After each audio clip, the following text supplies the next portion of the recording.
If you're a business owner who's tired of constantly looking for new clients to survive, this is literally the most important video that you'll watch in this year. I'm Ani. I have built outbound systems for multiple 8-figure businesses like Instantly.ai, which is literally one of the largest outreach platform out there. And in this video, I'm going to give you the entire system that I have built and deployed for those businesses. You're about to learn the new way of prospecting using buying signals, using AI and automation tools, the advanced lead qualification methods, advanced reply agents, and many more. So that pre-sold qualified calls just show up to your calendar every single day and all you do is just close them. This works for agencies, consulting businesses, B2B SaaS, and even freelancers. Literally any B2B offer if your target audience uses emails. This is actually a mini version of my 45 plus hours of comprehensive course on outbound. So if you're interested in more deeper, up to date and granular version of this course, then check out the link in the description. By the way, I have literally spent months to record and compile all these trainings together. So please keep all the distractions aside and watch this with deep focus. So without a further ado, let's get into it. So let's say I've divided it whether you have a B2B SaaS company or a B2B service company, right? So let's say if you're a B2B SaaS company and you are in a sophisticated market. What does a sophisticated market means? That means that you are in a significantly saturated market and there are already a lot of competitors in the market. In these cases, normally your target audience awareness level is high. In sophisticated markets, the awareness level would be high. Why? Because all the people would already know about what type of services, what type of solutions companies like you provide. Because already your competitors might have reached out to them through cold outreach or through paid advertisement or through or like any other organic sources. So that's why there's a high chance that they are already aware. So you need to have different types of messaging because since they are already educated on what type of service you offer, what type of solution you have, what type of unique mechanism you have, in that case you need to market more of uh, I've just mentioned it here, right? So in case of sophisticated markets and you are running a B2B SaaS, then give more value, features than your competitor in less or equal price. I will give you an example. Don't worry about that. Obviously you would know about Clay, right? Let me just increase the size of this. Cool. So you know about Clay, right? You might also know about a tool called Persona. So there are two tools. One is Clay and another is Persona. Both of these tools are competitors to each other. And but Persona is 50% cheaper. But I don't think Persona has any more or any better features than Clay. Clay is literally the bash and ruling the whole nation, whole space of cold emailing, also cold outbound in general. But what if I say that there's another competitor called ABC, and this ABC is not only 30% or like let's say 90% cheaper than Clay. So this ABC tool is 90% cheaper than Clay and is and also provides 5 more very significant features what Clay doesn't. Boom. Or for example, let's say like Clay doesn't do like outreach, right? Or Clay doesn't help in email deliverability. So let's say I make a tool called ABC which does exactly what Clay does, but it also do email deliverability features. Like which email guard does, for example.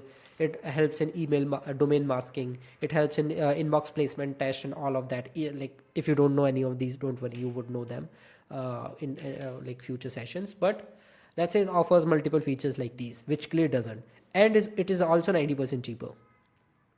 You are gonna rock and you are gonna rule the entire market if you do cold outreach with this particular offer. If you have this tool ABC, because you are offering more features, more value or more features than your competitor, which is Clay, in less or equal price.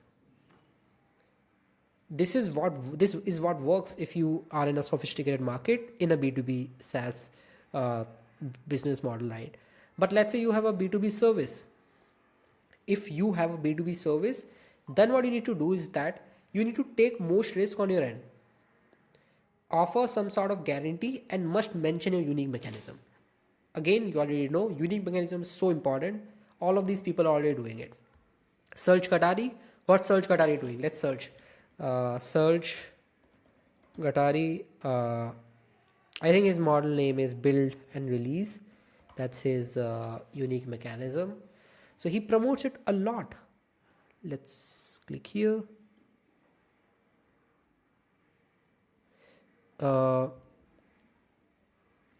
Let's go into videos. You see all of his videos, and he posts really long form content as well. For example, this is literally a 4-hour video.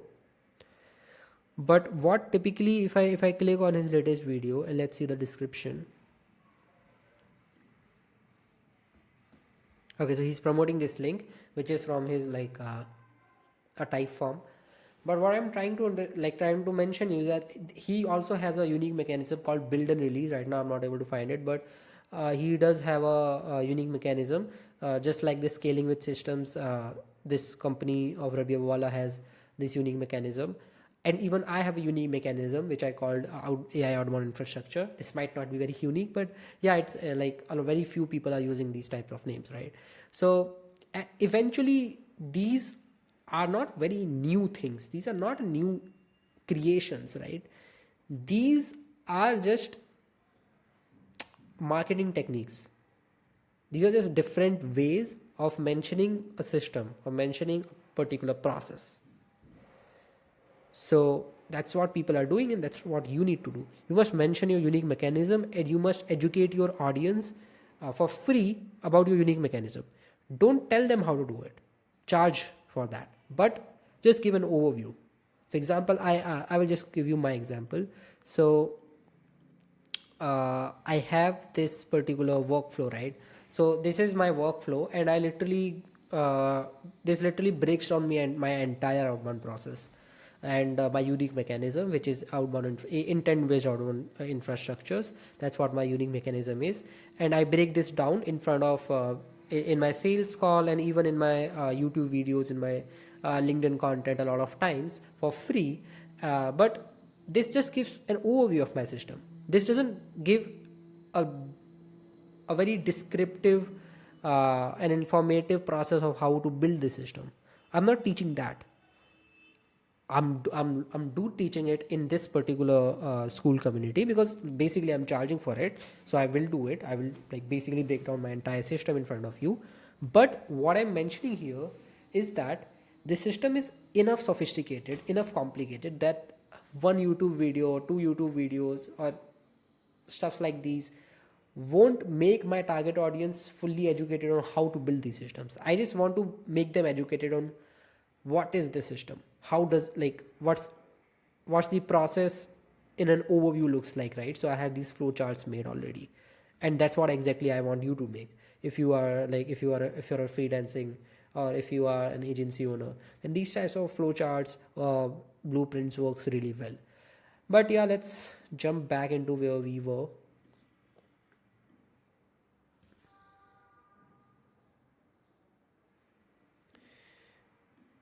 So here, yeah, so here we are mentioning about what to do when you are in a sophisticated market in a B2B surface. So typically you need to take most risk on your end, offer some sort of guarantee, and you must mention your unique mechanism and educate your audience on that. And here I gave you really like very actionable 3 examples, right? Because I hate giving generic knowledge, generic theory, right? I love giving real life examples that you can copy paste in your system or in your like business directly. So I gave you 3 really good offer templates that you can like literally copy paste. First offer template is, which works really well and which even I follows, is low ticket commitment offer to high ticket commitment offer. So what I'm saying is that you can have 2 offers. Don't just have one offer. Your first offer would be very low ticket and low commitment offer. By commitment level, I mean that the other person, your client, your prospect doesn't need to spend a lot of effort, sacrifices, and time in getting value out of you. So it might be a one-time thing. It might be just a 1 day or 2 day or 1 week thing, or it might be low effort in terms of pricing. It might be just $50, $100, $500 maybe, right? These are very low tickets. Just like for me, the school community is a low ticket offer for me. So I have this school community which charges really low on the subscription, and literally anyone can join it, can take all the value, and I'm also benefiting from it in terms of monetary benefits. And if someone is satisfied with the content but wants someone to handle all of that, then they can approach me, and then I can help them build this system for them, done for you, but I charge a high ticket for them, more than 2000 5000 around that, like USD, right? So basically I also give 100% guarantee on that. So in school community you have 100% money back guarantee. In my high ticket offers we have multiple, like 100% money back guarantee. So I also back everything with a guarantee, but I also give them two types of offers. First is low ticket, low commitment, so that people can easily take that offer. There's nothing to lose. The value creation is super high. And then high ticket one is once they have already understood the level of value I can offer them, and they already trust me, then they can move towards this high ticket offer, right? And a lot of people already have it. For example, Rabi Abuwala, he also has school community. And then if you go to his school community, then they market their one-to-one live coaching thing a lot, which is I think 10 20, 10 15 20k USD upfront, I guess. So even after you go to them, you purchase their high ticket coaching offer, then they have another tier of high ticket offer, which is their masterminds. So their mastermind is even expensive, maybe 20 30 40k bucks. So that's what I'm saying, that have tiers of offers, have different tiers of offers. First would be low ticket or low commitment offer, which can be a school community, which I will show you what multiple examples as well, don't worry about that. But yeah, and then next tier would be a bit mid tier, like a mid ticket or high ticket offer, and then you can have multiple high ticket offers like stacked up, right? So this type of approach works really well. This is called a funneling based approach, and here's a really good example of that. This is an offer, this is an outbound offer which actually worked really well. Personally I found it on internet somewhere, but yeah, you can read it. I will write 8 Facebook ads with copy and creatives for 1,000 bucks, right? So it's just giving me, like, it's just a one-time thing. So it's a low commitment offer, that I will write 8 Facebook ads with just like with the copy and creatives. I will do everything for 1,000 bucks. If it flops, then I will refund you. So here's the sacrifice is literally like zero, because there's nothing to lose, right? Because if it flops, then that person, that service provider will refund me my 1,000 bucks. But if it crashes and you want to move forward, I will double its value to 2,000 bucks and apply it to a new project. And if we decide to work together on a full package or long-term commitment, I will train your junior writers or VA to write the new ads my way. This is a crazy offer. This is a really good offer. Why? Because see, up till this point, this offer is a low commitment offer, which typically is a one-time thing, with which is backed with a very strong guarantee. And if you even add some case studies, it would be even stronger. But yeah, up till this, it is a low commitment offer. Then this is a high commitment and high ticket offer, which typically mentions that you would not only be writing more copies for them, because they already trust you, so they won't hesitate to spend 2,000 bucks for like on you writing other copies for their Facebook ad campaigns or Google ad campaigns. But you are also increasing the value creation by adding this statement, which is you will also train their team on how to write these copies. So this desired outcome or dream outcome also goes higher. Perceived likelihood of achievement is super high, because you've already built trust. You've already they've already spent 1,000 bucks, and you like it already went really well, the campaign. So this is already high, but this also increases a lot, because you're not only doing the same thing that you were doing before, which was writing copies, but you are also training their team on how their team can do that. So this dream outcome also becomes super high. So the value creation is super duper high. So you can eventually charge really high ticket while not having a lot of risk on your end. So this is an example of really good offer. Another offer type, which is 100% pay on performance. or a commission based model, right? So this also works pretty well, but if you want to earn really good amount of money in this model, then you need to be really good on what you do. You need to be really good on what you do. For example, what Nick Abraham does, he does follow exactly the same offer, but he is literally the one of the OGs on in the cold emailing industry. So he knows what he does, and he is able to generate really good amount of bookings for his clients. I think he has like 100 or 150 clients right now, and that's why he is able to manage his entire business and able to generate 200k plus MRR on this model, because he's so good with his stuffs. And it is really easy to get clients on this model. It's very easy to get clients because they don't have nothing, they don't have anything to lose. For example, this is the offer. We'll generate 20 to 50 qualified appointments for you on fully paper basis, using our AI outbound workflow with a minimal upfront fee from your end. So you can also have a setup fee or upfront fee, which is like very minimal, for $500, $1,000, $1,500, and then which would go into the tools and the infrastructure. But you, as a service provider, would just charge on the basis of performance. So these types of offers also works really well and are actually working. And I've personally worked on this model a lot of times. I personally worked, so I can personally vouch for it. But the industry leaders are also working on this model, so even like you can just copy paste. Another model is 100% pay after service delivery, and there's no locking period. This is something which I've also worked on in my initial career days, but I'm not doing it anymore. But it could be something like this. This is an example, really good example. For example, we will create a stunning website for you that converts 12% CVR, that's conversion rate, leveraging complex animations and infographics. You only pay after we deliver the website and you are satisfied with it. Super good offer in a very highly saturated niche. This is typically a web design niche, website development niche, but this is a really good offer.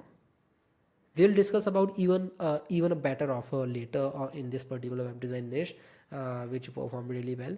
But you already know that what we are doing here. We are not pitching that, hey, we'll create a good website for you, good looking website for you. We are not pitching that. We are pitching that, hey, we will create a website, but we are also mentioning the outcome that will convert 12% CVR, which will here we mention the unique mechanism. This is a unique mechanism, leveraging complex animations and infographics. So this also intrigues them. And then we are backing it up with a very strong business model, which is you only need to pay after we deliver you the website. You are satisfied with it. You don't need to pay any upfront fee. So this is kind of like a very strong guarantee as well.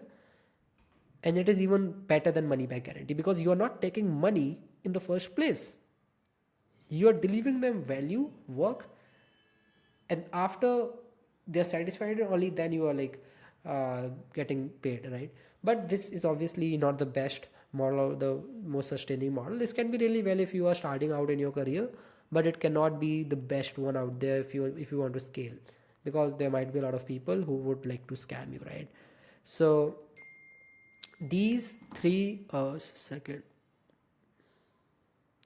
cool. So these three are the three different templates of offers that works really well based on what level you are on, right? So right now I'm using this one, but I've also used these two. But the best one out of all these three are this one if you want to scale.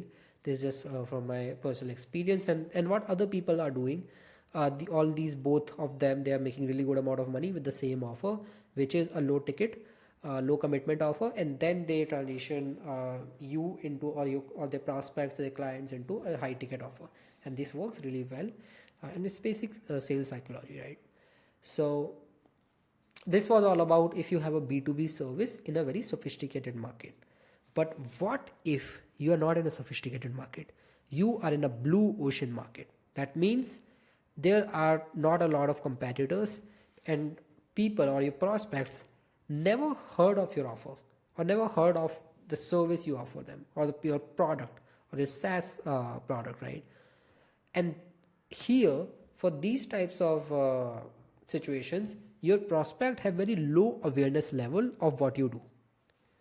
So in these cases, the best option, or like you have a very big advantage. I will just give you an example. When this AI automation kind of thing came, I think it was in 2022, 2023, they became really popular, right? And these AI outbound infrastructures became really popular in 2024 January itself, or maybe 2023 end. But what I'm saying is that these AI automation thing were really popular at that time. Even they're popular right now as well. It's a very like, strongly growing industry and it will grow insanely big. I'm really bullish on this. But what I'm trying to mention here is that when they just came in, not a lot of people knew about it. Even now, very few people out of the entire TAM knows about these type of systems. If I randomly pick any B2B business, there's a very less chance that they have these AI automation systems installed. But it's literally a no-brainer for them to have these AI automation systems because they save time, they save money.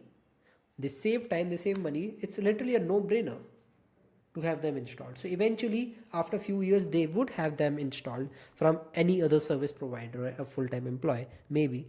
But what I'm trying to mention here is that you are in a blue ocean market. If you are like selling an AI thing, AI automation service, specifically AI outbound is not a very blue ocean market right now because again a lot of people have entered. But still, for example, when this chat gpt came, not a lot of people knew about it, how to integrate it into your business. But eventually a lot of people like came in, they dominated the market and they made a lot of money because they educated their audience using cold outbound content on these systems, how these are built, and they they monetized it, right? They got a lot of clients through it. So eventually what I'm saying, if you are in a blue ocean market, not a lot of people knows about your product, or you have just made something very revolutionary but not a lot of people knows about it yet, but it is a no brainer to use your product or use your service. In that case, you just need to focus more on desired outcome that your ICPs would get, and and educate your audience. I would just mention on your unique mechanism. So you need to focus on the desired outcome because not a lot of people have seen that desired outcome using that specific unique mechanism, right? So just remember this, and it would be really easy to sell your product or service, really easy and really inexpensive. In these cases, in a sophisticated market, you need to spend a lot of money if you want to your customer acquisition cost with outbound and inbound would be relatively higher if we compare it with if you are in a blue ocean market and if you have a super good product that people have unheard or have never heard of.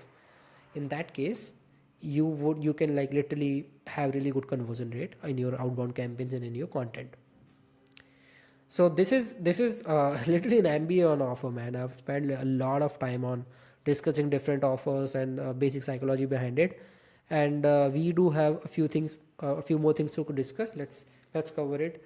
Uh, so I just talked about this, which is if you're in a B2B service market, then this is how you can have your offer designed. So first you have a free lead magnet, then you have a low commitment offer, and then you can have a high commitment offer.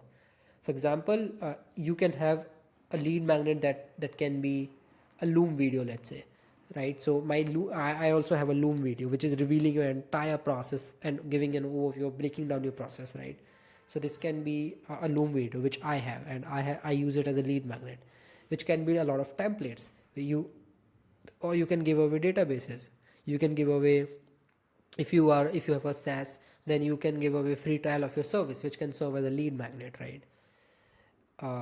By the way, if you're not aware of what is lead magnets are typically free resources or free value that you give to your prospect in order to build trust before they buy from you. So these are some common examples of lead magnets.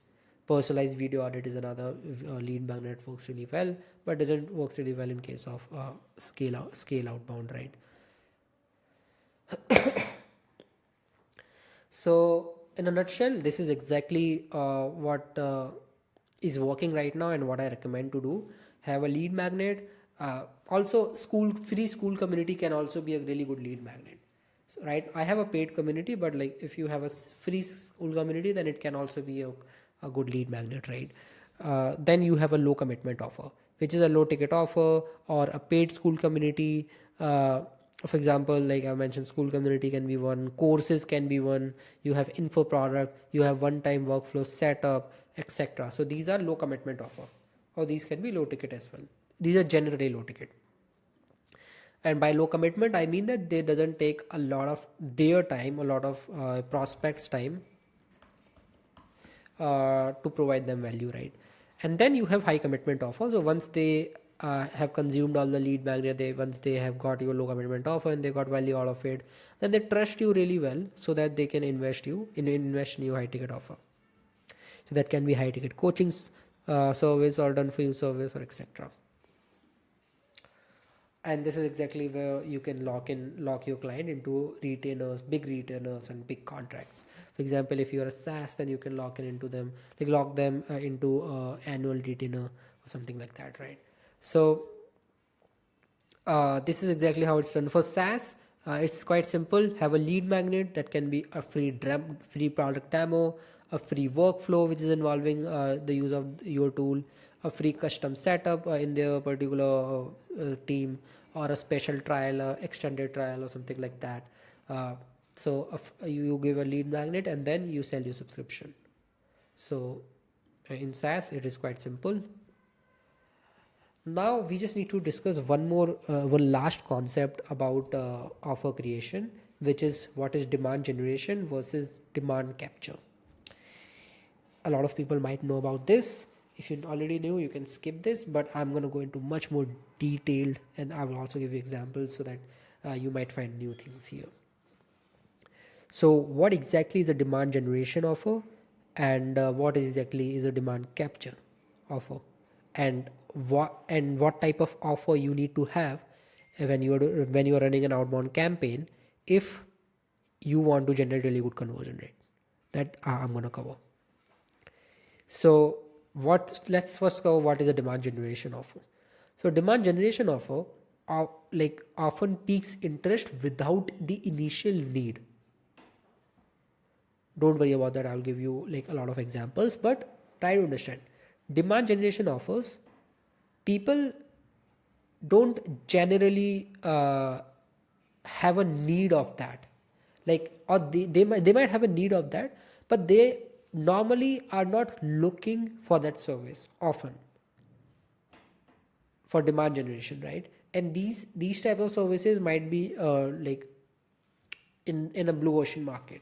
For example, let's say when RB2B came in, if you're aware of RB2B, it's a website visitor identification platform, which identifies anonymous website visitors on your website, and this was a completely new market. Earlier, this type of market didn't exist. So when this tool came out, not no one knew about that this thing can be possible. No one knew that this can even be possible. So when these RB2B guys worked on the content side, they build their founder's brand on LinkedIn. Adam Robinson, he has really good amount of followers right now on LinkedIn, and they also did a lot of outbound cold emails, LinkedIn outreach. And what they got is like they got really insane amount of reply rates, really good conversion rate out of their outbound, and they are now I think a $10 million ARR company in just 1 year. That's insane in 1 year. So what I'm trying to say here is that they had a product and they had an offer which was demand generation offer. Let me give you a lot of examples because right now it might not be clear. A good example of demand generation offer could be, let me a second, my MacBook is not charged enough.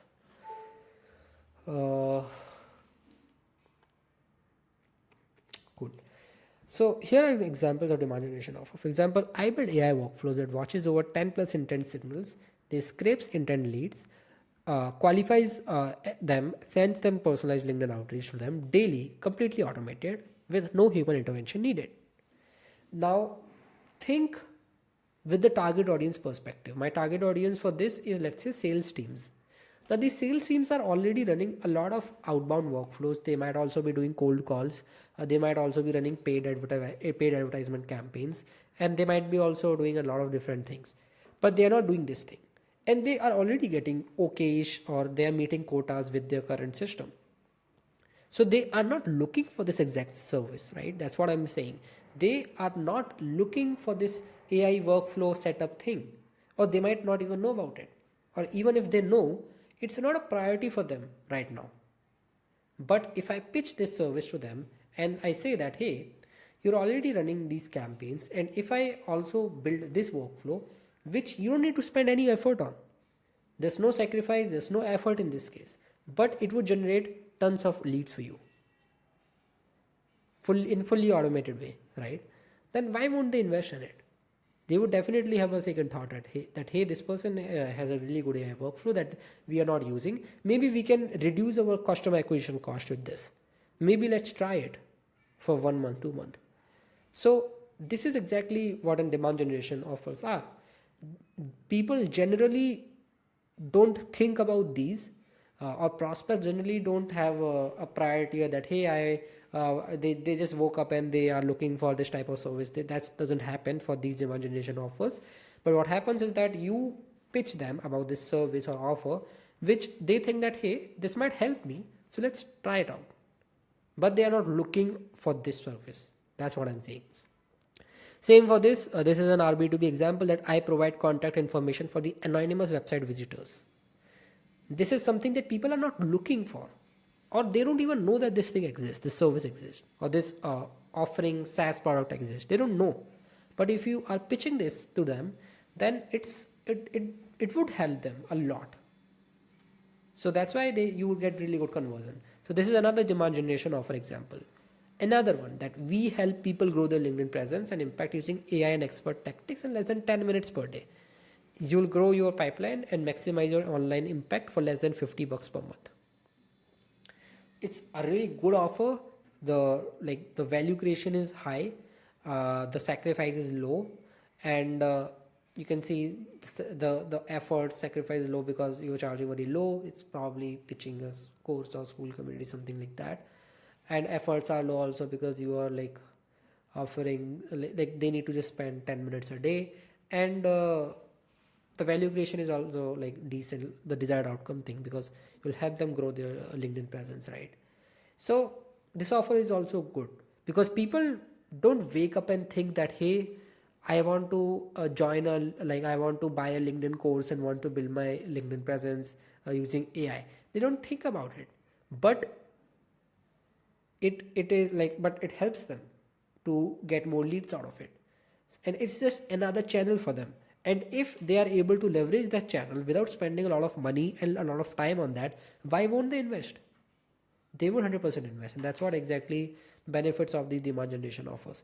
Last one, would you be interested to have someone audit the work of your existing bookkeeper to ensure you are saving as much money as possible? So this is a bookkeeping service or auditing service, and this offer is also really good because this is typically a lead magnet. You can say this is not a really low ticket or high commitment or high ticket offer. This is a lead magnet you're giving that hey, you might be using you might be working with another bookkeeper. What if I just review their service and what they are doing completely for free and see and find loopholes, if it's possible, if I can find loopholes on what they are not doing and why and where you are overspending money on.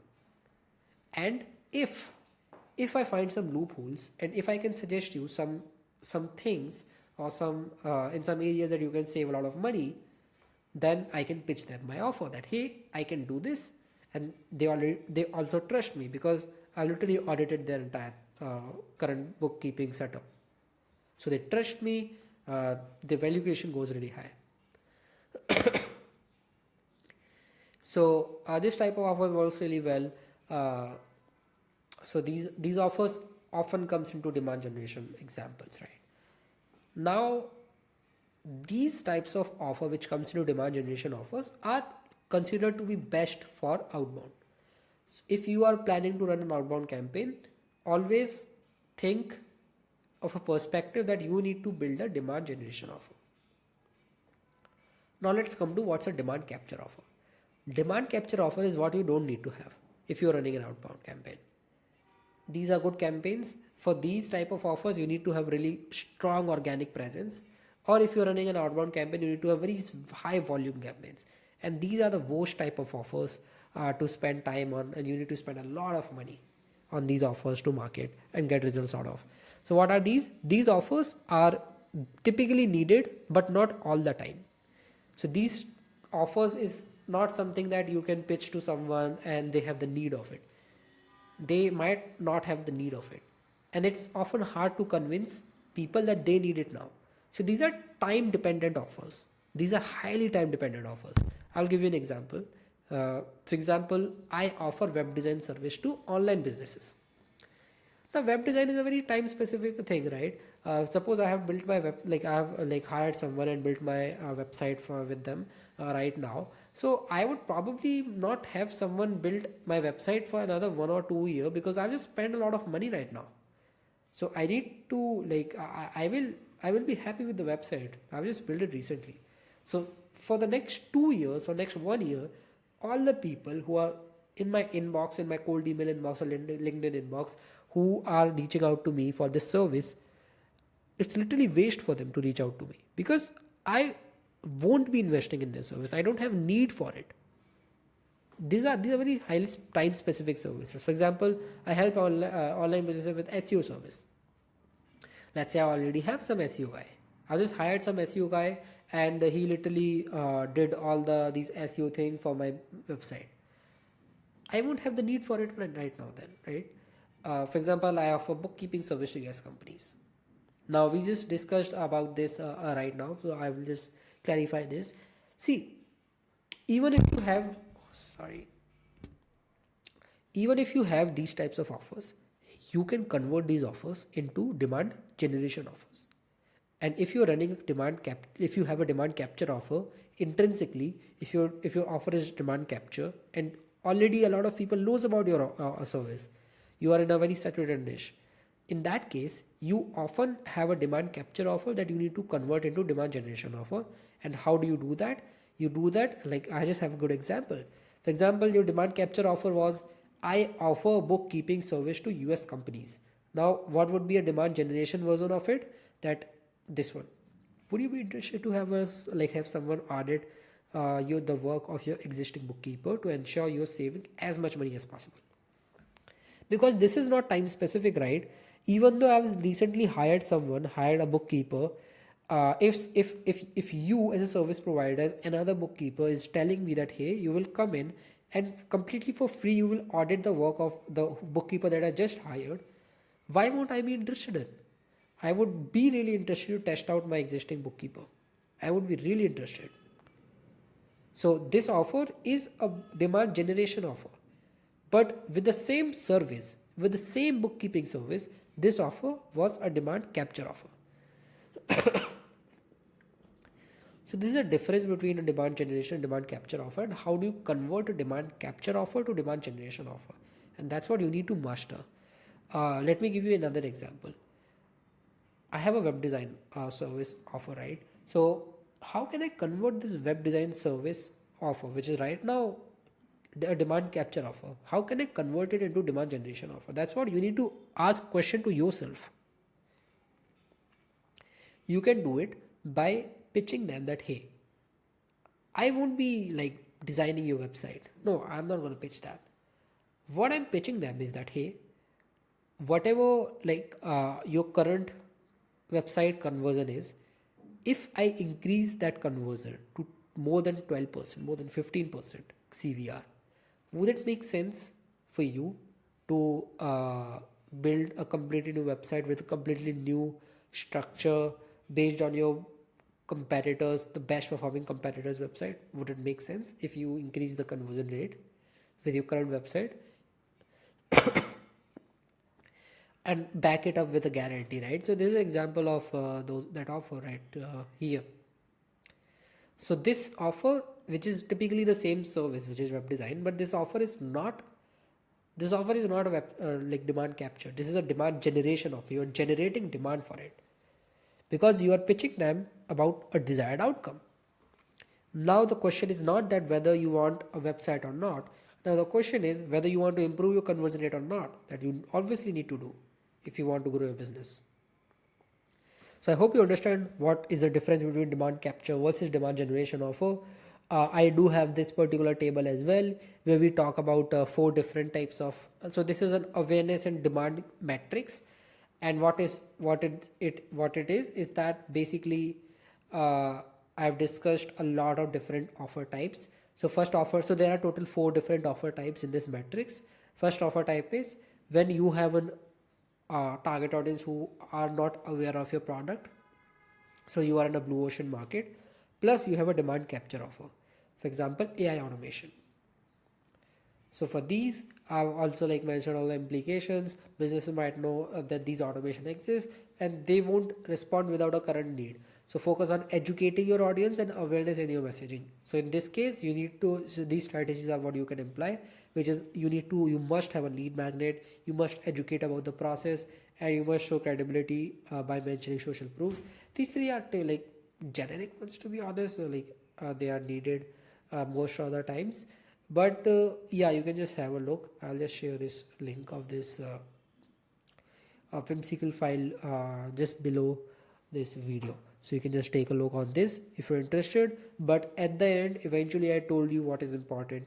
You need to have a unique mechanism. You need to educate your audience with your unique mechanism. You need to give them overview on how does it work, and you need to back it up with a really good strong proof, social proof, and you need to also have a guarantee. That's it. And I gave you a lot of good examples of offers. These are four different unique offers. These are another three unique offers, and these are another three unique offers that I gave you examples. This is my offer. So right now in this video, I literally told you a lot of examples of different offers. So I would just recommend you to create 3 to 4 different offers and just test it out in your outbound campaigns, how it's working. And that's how you can like just find out the best performing offer for you. So that was the video. Hopefully you found a lot of value in it. I have divided the framework into 5 different steps. So let's start with the first one, which is building the infrastructure. So whenever you are planning to run outbound, then this is literally the most fundamental step that you need to first take care of, which is essentially buying domains and mailboxes. A lot of times people have misconception that why don't I send emails from my primary domain or my main company domain and mailboxes. The reason is ESPs like Google, Microsoft and other SMTPs, they have made cold emailing, spam triggers so much robust so that it is very hard to use the same domain for cold outbound for long time. So typically I see that if you're following the best practices of doing cold emails properly and delivering into primary inbox, even then your entire infrastructure in the domain will get burnt up in couple of months. Maybe it might take 8-9 months. Maybe if you're like doing rough outreach, then it can even get burnt in like just 2 or 3 months, and then you need to buy new domains for the outreach. Oftentimes they get blacklisted in multiple servers, and it's not the best option to reach out to each server providers to unblock them, because it's a very hectic process and you don't need to do it for each domain. So that's the reason why you need to purchase secondary domains. Now the next question is that how many domains and mailboxes you need to purchase. So here's the answer. It typically depends on the volume of outreach that you want to do. So generally, if your TAM size is above 50 or 60,000 companies in your geography, I recommend starting with like sending at least 1,000 or 1,500 emails a day. Let's say you're starting with 1,500 emails a day.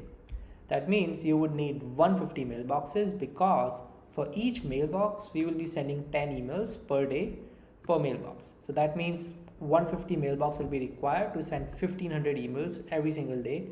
And by the way, you will be sending on working days only. I don't recommend sending on weekends. However, if you're targeting very small businesses and specifically their owners, founders, then oftentimes they are active and they are working on their business on even on weekends. So you can reach out to them on weekends as well. But I tend to avoid it for bigger businesses, and if you're targeting any other job title who don't have direct stakes in the company, oftentimes they don't work in weekends. So that's the reason why I typically reach out on weekdays. There are like almost 22 to 23 working days in a month. So you can multiply this 1500 with that so that you can know how many total emails a month that you are sending. And for each mailbox, I mean, one domain will have three mailbox under them. Now, again, this will depend on provider to provider. This is an example for Google. So if you're getting your infrastructure on Google, then one domain would have three mailboxes. But let's say if you decide to get your infrastructure and the fundamental of your entire cold emails, this is literally the building block, so it needs to be strong. That's why I recommend don't rely on just one single ESP. By ESP, I mean email service providers. So don't rely on just one of them, because in past Google had brought very strong restrictions towards cold outbound for some time, and it took a lot of months for us cold emailers to figure out how to bypass that. But during that time, if you're just relying on Google, then you will literally, like, all your emails will go into spam. So that's the reason why I won't recommend just relying on one specific ESP. However, you can if you're just starting out, but if you want to build this long-term machine, and in that case, I will recommend at least diversify between two providers. Google, Outlook, these are like two very trusted providers. However, there are SMTP providers as well, which are private companies who host their server and they host all their mailboxes on that server. So you can use that as well, and that is often way cheaper compared to Google and Outlook inboxes. But the matter of fact is that this structure is only for the Google ones. For SMTP, it would depend. For example, here I mentioned there are like a lot of SMTP providers like Mailreef. For example, Mailreef, I guess they recommend having 5 mailboxes under one domain. There are other ones like Maildoso, which recommends having 4 mailboxes under one domain. The last time I checked, it was 4. But it keeps on changing based on the ideal number of emails we are sending per mailbox per domain. And we don't want to keep hundreds of mailboxes under one domain normally, especially for Google and SMTP based, because see, let's say if you're doing 100 mailboxes, then let's say if you're sending 10 emails per day per mailbox, that means 1000 emails sent across all these mailboxes under one domain. So if you're sending 1000 emails, so if you're sending 1000 emails under one domain, it is 100% gonna get burnt up maybe in a couple of next days. So that's why you need to limit that under like probably 40, 50, or at max 100 emails per domain per day. However, it depends on provider to provider. So based on whichever provider you are working with, just stick with that. So based on whichever provider you're working with, just ask the based on whichever provider you're working with, just ask the right number of emails that each domain should have, and how many number of emails per mailbox should be sent based on their servers. Just ask them and just follow that practice. But don't forget to diversify, because that's the key here.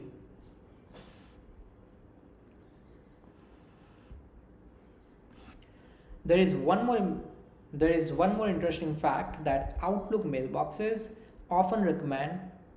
There is one more interesting fact that Outlook and Azure based providers, they often recommend having 100 or at least 99 mailboxes under one domain. But here's a caveat that you are not sending 10 emails per day in that case, because you still want to limit the number of emails sent under one domain. So even though if you have, let's say, 99 mailboxes under a single domain, you're gonna save a lot of cost on domains. However, you need to understand that you are sending way less volume per mailbox. I think some providers recommend just 2 emails per day on Outlook mailboxes, since you have so many mailbox into one domain. So in the Outlook setup, oftentimes you save a lot of money on domains because now you are buying less domains. And in other providers like Google and SMTP, you're buying lots of domains because you're just having 3 mailboxes or 4 or probably 5 mailboxes at max under one domain. So here's where to get your domains from.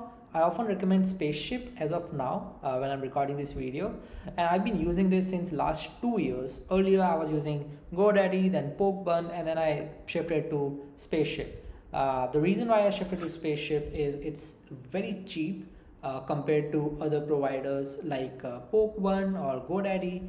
And a good way to find out which provider is cheaper for your specific TLD, I have found a website, this one. So it's a public website which gives real-time comparison of .com and .net, all sorts of domain TLD prices across different platforms and providers. So you can see .com domains are cheapest at Spaceship, and you can even use this promo code to get some discount as well. You can also see other TLD domains and the cheapest cost. Generally, you will see Spaceship here in every single TLD. This has been since last 1 year, and Spaceship is literally providing every single TLD type for cheapest. And I also like the UI. It's very good, interactive, and easy to navigate. Now, when we are talking about mailboxes, you can use multiple resellers. Don't buy directly from Google or from Outlook itself, because there are a lot of authentications, a lot of DNS setups, a lot of things, configurations that you need to do which you don't want to. And it is required to do, because otherwise if you're not doing all those DNS setups, TMARC configuration, DKIM configuration, SPF configuration, in that case your emails will, like, it's almost guaranteed that your emails will go into spam. And that's the reason why I recommend using some kind of reseller to purchase your mailboxes from, because these resellers will take care of every single authentication, configuration, verification, everything. So you can focus your time on the strategy and the setup instead of doing all these technical configuration, which you might mess up, and eventually it will just waste all of your time and money while you are doing cold email campaigns. Currently, I'm really liking this reseller called inboxkit.com. They provide Google mailboxes, Microsoft 365, that is often Outlook, and then Azure mailboxes as well. So it's quite cheap as well, and they are official partners with Google Cloud, so you can use these as well. However, this video is not sponsored by them, but I'm really liking their service, thus I'm promoting it. For SMTP, you can use Mailreef. There's also one another called Maildoso, which is also a famous SMTP provider and a trusted one that you can use. I recommend spending at least 30 to 50% of your outbound budget in the first month on infra, because infrastructure is literally the most important pillar of your outbound. Because no matter how good your offer is, no matter how good your messaging is, no matter how much aggressive testing you are doing, no matter how good your targeting is, no matter how good your lead list is, if your infrastructure sucks and it is not delivering in primary folder, then everything goes into waste. Your whole time, all the efforts, all the money that you invested in it, everything goes waste, right? So that's why I say that this is literally the building block of your entire outbound machine. So please spend good amount of money here. Diversify this properly across different providers, and follow all the good practices that I told you. Now let's move to the second pillar, which is ICP and messaging creation. I also call this ICP offer matrix, which typically means that you're creating multiple ICP segments. By ICP, I mean your ideal client persona. Oftentimes, I don't just reach out to a broad market. I do it very rarely if you have a mass market offer, but oftentimes I create very specific offers for specific segments. For example, let's say if you're in an industry where you target multiple markets, multiple sub industries. For example, let's say I'm in cold email industries. I work with generally all B2B industries. So that may be marketing industry, that may be IT companies, that may be any type of business who have some kind of B2B offer and sells to other online businesses. So for me, I can divide my ICP based on different industries, or I can divide my ICPs based on different company headcounts, because smaller headcount companies will respond way differently to my emails compared to bigger headcount companies, enterprises, and all sorts of businesses. So you need to have different offers, different messagings based on the specific pain points of the ICPs that you're reaching out. A smaller business in a specific industry in USA won't have the same pain points compared to a huge business in different industry in Singapore. So that's why you need to differentiate your ICPs based on common pain points and then craft multiple offers for them. Now, while creating offers, just ensure that you are minimizing the amount of risk on their shoulder. You're taking all the risk on yourself and you're maximizing the deliverables. I'll give you an example for cold emails. So one of the best offers for a cold email agency would be, instead of just pitching that, hey, we'll end-to-end manage your cold email campaigns on a monthly retainer, instead of this, you can say something like that, hey, we can run your campaigns, but you just pay us when you actually close a client. This way, you're minimizing the risk on their this way, you are minimizing the risk on their end and you're taking all the risk on your end. So if you only, so this, so this means if you, so this means if you deliver results, then only you get paid, and you don't get paid in case if you don't deliver results. So this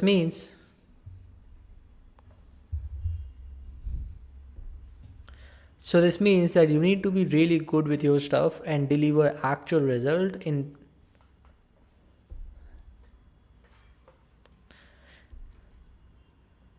a very good way to uh, a really good way to craft your offer is to a really good way to craft your offer a really good way to craft your offer is to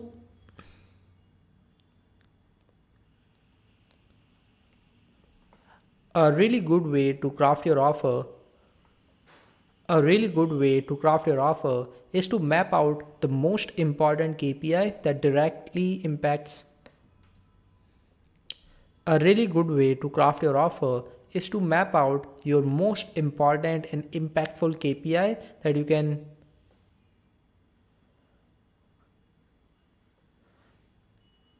A really good way to craft good offers is to map out the most important and impactful KPI that matters most to your clients. For example, in cold emails as a service, the most important KPI is revenue generated by cold emails. So just map it out with your service and charge based on this KPI. These types of offer specific campaigns and messaging works the best. Nothing beats them. So always keep that in mind. And if you get the offer right, then you will save a lot of money and a lot of time on testing multiple offers, multiple ICPs. I would rather recommend just start with a couple of ICPs, just 2 or 3 ICPs with 1 or 2 really strong offers. A lot of smaller businesses often ask me that, hey Ani, what if I don't meet the KPI requirement? In that case, I won't be getting paid. I just want to work with businesses on monthly retainer basis. I don't care about results because even with my current clients, my success rate is not 100%. But most of my clients are not satisfied with my work. If you're someone like that, then you have a totally different problem in your business, which is actually fulfillment and getting best at what you do. So in those cases, I would 100% recommend actually work in this model, because if you work in this model, you will be able to get way more clients. And let's say even if the churn rate becomes high and if you're not making money with most of your clients, but since you're working with lots and lots of clients now, you'll still make more profit compared to the model before where you were getting way less client with a fixed amount of money. Even now, like if you adopt this process, you get 10x more clients, and let's say 50% of them don't pay because your service and fulfillment sucks, but rest 50% of them will pay you way more because you have fulfilled the KPI requirements. And this is a really good way to get better at what you do. Another way how I would approach that problem, that let's say if it's some kind of business where a lot of times specific KPIs cannot be met, or oftentimes clients have crazy expectations from you, even though if you have a good offer, in those cases, what I would recommend, have a lot of terms and conditions associated with your offer. So let's say you want to outsource lead generation to me. I work on tech stack cost plus pay per close basis. So tech stack is basically, I mean, I cannot do anything on that because it's a tool cost. And even if you were running outbound yourself, you would be paying for all that tool cost. And the second thing is pay per close, where I will be making money. So I will only make money when you make money. And let's say if my fulfillment was not that good, so I would have multiple conditions to work on this model. For example, I would need at least 10 sales reps in your team. If you don't have 10 sales reps, then this model is probably not for you. Second condition, that I would need your sales reps to at least have 30% closing rate. So I'll go into your last 10 sales calls and review them and then check what's the closing rate. If it's less than 30%, then I'll say that, hey, you don't meet this condition. So if your potential clients are not that good with their own sales process or their own fulfillment, that would make them not fit for your main offer. So now you can downsell them with some kind of retainer or some other low risk offer for you. So that's also another way how to reduce risk of yourself on these types of no-brainer offers. So just keep doing this for every single ICP campaigns. Keep one campaign for this, one campaign for this, one campaign for this, and then different one campaign for each offer and ICP. That's how you test it, and at least send 5,000 emails per campaign to get the actual insights. If you're sending less, if you're just sending 500 emails, 1,000 emails per campaign just to extract insights from them, you won't get any tangible insights. 5,000 is a minimum number if your TAM size is more than 50,000. Let's say if your TAM, if the total number of companies in your total addressable market are just 1 or 2,000, in that case, obviously you cannot send 5,000 emails. You'll get way less emails compared to that. So in that case, the script is totally different. But generally, if your TAM is big, then just do a mass high volume testing to know what is working and what is not. Now, since this is clear, let's move to the next pillar, which is where we will actually go deep into the technical aspect of this entire outbound process. So that's where you will be scraping your leads, and you will be using buying signals to scrape high intent leads for your business. So first, let's talk about the TAM. So I often recommend, whenever you are building the entire outbound machine, have two types of approaches. First is, let's say if you're doing a mass high volume outreach, always scrape your entire TAM on day one. But if you're not too sure about the ICPs and if you are still refining the ICP, don't do it yet. Because if you end up scraping and spending a lot of money on building a list of 300K leads in your ICP TAM, and then you realize that the leads are not your ICP, actually your ICP is way different, because you have done a lot of testing, you refine, and now you know who you want to work with. So that's why only and only if you know who you want to work with, who are the perfect ideal customers, only in that case, scrape your TAM. And this is very important, to scrape your TAM, because you'll get a lot of insights and information about the ICPs that you are reaching out to. So here's the best practices of scraping TAM. Now, what database or what directory, which tool to use to scrape all of this, it depends a lot. Who your ICP is, it depends mostly on that. Let's say if you are reaching out, if you want to reach out to tech companies. So for tech companies, or just SaaS companies, B2C SaaS, B2B SaaS, FinTech, MarTech, all sorts of those technology businesses, they are easily scrapable on Crunchbase. So whenever I need to scrape tech startups or SaaS companies, I always go to Crunchbase. If you want to go cheap, just create a free account. Crunchbase offers 14 days trial. In that 14 days trial, you can scrape unlimited leads using Instant Data Scraper. So that's kind of like a web scraper. It's also a Chrome extension. You can use it for free. And then you will be able to scrape entire Crunchbase, all the companies that fits into your criterias. You will be able to put all those filters like headcount filter. You will be able to filter via keywords, via industries, via job titles. There are a lot of filters that you can put and then eventually scrape them.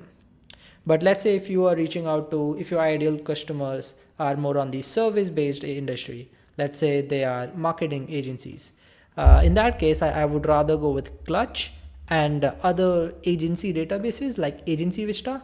So you can just use them, just scrape them via any JavaScript or Python based scraper, or you can even use Instant Data Scraper. But oftentimes, since these are huge directories, it takes a lot of time to scrape them. That's why I would rather use a Python based scraper to scrape it. And you can build these scrapers via Cloud Code plus Cursor, and then just run it for free.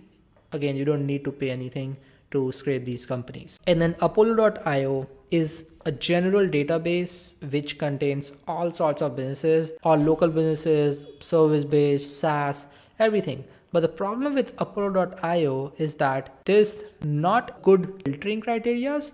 So let's say if I want to filter out SaaS companies in Apollo.io, I won't be able to do that because Apollo.io don't have any industry or keyword filter for SaaS. Apollo.io has a filter called information technology or information technology service, but that will contain all the IT firms as well along with the SaaS companies. So I'll get a mixed data.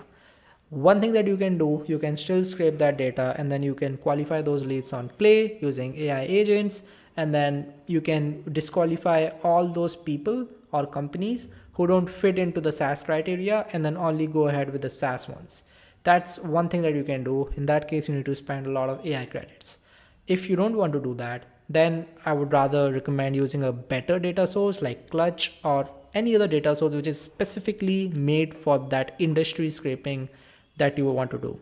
Now, if you're confused, if you're in a very niche industry and if you don't know what's the good directory that I should scrape, go to Perplexity, use the research mode of Perplexity Pro, and then just research. Just tell it that, hey, this is my specific ICP, this is the industry, these are the company descriptions and all of that, and just tell me the best directories which are public, and I can web scrape them, and it will give you. So just go build a web scraper and then scrape it. Again, you can build a Python based scraper easily via Cloud Code plus Cursor in order to scrape that entire directory completely for free, or if it's even paid, and if there's no other way to scrape that, then you can also buy it if it is affordable. Since you are going to do the TAM scraping just once, then oftentimes the investment is worth it, since you can also use this list in your ad campaigns. You can upload this as a custom audience, and that also often gives you a very good level of targeting and results as well. Now let's come to the second one, which is set up automations for scraping high intent leads via buying signals. Now this is quite hot right now because a lot of people have started to talk about this, but still most of the people who are doing cold emails, they don't leverage buying signals. And these buying signals, if used correctly, they can totally change the game. Let's say if you're sending 1000 emails to get one positive reply, if you use the right buying signal to source your leads, in that case, you might even get one positive reply out of every 500 emails sent, or out of every 200 emails you send. Oftentimes, whenever I run these intent based campaigns, I see an EPP, which is emails per positive, of 200 or 300, which means that you're sending just 200 emails to get one positive reply, which is considered really, really, really good in this benchmark space. Now, what are the good triggers? Now, this will depend business to business. For example, let's say if you are running a recruitment firm, you would want to work with businesses who's looking to hire someone ASAP. So a good trigger can be this one, which is hiring for a specific role, which you can see on multiple hiring portals. Let's say Adobe is hiring for system engineers on Indeed in USA. I can just reach out to the HR manager who posted that hiring post about this specific thing, and I can scrape some kind of description of that role, and I can say something like this: hey, I just saw that you guys posted a hiring post for system engineer on Indeed, and you're looking for a full-time on-site engineer. I do have 3 candidates who fits the exact criteria that you have wrote in the job description. Can I send it to you? Question mark. This email would work crazy well because you are reaching out to them at the right time with super relevant information without any bad offer. So the offer is really good. You're literally saying that, hey, we'll send you 3 candidates. Now, obviously, you need to have a really good appointment setting mechanism to convert those cold leads, conversing with them, nurture them, and eventually at one point they will be warmed enough that they would want to get on a call with you. And that's when your automated reply agent sends them the calendar link where they can book a call with you, and you can just close them and deliver what you initially promised in the first email. Now, you might need to use a totally different buying signal for your solution that you sell. Here are the common ones which I work with the most, irrespective of the industry that you are in, irrespective of the solution that you're offering. New role is literally one of the best buying signal that I always use across all my clients.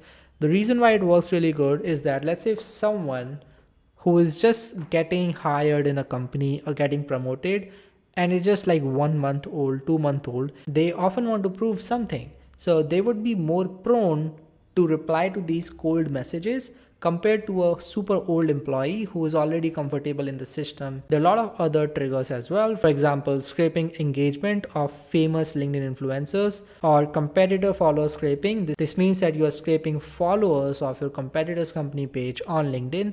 This would be really effective if you're a B2B SaaS, because competitors might have really good amount of followers and a lot of them might be good target for you. So you can reach out to them, and these types of campaigns works really well in my experience. Recent news is also quite popular, product launch, office expansion, and there are a lot of other ones as well, which actually tells you that this lead is super high intent, needs your service right now. Now, since this is clear, let's move to the next segment, which is the lead list building process.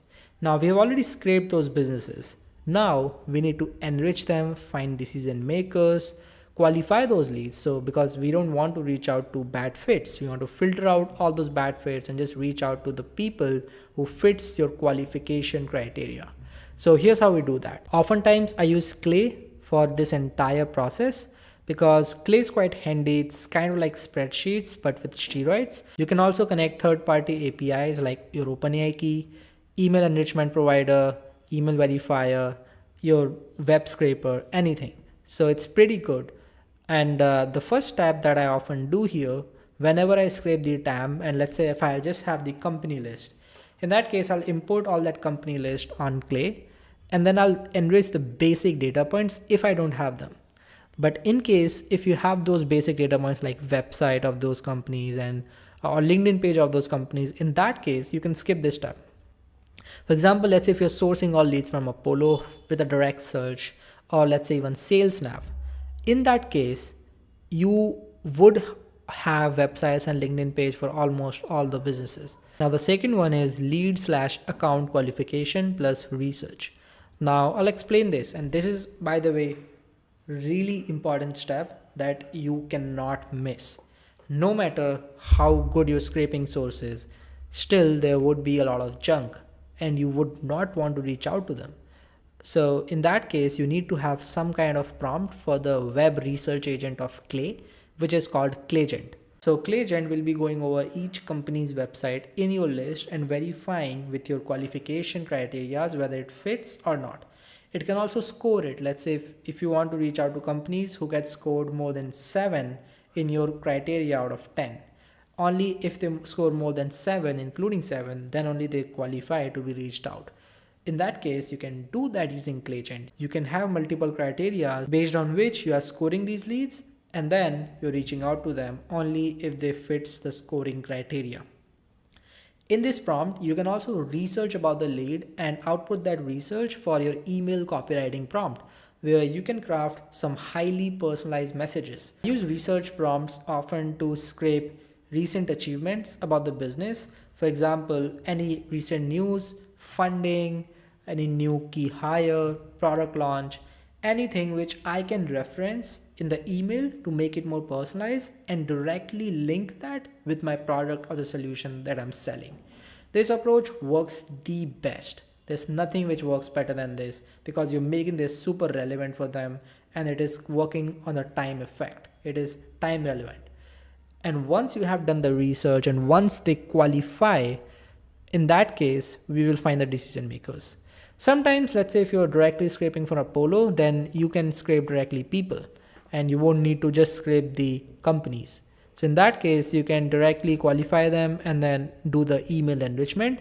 But if you have accounts, by accounts I mean companies in your list, in that case, you will need to find decision makers. Now there are a lot of ways how you can find decision makers. There are a lot of tools which allows that. Even Clay has that feature how you can find decision makers in all those companies who fits the criteria. You can use either Clay's tool. There's another tool called Blitz API. You can use that as well. That is also quite affordable. And then you can also use OpenAI. So you can use the AI web research agent of Clay, which is called Clayagent, to scrape internet, scrape LinkedIn, everything in order to find the proper job titles that you want in those companies. So that can also be done.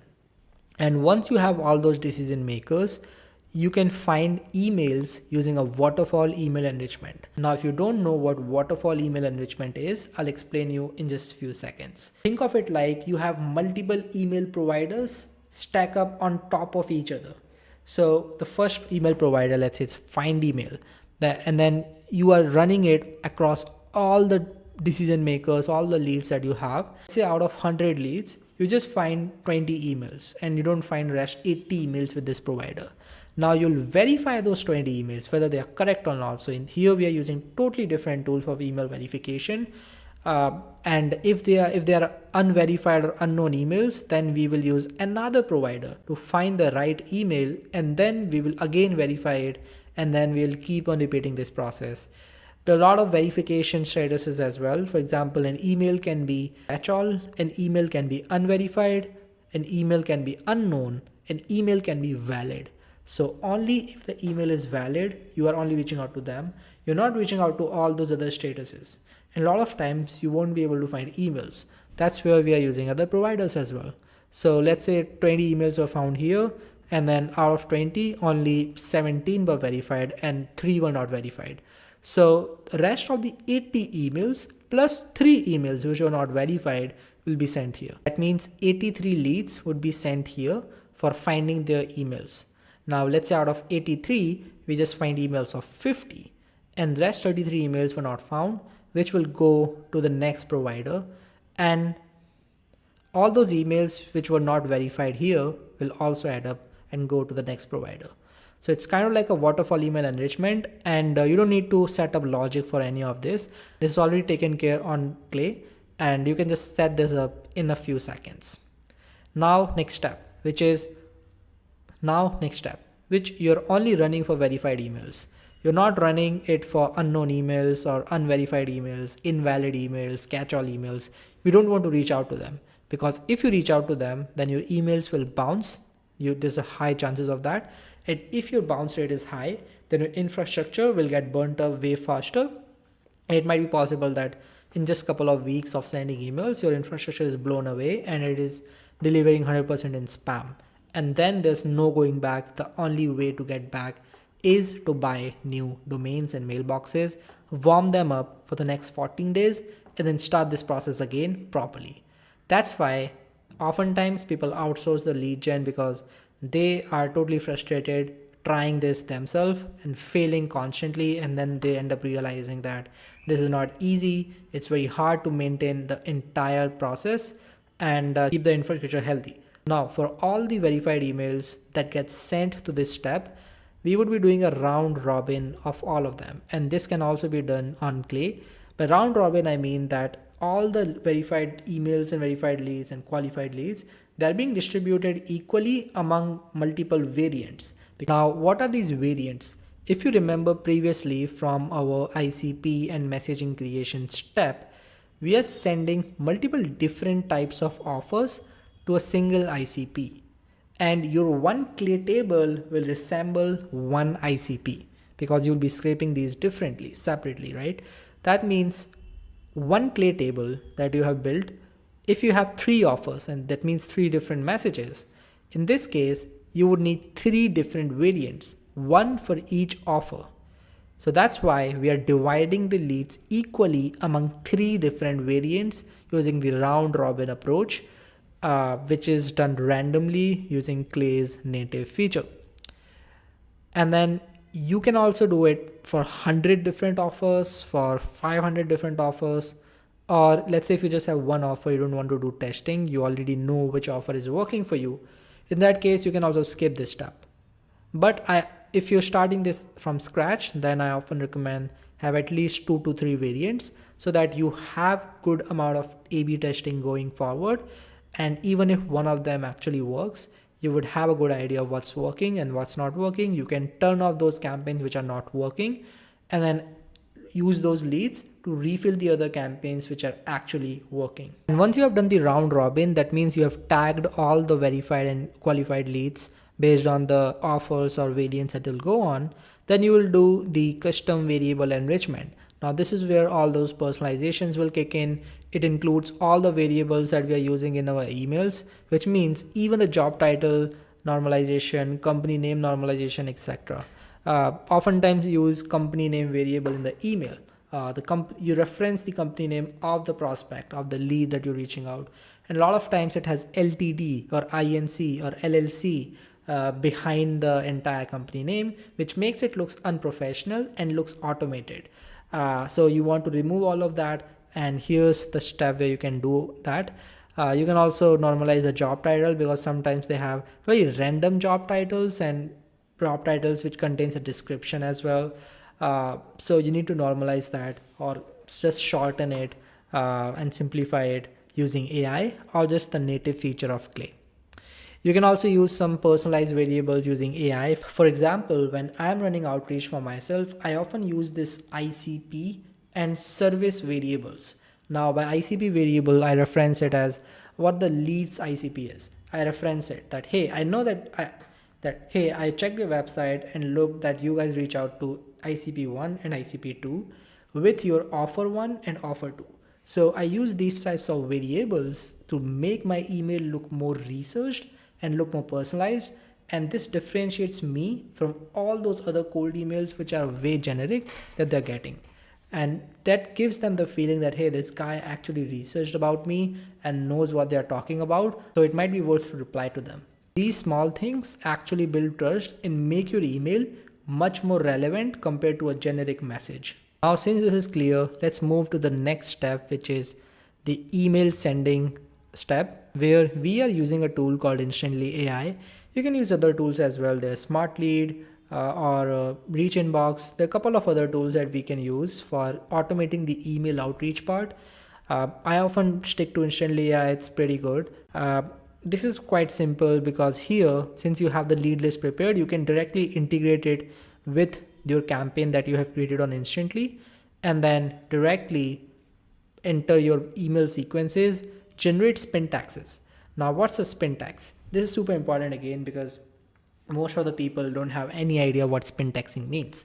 So by spin tax, I mean that we are not sending the exact same message to everyone, even though it's in the same campaign. Obviously, the variables would be different.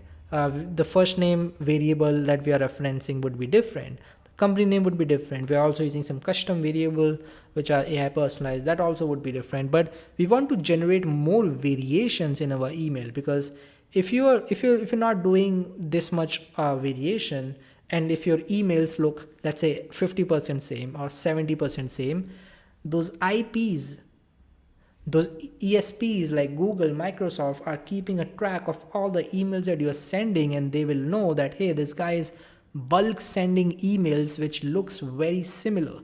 And this will increase the chances of your mailboxes and domains to get burned way faster. You don't need to be in that situation, and that's why you need to follow these best practices that I'm telling right now, which is spin text creation.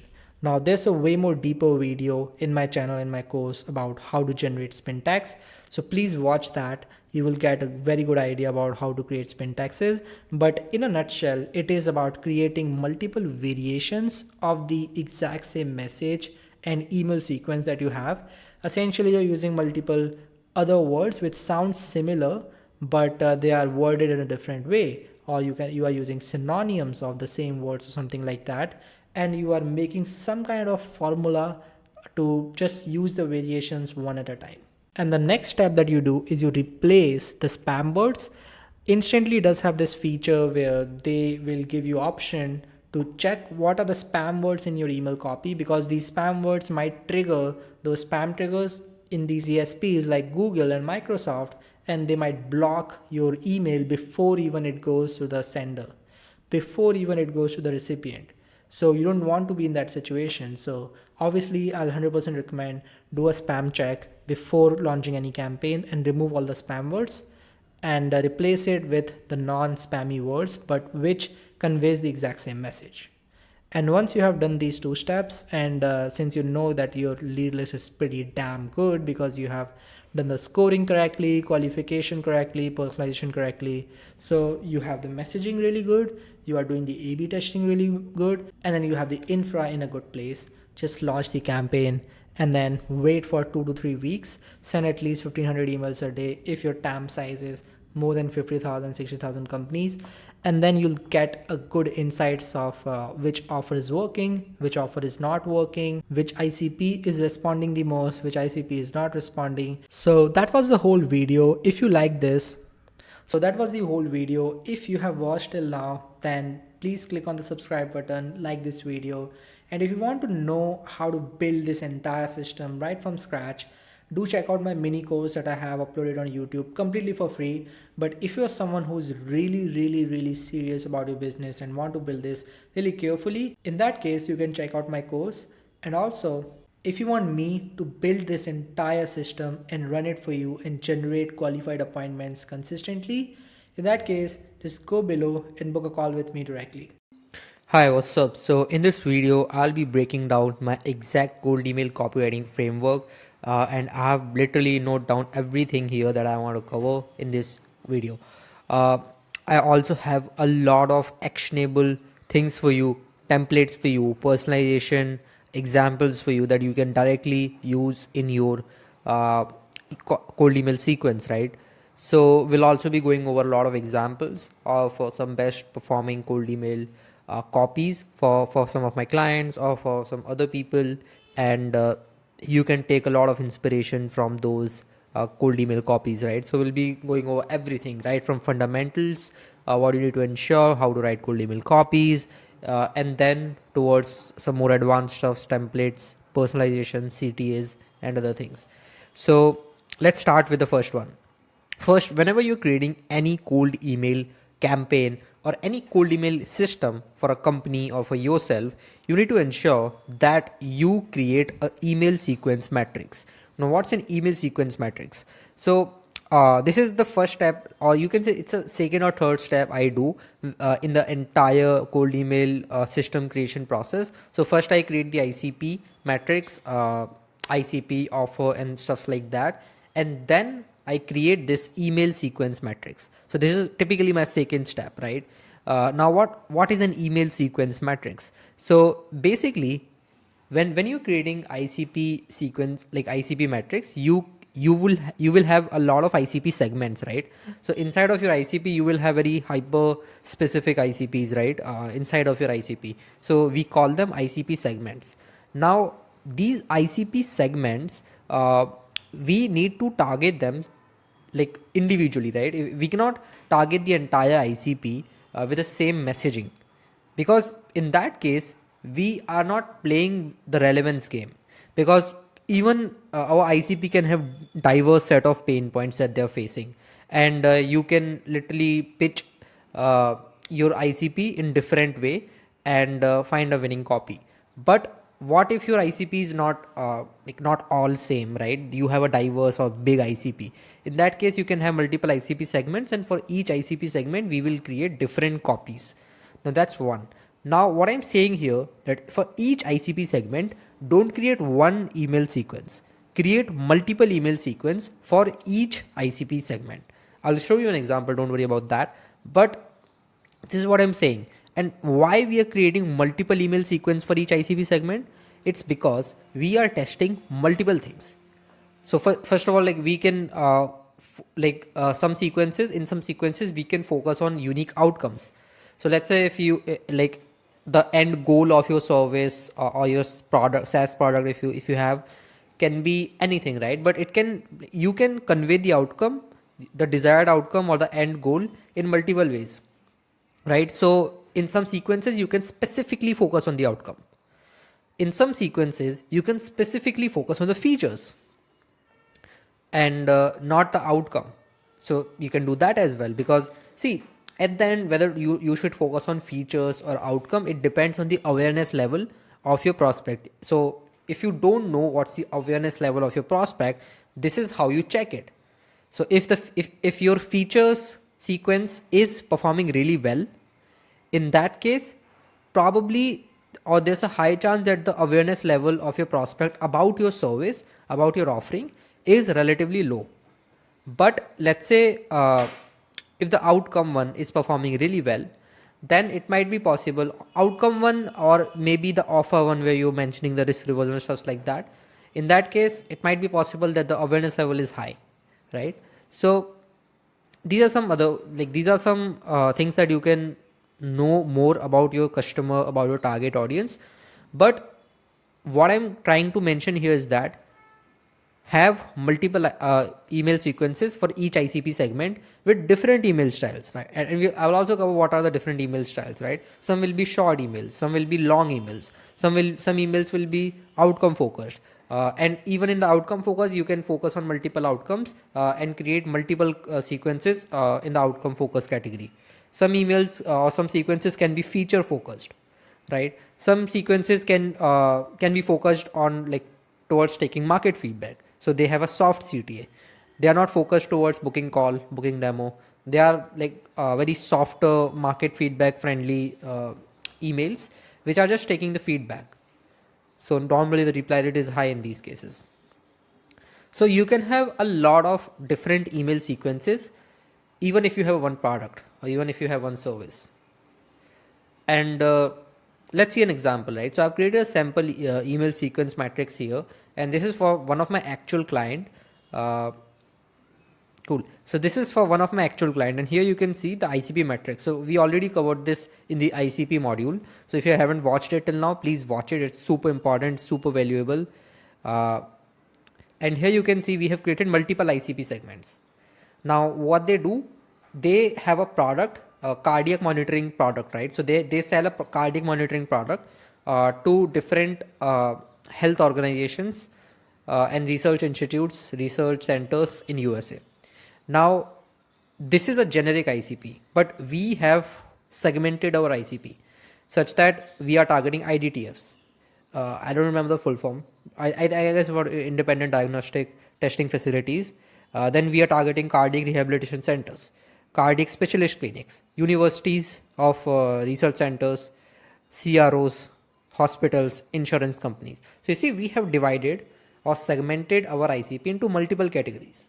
Now what we'll do is that we'll find the decision makers and the lead scraping source, whatever we have, and we'll focus more on the local database rather than generically sourcing leads from Apollo. Then keyword, if any, pain points is super important, desires are super important, and if any unique pitch if you want to do, right? So here, this is the first step, and we already covered this. So I'm not going into much more detail on this because I already covered it. But what you need to do now is that for each of these ICP segment that you can see. So for IDTF, you need to have multiple email sequences, and we would have that in our email sequence matrix. So let's click this and let's see. So here you can see in front of IDTF, you can see multiple email style. Now I've also mentioned what are these different email sequences in one line, right? In one liner. So template one is basically a one liner question email. So basically asking a question.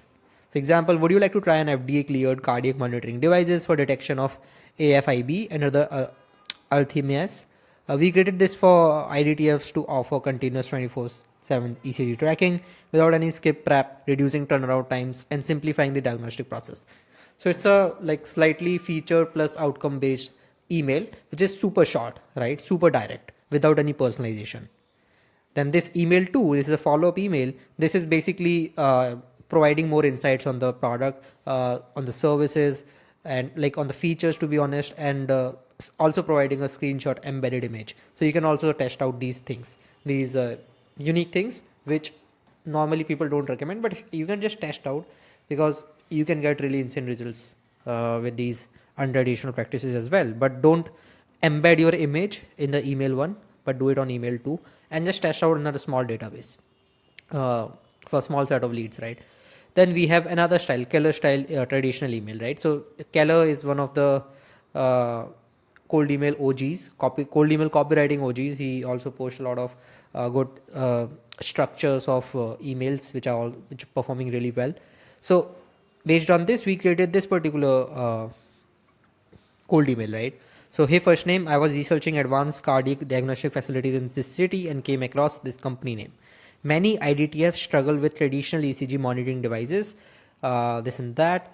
And we are working with 3 IDTFs in state name to cut monitoring expenses by 40% with Frontier X Plus, a 24/7 continuous ECG device or system that improves report turnaround time. So it's also, this is more of a outcome based email, right? And this is a traditional email style. This is normal length, and you can see much more. And this, for example, this Nick Abraham style email, right? This template 3 is basically more focused on getting market feedback. So you see, it has a very short, like, and very soft CTA. So in this particular, in Keller style traditional email, the CTA was, would you be open to a quick demo? So this is very hard, hard commitment CTA, right?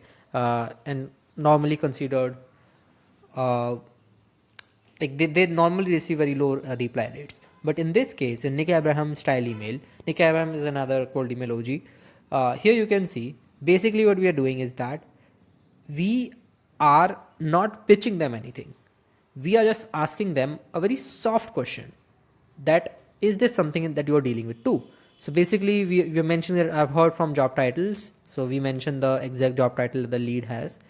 The current monitor and ECG patches have issues like skin irritation, patches falling off early, and poor data during activity. Is this something you're dealing with too? We are not mentioning about a product at all. So you see, this is another email style, and this is best if you want to take market feedback. And then in the follow-up email, we are mentioning our product. First name, asking because we created a continuous ambulatory ECG variable and whatever, right? So this is more of a feature based, right? This is fully feature based, no outcome based at all. So you see, we have multiple. So for example, the last one, it is incentivized campaign. So in incentivized campaign, we are literally offering them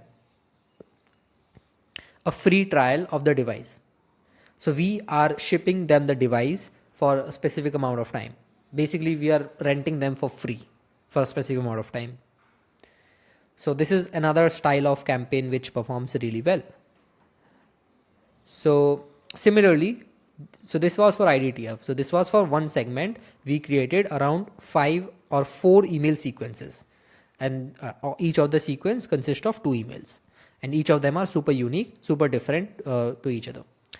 Now for another ICP segment, we have different email sequences based on different templates. So template 1, this is feature focused. Template 1, this is outcome focused. So basically both templates are same. They are one-liner questions, but one is feature focused, one is outcome focused, right? So similarly, Keller style email. So this is feature focused, this is outcome focused, and both are different templates. So you can see, like, this is how you create a cold email sequence metrics, and this is super important. Most of the people only have, like, most of the people who are not aware of these cold email tactics, what they do is that they literally have the generic ICP and they create one cold email sequence for that generic ICP and then just reach out to them, which never works. But what instead you need to do, you need to create an ICP metrics first, segment your ICPs, and then create multiple email sequences for each ICP segment. So there's a lot of work to do, but this is high leverage work because you need to do this one time. You don't need to do this every single time, right? You just need to do this once, and then you start running the campaign with this bunch of A/B testing sequences, and you would get really great insight on what's working and what's not. So this is exactly what I mentioned, like what I'm trying to say here, right? And why it is important to create an email sequence matrix. Now let's move forward. Now the question is, how big should be your cold email sequence? Now, for this example, my cold email sequence was 2 email long, but it depends on your TAM size. So if your TAM size is super big, in that case, you can have 2 email sequence length, right? But what if your TAM size is small? Let's say you just have 10 to 80K people in your TAM size. So this is relatively like not that big. It's a moderate TAM size. In that case, you can have 2 to 4 emails in your sequence. Even 4 emails is fine.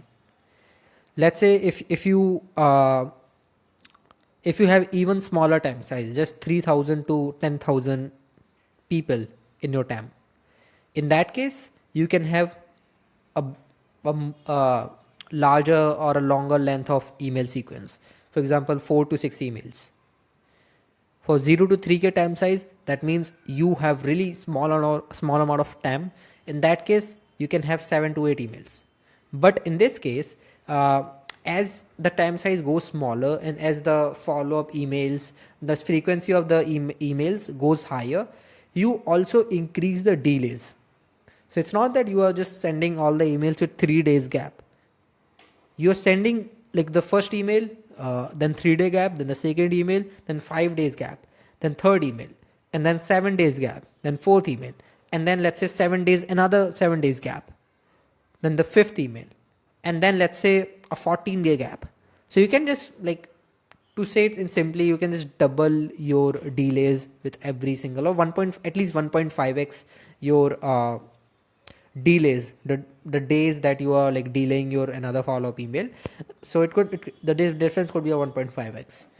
So yeah, but this was an example of based on what your TAM size is, how you can vary the length of your email sequence. Now let's talk about subject lines, right? Now we'll definitely talk more about the cold email copywriting and how you should copyright your cold emails. But before that, let's talk about the subject lines, because that's the first thing people would see even before the cold email. Now, what's the best subject lines? The best subject lines are 2 to 3 worded subject lines, which are all lowercase. Most people don't even know this.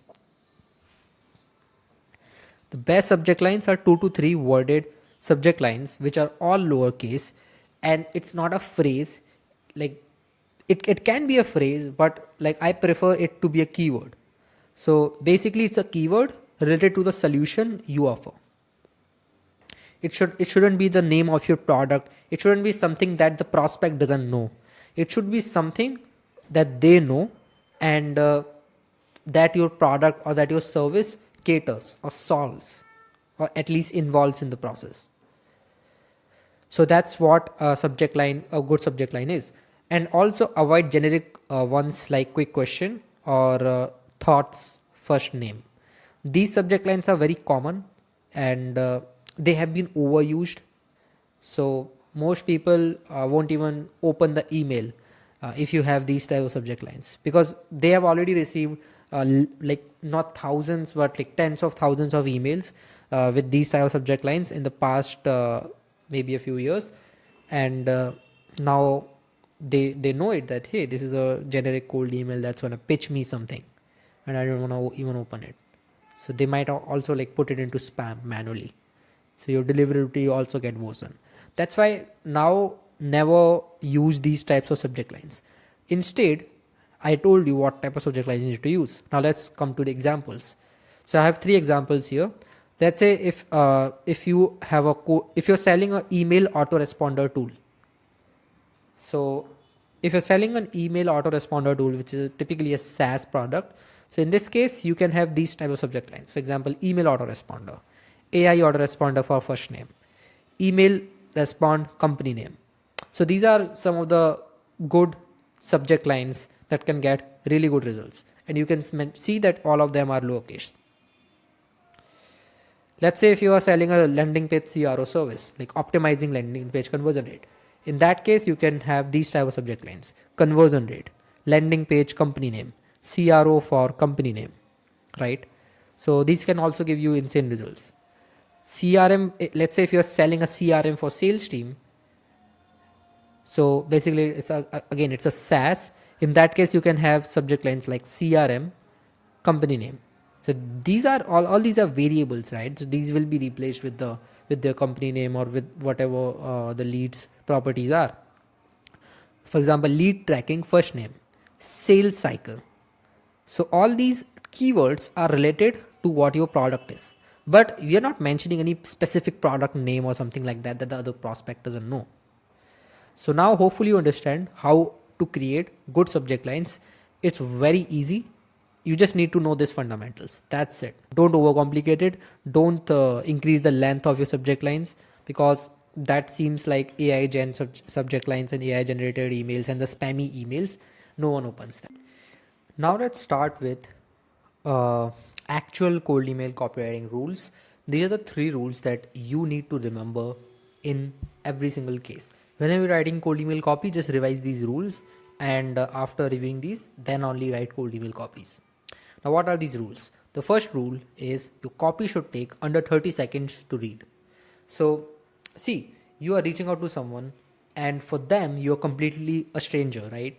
So, attention is the real money right now. The money is in attention, and it's very hard to grab. So, you cannot like take 1 minute, 2 minutes, 3 minutes of their time reading your cold email, because they won't spend, right? Their time is very important to them, and they won't spend their 5 minutes reading a post or reading a cold email which is sent by a stranger. That's why you need to take the smallest amount of their time, and that's why I recommend that your copy should take under 30 seconds to read, and it should be under 200 words. So if it's under 200 words, essentially it means that your copy would take under 30 seconds to read, but there can be exceptions as well.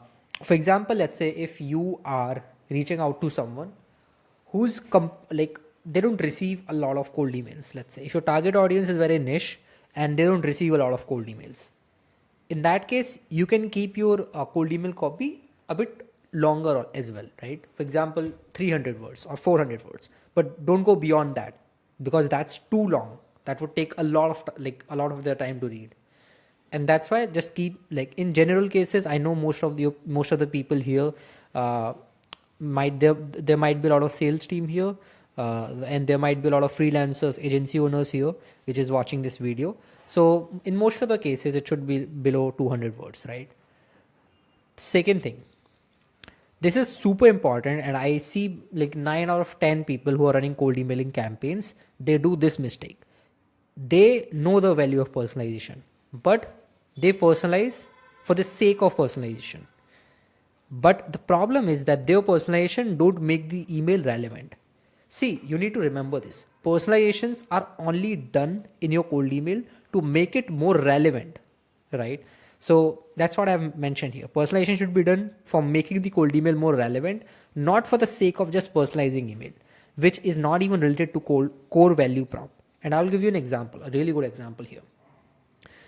You can see 2 emails here. They are for same company, same tool, which is an AI SEO tool.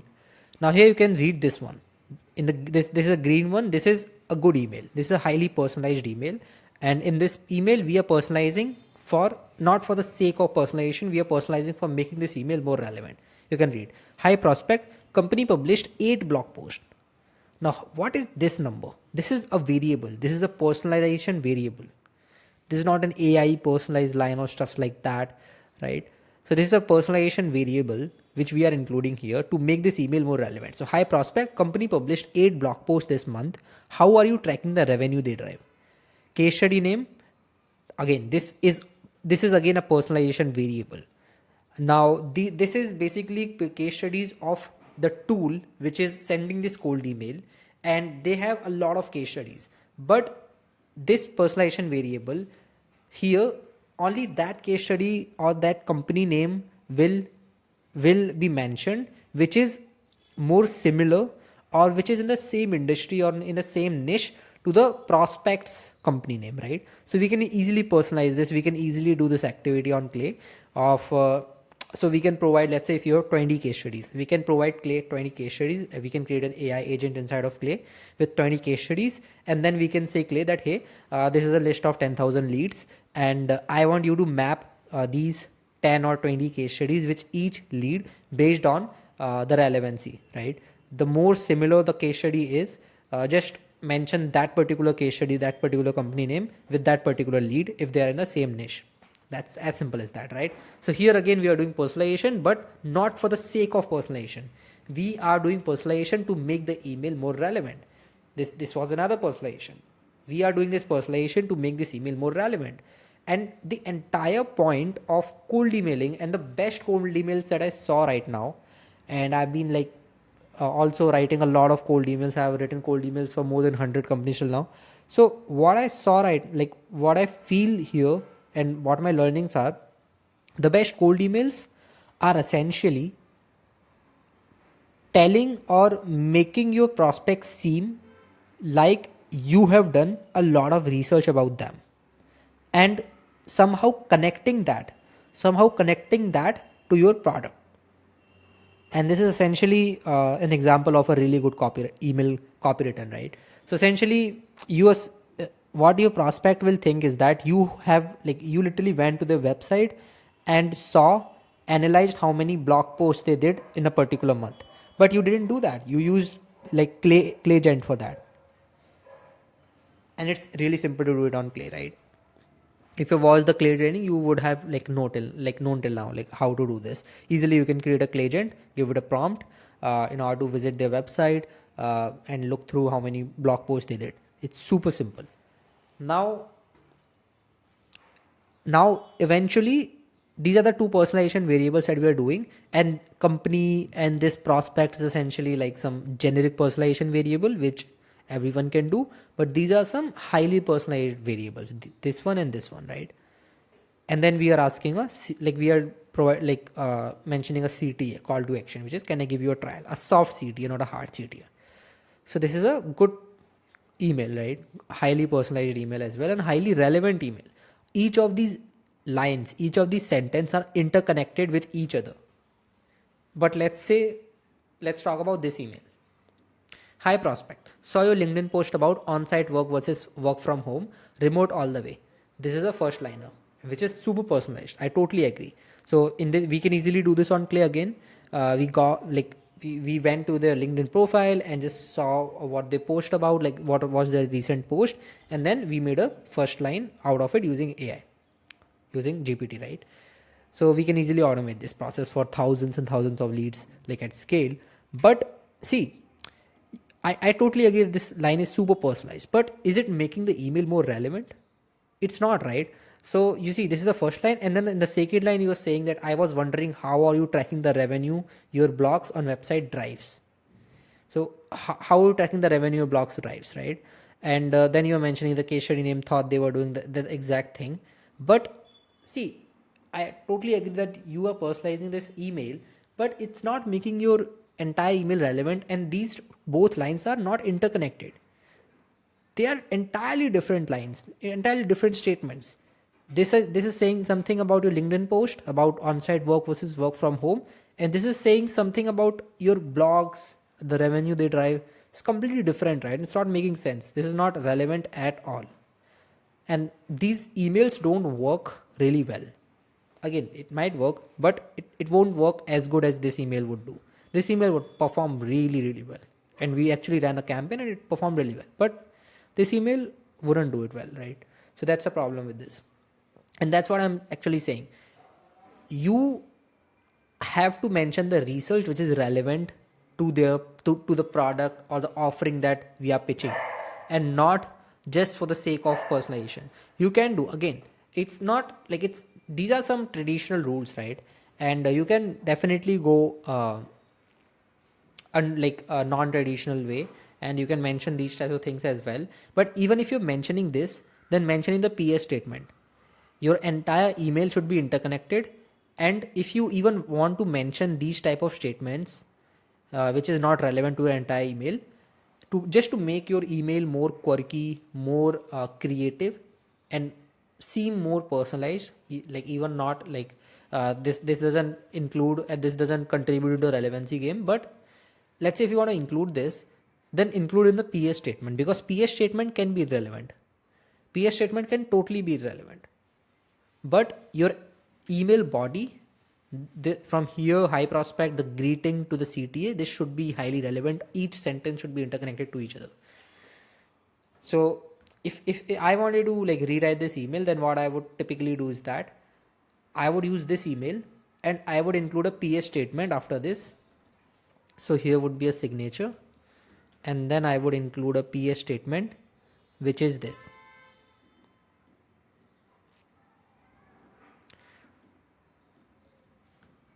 Cool. So now this is a even better email, but compared to the previous green email one, it might perform a bit more better, but there wouldn't be a significant change, right? Because see, a person who genuinely have a requirement of your service or is genuinely facing the pain point, they wouldn't reply to you just because you saw their LinkedIn post and you just mentioned this statement.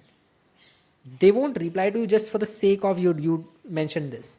If they're genuinely facing the pain point, they would reply to you even if you haven't mentioned this, right? But again, this might if you're doing a volume campaign, and this might make a slight difference, but this is not super important, and you can just remove this as well. Cool. I guess you definitely found some value here. Now let's talk about the third rule. Your copy must be at least 80% about your prospect. So prospect, and 20% about you. Most people, what they do is that they include their introduction as well in their copy. They include what are what is their product, what is the features, what is their previous story behind creating that product. It's not how it works. Like you're literally sending a like email to a stranger, and for them you are a stranger. Why would they even be interested in what your behind like backstory is? What is your introduction? What is your name? They are not interested even in your name. They are not interested in your product. They are interested in how you can help them, and that's why your copy must be 80% about them. And what I mean by 80% about them, so mention your research about them, what research you did, and correlate that, and connect that somehow to what pain point they might be facing, that I just mentioned here, pain point they might be facing, how your offering can help them achieve their desired goal. So we are here to help them achieve their desired goal, and solve the pain points that they are facing, and not like increase sales for our product. At least like for us, we are definitely trying hard to increase sales for our product, or like book more meetings if I'm selling a high ticket service. But for them, it must seem, at least in the cold email, that you are genuinely trying to help them. And this is how you mention it. Like, so this is a good email copy is. And right now we're talking about cold email. Don't interrelate this with warm emails. Warm emails or email marketing, this is completely different strategy. And in warm email and in email marketing, you do totally different type of copywriting, right? Because you can go with large emails as well, longer emails as well, not large. So, but here, since these are cold emails, you are talking to strangers, so you need to be very cautious on like what your copy mentions and whatever personalizations you do, how big is your copy and stuff like that. So these are some 3 rules that I always remember, and I would also recommend that you just note it down somewhere. And whenever you are writing the cold email copy, and for anyone, for even yourself, you just remember these. You just revise these rules because they are super important, and these examples would also give might have also gave you a great clarity, right? So cool, this was a very important thing that you need to remember. Now let's talk about CTAs. So we talked about subject lines, we also talked about some cold email copywriting rules. Let's keep this rules, right? Rules is a more impactful word. Now, what's a CTA guide? So CTAs are quite simple. The purpose of CTA, like first of all, what is CTA? So if you're not from the copywriting world, if you don't know these copywriting basics, then your cold email is essentially cold emailing essentially greeting and then mentioning the first line, which can be an icebreaker, which can be personalized line, and then the body, the value proposition or case study, whatever you're mentioning, and then a CTA, a call to action. What is a call to action? It's essentially a question that leads to like next actions that you want your prospect to do. So what kind of action that you want your prospect to do? It might be to book a call with you. It might be to book a demo. It might be to try like just sign up in your on your product, or start a trial on your product. It can be anything, right? But it's essentially a call to action. You're calling your prospect to take an action. And this is super important. Your cold email copy must end with a call to action. For example, here this is a call to action. Can I give you a trial? Here this is again the same call to action. So the purpose of CTA, as the name suggests, is to generate a response from the prospect to the email, usually a yes. Best CTAs are the one with zero friction. Make sure you are not asking for too much. Keep it as low friction as possible for the prospect. Take permission before sharing anything. Right? So this is self-understood. I'm not going into much more detail here. Top 4 mistakes while writing CTAs. This is from my personal experience. First of all, the first mistake is you don't have a CTA at all. So please, just since you know this, always have a CTA, just a one-liner after your entire body, and which is essentially trying to generate a response from your prospect, right? So it's a question, it's a one-liner question. Second, second mistake here is that you're asking for too much. So you're literally asking for like them to pay 1,000, 2,000, 3,000 a high ticket deal, or you're literally asking to pay for your SaaS product in a cold email. Who asks for like to pay in the first email?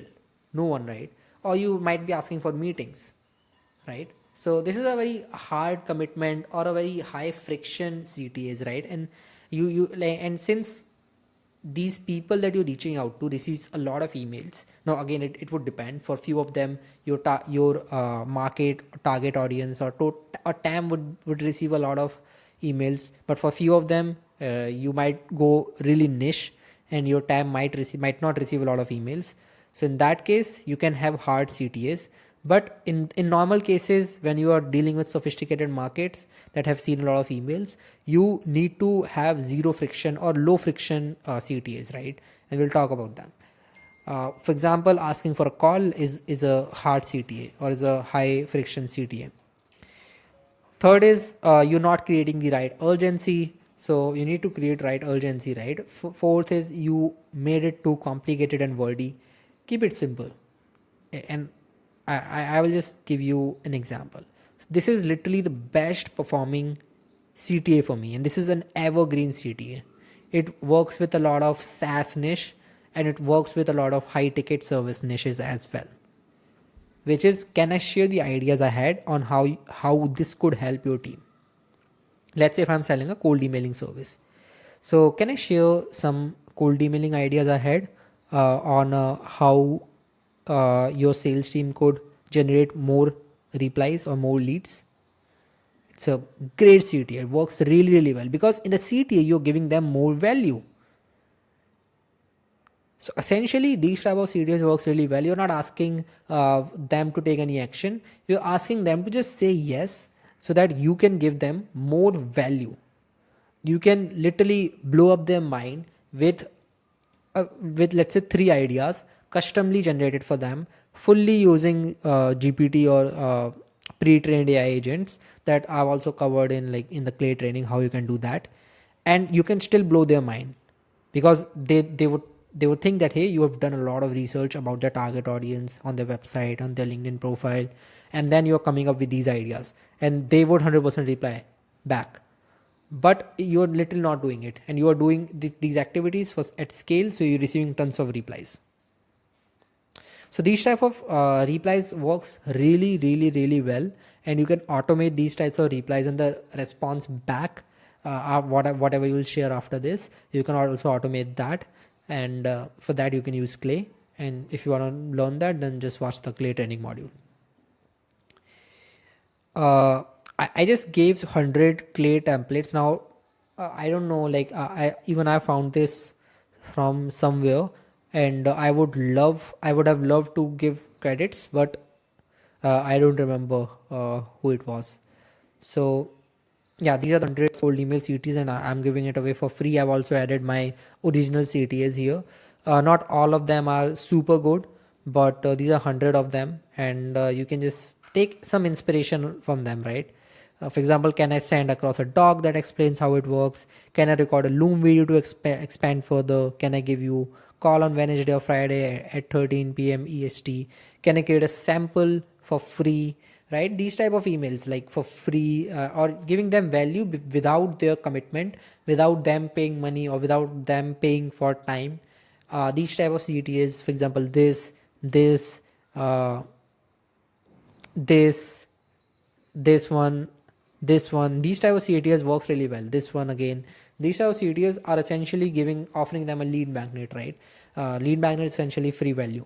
Without them without them spending any significant amount of time of money on this.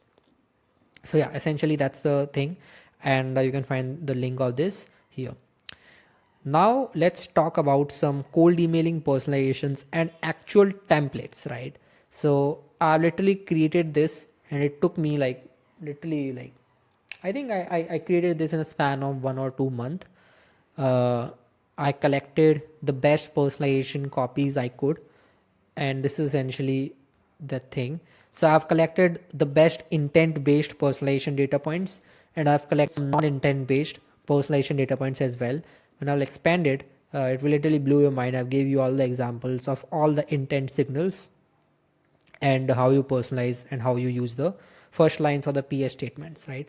So we'll talk in detail about these. Let's start with this.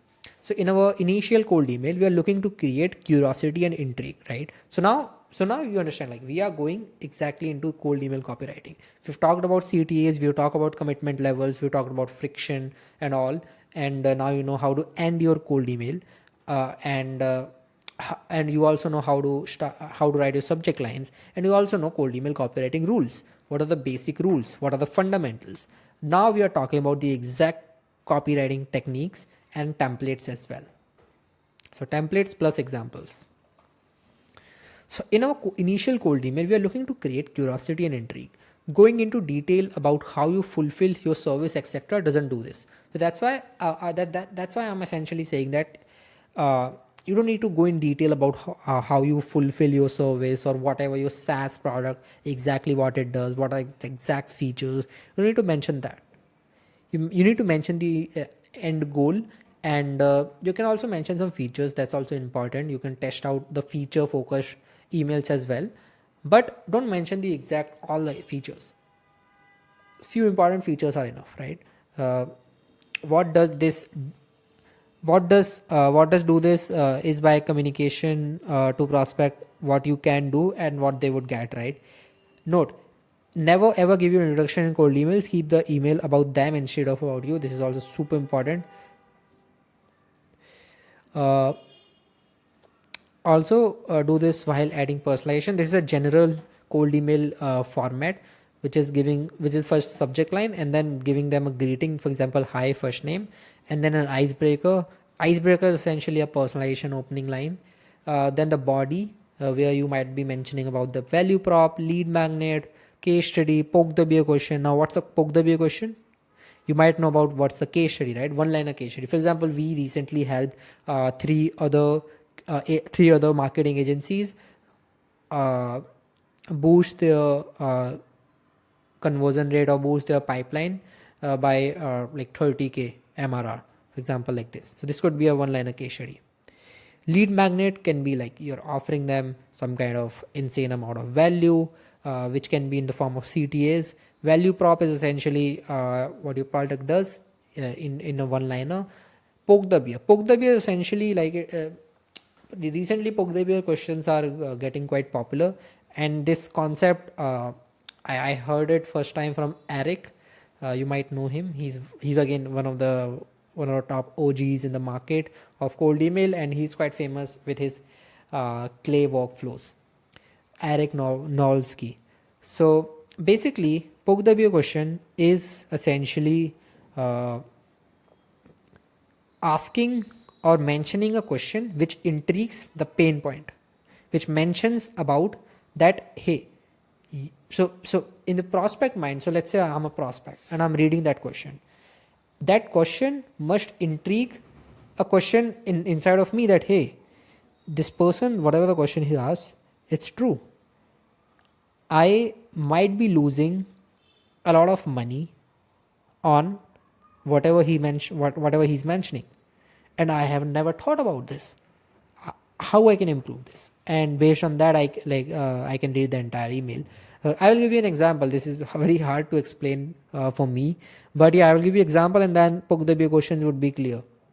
And then we end the cold email with a call to action and a signature. Now let's start with the personalizations. We'll also talk about the exact cold emails templates, and like these are cold email sequence templates, right? And you don't need to ever start with you don't need to start with creating cold emails from scratch. Just use these templates. I all the time I'll do this, uh, and just personalize and make these templates relevant for your product or for your client's product. Let's start with these. Like, what's the difference between intent based and non-intent based personalization? Essentially, it means that if you're using any intent signal to source in data, for example, you're scraping leads from your competitors company page followers, then that's an intent signal. And then in that case, you can mention a very specific intent based personalization first line. For example, hey, first name, I just saw that you are following competitor names page on LinkedIn. This is a highly personalized first line, right? And you don't need to do this for every single lead, because you can literally, because every single lead is that you scraped is following that particular competitor name. So you don't need to waste your AI credits, and you literally can personalize it at scale for free, just by mentioning this first line, which is actually mentioning the intent or actually mentioning the source where you scrape that lead from. So these are the intent based personalization data points. For example, job openings. So here, like I've also mentioned how exactly you can use what to use in order to do this personalization, but I think this is not much relevant for you because I've already covered all this on clay training, right? So on clay training, you can just refer clay training, and in that case, you can see all how to get these personalization data points, or how to source in or how to scrape leads to get these leads who fall into this intent signal. But here's the example, here's the real value. So let's say you are scraping someone for like you're scraping a company who are hiring for someone, right? So company hiring for a specific role. Let's say this is a intent signal. So you can mention something like, notice you're hiring for a DevOps engineer. So this is a job title that they're hiring for. So let's say I will also personalize this. So this can be a great personalization first line, or you can use this one as well. Notice you're hiring for a title and it looked like this person would be responsible for responsibilities. Considering the job description said, quote the job description. So essentially you are going into much more detail about so you are also scraping the job description and everything using Clayagent, and then you're mentioning that responsibilities and stuff like that. So these can be a great personalization if you're using this intent signal. Or you can use recently promoted. So people who are recently promoted, you can scrape them, and then you can use a PS statement. This would be at the end of the entire email, that hey, congrats for the recent promotion. So you're ending the email at a good note. Now this is irrelevant to the entire email. That's why we are not using this in the first line, right? We are using this in the PS statement. Then you might also reach out to people who have recently changed in headcount, job opening recently promoted. Okay, just a second.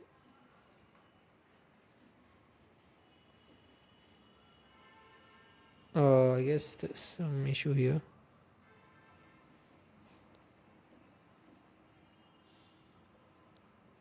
Yeah, I think this is much better now.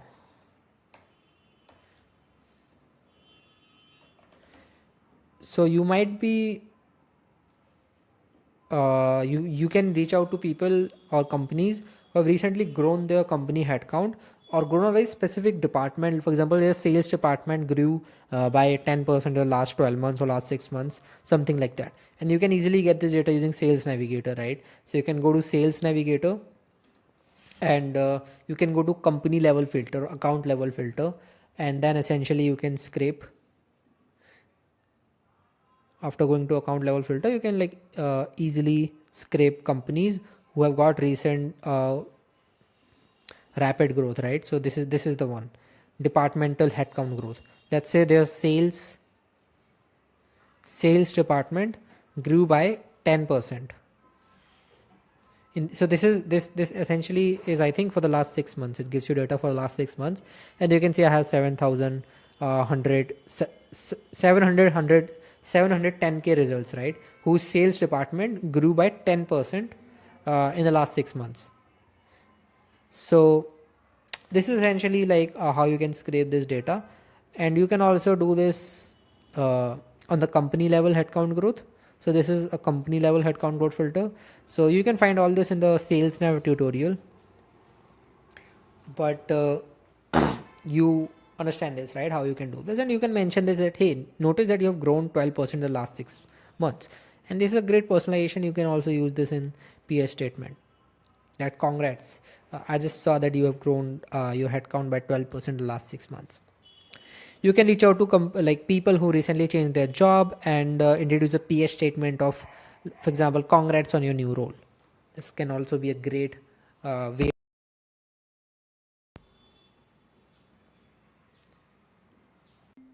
For example, you can also mention their website traffic or the change in their website traffic, and you can scrape it using SEMrush or similar web integration with Clay. And you can exactly mention that, can see your website traffic change from this to this, or something like, I know similar web isn't perfect, but this said you had around this number of visitors per month on your web page. So these types of personalization are good if you're selling a SEO service or you're selling a digital marketing service, and you can somehow relate this personalization line with your value prop. For example, let's say I can even relate it with cold email, and let's say I'm selling a product called b2b, which is essentially a website visitor de-anonymizer. So it identifies anonymous website visitors. So I can literally create a email that, hey, I know similar web isn't perfect, but they said you had around this number, like let's say 100k visitors per month on your web page. I made we have made a website visitor de-anonymizer, which can identify at least 30% of these 100k visitors, and can give you their exact LinkedIn profile so that you can retarget them using LinkedIn outreach or cold email outreach or even paid ads. Insane cold email. It would give you insane amount of results. So, but it would only be relevant if you can relate it somehow with your product. Don't forcefully relate it, because website traffic is something that your service or your product might not be catering. So then look out for other data points. For example, funding rounds. PS, congrats on your new funding round. A very generic personalization, but yeah, you can also do this. Technology used. You can this is adaptable to a lot of other a diverse range of companies, right? For example, I can see that you're using this tool in your tech stack, or I saw that you guys have a history of using this tool at company name, right? So you can scrape all the companies who are using or who have previously used, let's say, HubSpot CRM. And let's say you are a CRM company, you're a competitor of HubSpot. So you can literally mention that, hey, I saw that you guys have a history of using the HubSpot CRM at your company, and just mention the exact company name as well to make it more personalized. And then you can mention that we have created a HubSpot competitor, which is better than which is 2x cheaper than HubSpot, and also provide 3 more features what HubSpot do, and mention the features, this. It would perform crazy well, and it is personalized as well, right? So right now I'm just giving you examples out of blue, right? But I also taught you the fundamentals so that you can relate that how I'm giving you examples, what's the actual core, and how I am building up these examples. So now you know that, because I've already taught you the fundamentals, and I'm just giving you these examples so that you can connect the dots. And after connecting the dots, you will be able to come up with the best personalized and highly relevant cold email copy for your product as well, or for your client's product as well. News alerts. right? You can scrape companies, or you can scrape leads from news alerts. Just came across this article about your company and mention the exact article title or something like that. And there are a lot of intent signals that I mentioned here. You see, all these are just intent based personalization data points. These are not even all the personalization data points I have. I have a lot of non intent based personalization data points that I personally collected for you guys. I'm not going over like all of them. I will give you, you will have access to this doc, a Notion doc, so you can definitely go over this. But let's cover the first few. For example, so these non-intent based personalization data points, these can be used no matter what your intent signal or what, or like basically, it doesn't matter uh, that how you scrape the leads, what intent signal you're using. And these non-intent based personalization are commonly used in email follow-ups as well, but it doesn't mean that you cannot use them in your first email. First is solution or product provided. So you mention the exact solution or the product that the prospect provides or that their company provides. You can easily scrape it using like Legend or ChatGPT. And for, let's say if you are selling to a B2B company, in that case, you can mention that I was taking a look at your website and figured you sell to potential job titles to help them with manage and optimize transportation process. So this can be a really highly personalized first line. Let's say if you're selling to a D2C platform or e-commerce platform, you can mention something like, hey, just received this product from your store today and it's awesome. Or you can mention something very specific about that product. And you can easily scrape any random product from their website and then just create a highly personalized line out of it. Or a tech platform. Let's say you're like reaching out to a tech platform. In that case, been using company name for a few months now, and it legit helps me. Then you mention the solution, whatever the company helps with, and you can literally do all of this at scale and make your cold email really personalized without seeming it like that we have literally used AI to personalize it at scale. You can mention or reference the employee by name or a colleague by name. For example, notice John Smith is an SDR on the team, so guessing you do outbound. A super highly relevant, uh, a highly relevant first line or icebreaker.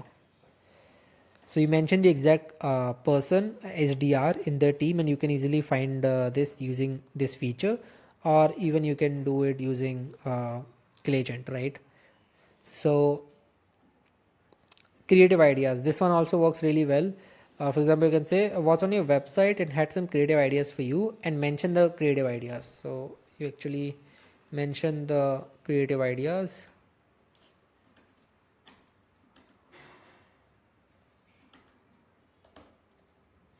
Cool. So you mention the creative ideas, exact creative ideas that you had. You typically give GPT a prompt which generates creative ideas, which is highly personalized. And this performs really well, right? And there are a lot of other non-intent personalizations as well that you can do easily. You can do, and I'm not going over all of them because that would literally take a lot of time of mine. But yeah, I will give this access to you guys so that you can like go through it and see which is relevant to you. For example, if you're reaching out to a e-commerce brand, let's say if a performance marketing agency or a landing page CRO agency of a Shopify company, in that case you can use this personalization as well, which is essentially mentioning the average order value. So I was looking at your site and look like an average order value is about this considering if someone purchased this item, right? So this is personalized. This is also personalized, super personalized line. Cool. So we've covered a lot of personalization variables and personalization first liners. So now you have a great idea of how we create a first liner personalization and what type of personalization lines we can create. Now you need to know what's the body, what comes after the personalization. After the personalization comes the body, which is essentially which can be a value prop, which can be the poke the bear question, which can be one liner case study, which can be anything, right? And after that it comes the CTA. CTA we already talked about. So let's talk about the middle part, which is the body, which is the most important thing. So I've mentioned a lot of templates for you guys: template 1, template 2, template 3, template 4, template 5, template 6. Literally, I have mentioned a lot of templates so that you guys can literally take those templates and use it for your benefit. And you don't need to write cold email from scratch. You take a template and then you start writing your cold email for your product based on that template, so you have something to start with, right? So that's the best approach to writing cold email copy, especially if you are if you haven't wrote like 100 200 copies till now. Essentially that means that you are not that experienced. That's why it would you are bound to do a lot of mistakes, and that's the reason why I would recommend that use any of these templates. And personally, even I use a lot of templates all the time. I use different types of templates to create different email sequences. So let's start with the first template here. So the first template has around like it's a 3 email sequence. You can even like jot it down to 2, or even you can use the first one, you can just specifically use the second one. It doesn't really matter, right? You just need to focus on the email template. So let's start with, let me zoom in quickly. Yeah.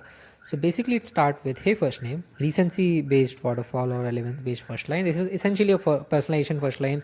I won't go into much detail because I already gave you a lot of personalization first liners, right? So essentially here you need to personalize on something happened recently to the lead or the company. Now in the second sentence, you need to relate it with the value prop. So prepare multiple offer messages with different angles of pain points and desired outcomes. For example, it could be, we help B2B SaaS companies automate their cold outbound to fill their sales pipeline without spending on paid ads. A really simple value prop. And prepare multiple such offer messages with different angles. That's what I mean. And that you can easily do if you create an email sequence matrix. Now you mentioned specifically, I think I can help you. Then this is a AI generated personalized one liner which mentions what exactly you can do. It's not something like, hey, we can help you book more calls.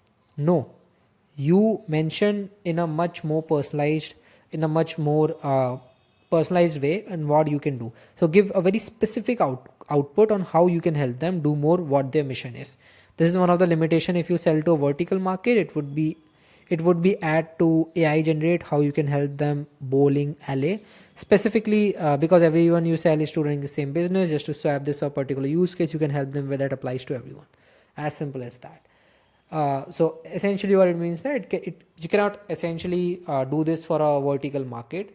But if you let's say if you are selling to a diverse set of audience, right, which have different target audiences themselves, and let's say if I'm an outbound company, I'm a lead generation freelancer or agency kind of thing, and what I can pitch them that, hey, specifically I can help you reach out to your target audience. Now I can mention the specific target audience they have, because all my target audience would have different target audience themselves as well. So hey, I think I can specifically help you reach out to companies, or let's say small businesses, or like let's say e-commerce companies in USA who are selling beauty products, because that might be their target audience, and I can easily find their target audience using Clayagent. So yeah, I can do that. And I can say something like that, hey, I can help you send 1,000 emails every single day to specifically to these e-commerce companies who are selling beauty products in the US market, without lending those emails into spam. That's it. It could be a highly personalized email. Or we can say some, and then we can say, if we could help you book 20 meetings with those e-commerce companies, would that be useful to you? Simple message, but a super relevant, highly personalized message. Signature, and then you can also mention a PS statement, which is essentially an AI generated analogy. Just like your company helps in X, we help in Y. So this is an AI generated analogy. So this type of personalization also works really well in, especially in the PS statement. Again, it doesn't contribute in the relevance game. It's just a gimmick, right? So something like, a good way to think about us is just like Gymshark helps Jim goes save money on great. Okay, I think it got cut in between. So this is typically a common PS. We had to finish that email with more personalization. It makes an analogy between what your company does and what their company does. So your company and their company, and what's common between them, you mentioned that. As simple as that. The second email. Hey, first name. I would imagine you didn't leave past company. So you mentioned their past company in from their LinkedIn experience section. Stoked to worry about pain point. For example, for my particular use case, I can mention. I would imagine you didn't leave. Let's say, I would imagine you didn't leave leadbirds.io stoked to worry about email deliverability issues or your emails not landing in primary. Now here I can again mention this exact value proposition to be prop message to be tested, and then I can say something like, no need to hop on a call, could I send a video on how it works? Signature, then a PS statement, or feel free to tell me to pound send. It's a simple way to let them know that you can unsubscribe to this message. So yeah, but it's a creative way of saying it. So if they mention that, hey, I don't want to receive this type of emails, and then you can just like unsubscribe them to you from your email list. As simple as that. Third email, a really good performing email. These types of emails are commonly used in follow-up sequences. It essentially is that you are mentioning three creative ideas generated by AI, and these three creative ideas are super personalized and are actually valuable. Hey, first name, let me know if full name of employee 1 or employee 2 would be better to speak about this. This is again super personalized. We are mentioning the employee name. I had three ideas about how we could specifically help over at company name, and then mention the three ideas. Do any of these look like a fit we could discuss with your team? These type of emails always performs really well. The demerit of these emails are these are super big, but again, it works really well. Super personalized, super relevant. Template 2, a direct approach. All credits to Nick Abraham. Okay. Okay, can I give credit somewhere? Okay, I don't think I can. Okay, leave it. But oh, I can. Credits to Nick Abraham. So this template was created originally by Nick Abraham, again another OG in cold email industry. So this works really well for market testing your product. So you're not sure, you haven't achieved PMF, power market fit till now, you can use this in order to take feedback from your market, whether you are even solving a real pain point or whether you're targeting the exact ICP or not. Right. So hi, first name, wasn't sure if I should send this to you or your colleague name. Either way, I talked to a job title about product service, and they keep saying me that they want this desired outcome, but they don't know what's stopping them or what's the pain point. Are you dealing with this too? So we are literally not talking anything about our product. We are not even pitching anything. We are just asking that, are you dealing with this pain point or not? That's it. And in email 2, you're saying something like, only asking because we were able to help. Then mention the one liner case study, and then say that, can I send you 5-minute loom explaining how. Works really well in most cases, but it works really well only if you like haven't achieved PMF and just want to test out your product, right? It won't book you a lot of calls, to be honest, but this would give you a really great market feedback so that you can improve your product, get more feedback, like introduce more features, or maybe change your offer in such a way that it now appeals to your target audience in a better way, and essentially you find an offer market fit later. Template 3, poke the bear approach. Now essentially we talked about poke the bear, but I was not able to explain you earlier what it is. But now let's with examples I would be able to explain you in much better way. For example, hey, first name, relevant first line. So this is just a generic opening, Then you actually mention the poke the bear question. For example, why are you guys still using clay.com? So you can literally say this, like send this email to a head of sales or or let's say cold emailing agency, who normally all the cold emailing agencies would use clay.com. So you mention why are you guys still using clay.com, and then that person would go thinking that, hey, why are we using it, right? Because it does a lot of work, it saves us a lot of time. But then you mention we built an alternative that's 3x cheaper, 2x faster, and has the same data. Or let's say it does exactly what Clay does, but it is 2x faster and it is 3x cheaper. And still, you guys are using Clay.com. Why? There's no sense in using Clay.com now. So, so this is exactly a poke the bear question. So you arise a curiosity, right? So here's a much more in-depth definition of this. So few things fall flatter in cold emails than leading questions that encourage the desired answer. So poke the bear question is essentially a leading question that encourage a desired outcome or desired answer. Leading questions but put prospects on the defensive because they can smell your commission breath. Prospects know you're trying to box them in. Instead, ask a neutral question that gets prospect to think differently about their current solution. In other words, poke the bear, right? So basically, what poke the bear is, it's basically asking a neutral question that gets prospect to think differently about their current solution or whatever they're currently doing, which is related to your offering, right? So mention what do you know that your prospect might not know that can hurt them. This is a really great definition of poke the bear question. Here's an example. So example for an outreach tool. Why are you guys still using clay.com? We built an alternative that's 3x cheaper, 2x faster, and the same data. We already talked about this. Example for gravy solution. How do you know if your Stripe account is losing revenue without you knowing it?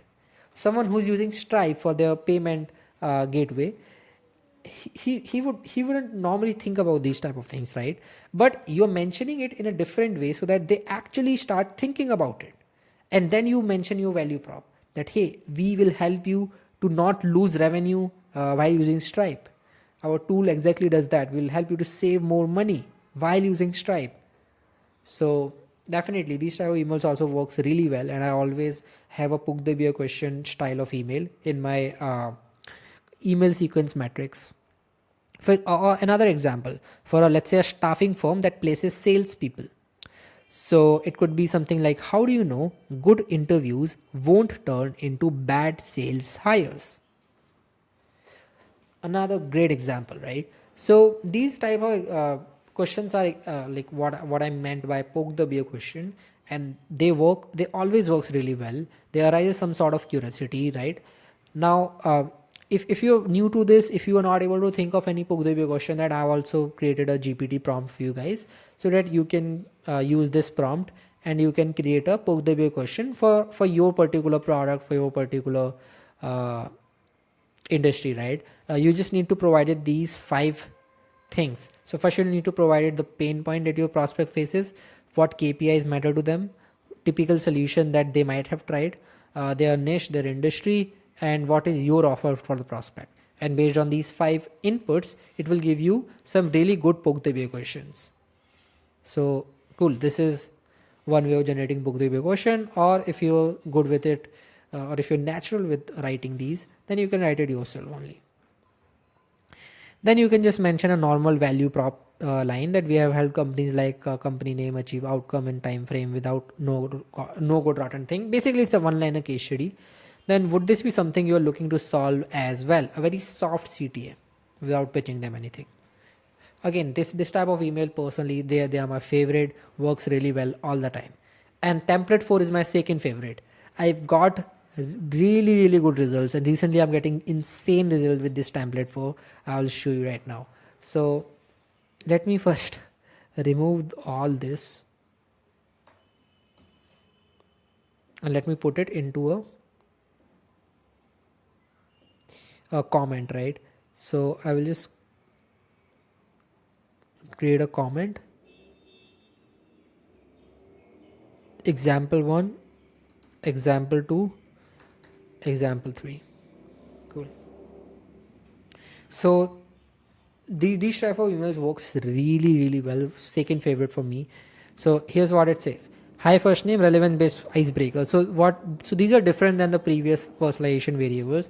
This is what it means: saw Alan Fisher is a CSM in your team and likely involved in managing your clients email inboxes, or was searching for advanced cardiac diagnostic technologies in Los Angeles and found out West Side Medical Diagnostics.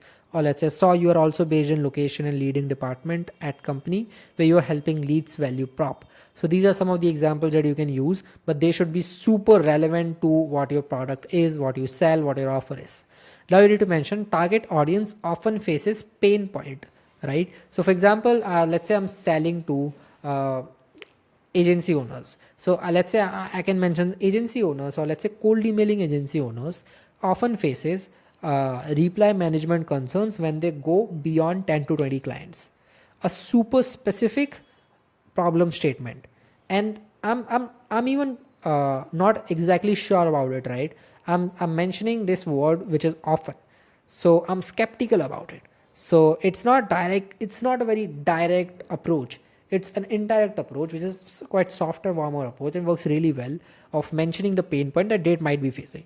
And most cases, if you're doing really good targeting, then they would say, the prospect would be nodding their head that yeah, yes, we are facing this pain point. Now you will be mentioning we helped 4 other cold emailing agency owners achieve, let's say, earlier I gave an example of reply management, so I will again continue with that. So we helped 3 other cold emailing agency owners uh, handle 20 clients inboxes with just one inbox manager using our tool. So now you don't need to invest in 3, 4, 5, or 6 CSMs, customer success managers, in order to manage these cold email inboxes, or SDRs in order to manage, or even like appointment setters to manage these cold email inboxes. You don't need to do that. You can just you can just have one inbox manager to do the same output, but you can increase the output using our tool. So earlier, if one CSM was managing 3 clients inboxes, then now that same CSM, while spending same or even less amount of time, they can manage 20 clients like 20 clients inboxes using our tool. That's what essentially you are saying. So these type of emails are full, like 100% relevant. All of these lines are interconnected with each other and works really well. Template 5. Essentially, I also use this a lot because it's a no formatting version. I forgot the name of the person who invented this, but yeah, this came from someone who's one of the top in the cold emailing industry. Again, I don't remember his name. Really sorry for that. But it's basically mentioning everything and asking a one-liner question in your cold email, uh, and mentioning every single detail in that one-liner question. So, are there any discussion internally? Things you help them do. For example, let's say I help them do cold email, or I help them run LinkedIn campaigns. So, are there any discussion internally? LinkedIn outbound, or LinkedIn automation, or LinkedIn growth, LinkedIn organic lead generation, right? So I will mention that here. Then I will mention we are helping companies, like they mention their company name, achieve uh, achieve whatever outcome you help them in particular time frame without no good rotten thing, or without facing any specific pain point that they are facing right now. And then you ask them, is this a priority over at company name? A very short and very direct email, which is not personalized at all, but it is super duper relevant.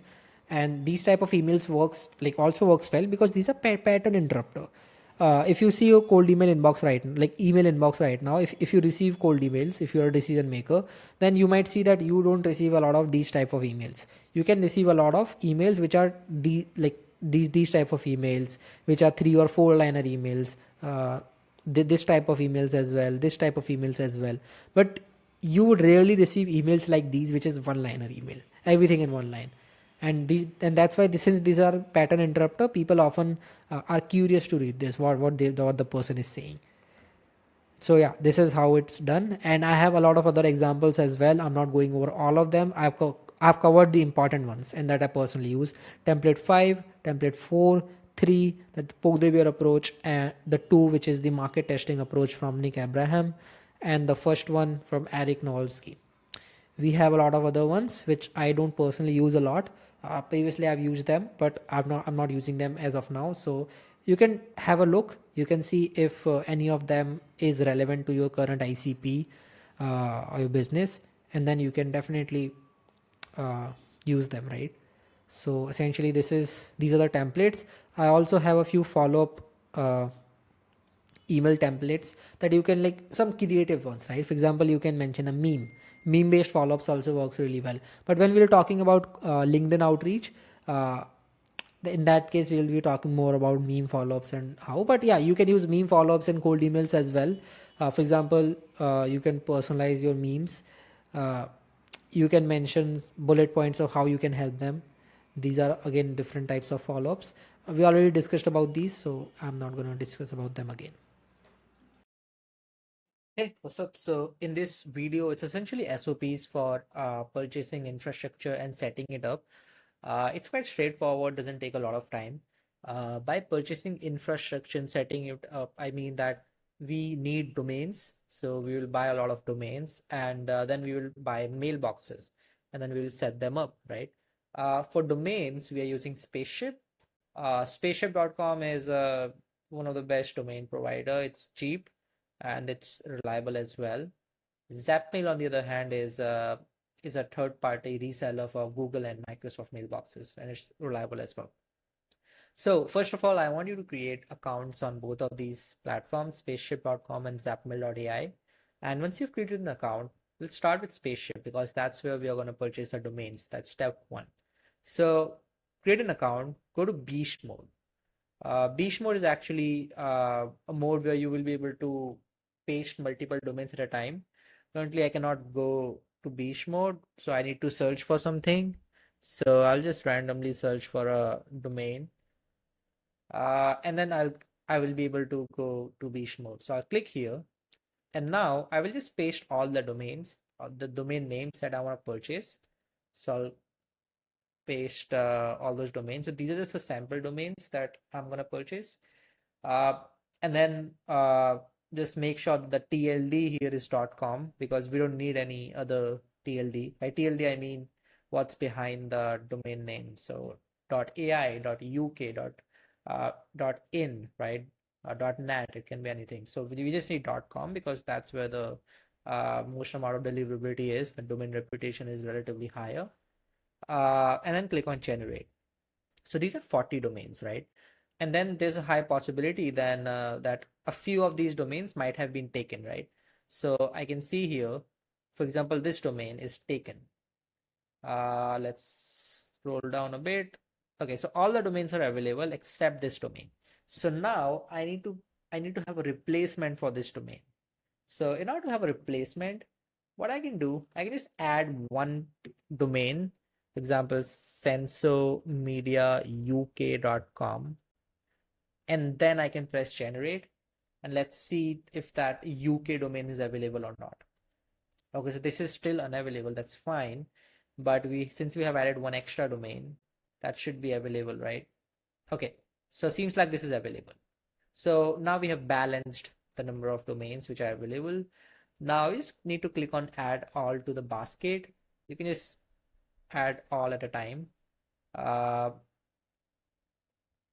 And then gradually it will add each domain in your card. You can currently see 16 right now. It's adding one by one. So just purchase all of them. It's showing in INR. That's my country's currency, but typically the domains are around $9 after tax, 9 USD. So once you purchase all the domains, then go to this, go to domain manager. So you will be able to find domain manager by clicking on domains and this domain manager here. And you will be able to see, okay, so you can see all the 40 domains here in the cart. So just check out and add them, like just purchase them. And then you will be able to see all the domains here, right? So and then you can also like control the name servers. That's what we are going to do in the next step. But before doing this, I'll tell you the Zapmail. So the first step is completed, which is spaceship, buying the domains. That's good, well done. Now you need to create an account on Zapmail. So once you create an account on Zapmail, then the interface would be something like this. Yeah, the interface would be something like this. And on top right corner, you will be able to see Google Workspace and Microsoft 365. Now, typically, I recommend to purchase 50-50, 50% Google Workspace and 50% Microsoft 365. So just purchase both of them. So for this example, uh, let's start with Microsoft 365. So, so the plan of Zapmail allows us to purchase 30 mailboxes for $99. If you just created an account, it would be showing 00 here. So you just need to click on next billing and then just purchase an account. So click on buy new plan and then purchase this middle plan. So this middle plan will allow us to purchase 30 mailboxes, Microsoft mailboxes for $99. Uh, and once you pay, then you go to dashboard again. Then your screen would look something like this: 30 mailboxes, and your billing is $99. But we don't just need 30 mailboxes, right? We need more mailboxes. So that means that we need to purchase additional mailboxes and pay additional amount. For that, just click on this mailboxes, and you will see 30 mailboxes are unassigned currently. Uh, just go to this add mailboxes, because let's say we need 60 mailboxes, right? So we already have 30 mailboxes. These are Microsoft. Again, remember, we are just doing this for Microsoft. We need to repeat the same process for Google as well. So for Microsoft, let's say we need 60 in total, and for Google, we need 60. So for Microsoft, we have 30, plus we need additional 30 mailboxes. So we need to purchase them. So go to add mailboxes and click on buy mailboxes. And here, just type the number 30, and then it will cost you another $97.5. Pay, and whatever the preferred model is, just pay through that. And then once you do the payment, then here, if you go again to the dashboard, instead of 30, it will show 60. And here in the next billing, it will show the additional number, not $99, more than that, right? Depending upon how many extra mailboxes you have purchased. So this is a basic setup, right? And you need to repeat the exact same thing on Google as well. So here I've already did that. We purchased the $99 plan, and then we purchased additional mailboxes. And now we have 75 mailboxes unassigned here. So in this workspace, I created 45 extra mailboxes, or I purchased 45 extra ones. Now I'll tell you what we need to do. So again, go back. Okay, so I'll show in the Google Workspace itself. Go to mailboxes and click on assign now. Now we need to connect these mailboxes with the domains that you have purchased. So this is a really important step. Go to assign now and click on understand. And typically what I would do, I'll just go to upload bulk CSV, right? And then just find a sample CSV, because we need a structure, we need a template where we can put in all the data. So now what I did, I actually made a copy of this sheet uh, into this empty sheet. And now here's things get a bit interesting, because you need to pay attention here, like how we're exactly filling this sheet. It's really important. So initially, I'll just copy all this into this empty sheet, and we need to fill all the mailboxes here. So the first name of that mailbox, last name of that mailbox, username. That means what will be before the @ right? So the email would be something like let's say first name dot last name at domain.com, or the domain consists the TLDR, right? So this would be one format of email. That's what I suggest. And this is the username, right? and this is the domain, and that's exactly what you're filling here.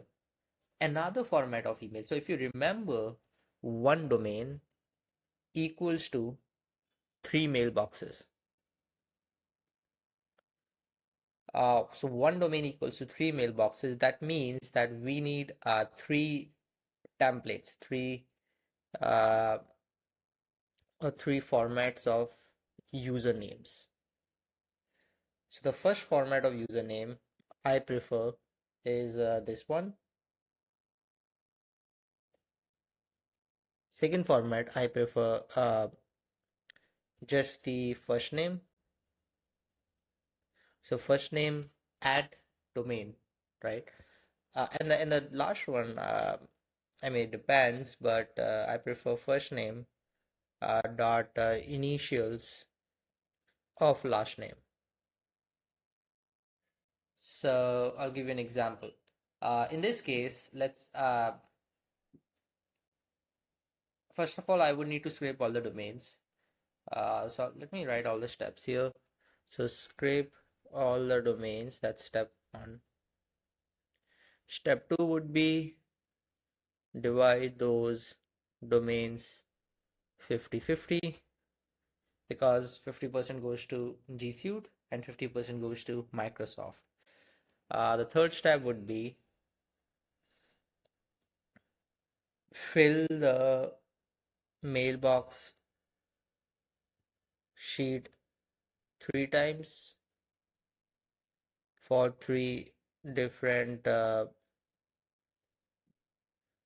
formats. So we have 3 different formats, so we need to fill this 3 times, uh, and then replicate this for another mailbox provider, or another for G Suite or for Microsoft, whichever you are doing before. Right. So these are 4 simple steps. Let's start with step one, which is scrape all the domains. So for scraping all the domains, I'll again go to this domain manager that you have here. So I have 50 domains. I will just scrape them and divide them in 25-25. That's 50-50. In order to scrape them, now this is quite interesting. In order to scrape these domains, either if you already have the names, then you can just copy them and paste them here. If you don't have the names that you have purchased, I would say search for instant data scraper. This is a very simple free scraper. You don't need to pay for it. You can download from web store. I already have it. So once you have that, then just select all of these domains, and then go to your extension, click on this instant data scraper. If you click on this pop-up will appear, and here you can see it already started scraping 33 rows, right? But in order to scrape the full page, I'll just check this infinite scroll so that it keeps scrolling, and then I'll click on start scrolling. Now you can see this number will increase. It went to 47 and now 50. So it successfully scraped all the domains. Now in order to copy those domains, just click on this copy all and then paste them here, just like this. So we have all the 50 domains here. You can remove the header. So this is the header. We don't need that. And then I'll just copy this and paste it here, and I'll remove all of this, right? Because for me, the first name would be a bit different. So the first name would be, so I prefer use a US female name. That's what gets the most amount of engagement. If you have a US female, like a female with a typical US name or a British name, then try to use that. Otherwise, you can also create a fake name. Uh, you can generate that, and that would also work. But that's preferred if you have someone in your team, then you can use her name, right? And that's what gets the most uh, reply rate by stats, right? Now the username, right? So for the username, we will use one format for now, which is this one, first name dot last name. So that typically means rose dot grant. And then I'll copy this and I will paste it until here, like this, right? So that's one time that I filled all the mailboxes. Now, as you can see, okay, so I missed one step, which was dividing these mailboxes 50-50. So these were the 50 domains, right? So these are like, okay, I think, so I repeated this by mistake. Okay, so these are 50 domains, right? I need to divide them 50-50, so that means 25. So I'll just cut the 25. I'll cut 25 and I'll paste it into a new sheet. So let's say this one is for G Suite and this one is for Microsoft. Right, that's quite simple. And apart from that, I'll paste the regular stuff and I'll remove these. Right, so we have successfully did first step and second step. Now the third step is fill the mailbox sheet 3 times for 3 different formats. I've already filled this for one format, which was this one. Now I need to fill it for first name as well. So I'll again take all the domains and I'll copy them again because again, one domain equals to 3 mailboxes, so we'll keep using the same domains 3 times. Then I'll fill the first name and last name. This will also remain same always. Now the only thing which will be different will be the username. So the username will be rows here, just like this, and I'll drag it till here. And then again, we need to do this exact same thing. So I'll copy this again and paste it. And then in the username, it would be rows.g, right? So that's the first initial of the last name. And then I'll drag it up till here. So successfully, we have created around 75 mailboxes out of 25 domains, right? Um, and then I'll do the exact same for the other one. So for this, it would be quite straightforward. I'll just copy these domains 3 times in a row. And I'll just copy these 3 columns like this. So only the only difference between G Suite and Microsoft is the domains are different, but the usernames and everything would be same. So done. Step 3 also done. We did this 3 times for step 4 also done because we have replicated this for the other provider as well. So now we have 75 mailboxes here and 75 unique mailboxes here. I'll just remove all the mess. And now what I'll do, I'll just export this. So I'll just download this as a CSV. So this is G Suite.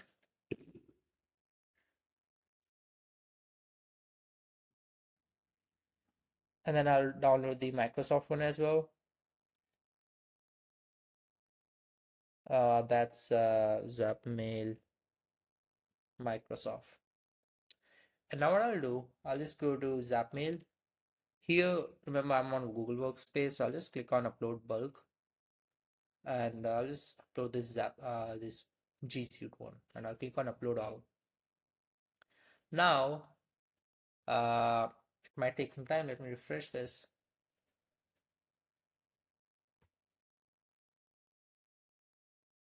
G Suite, let's see, Upload All.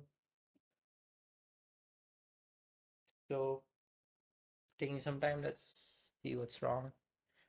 Okay, so the reason why I was not adding it was due to this. It says that after the billing, then only we can renew it.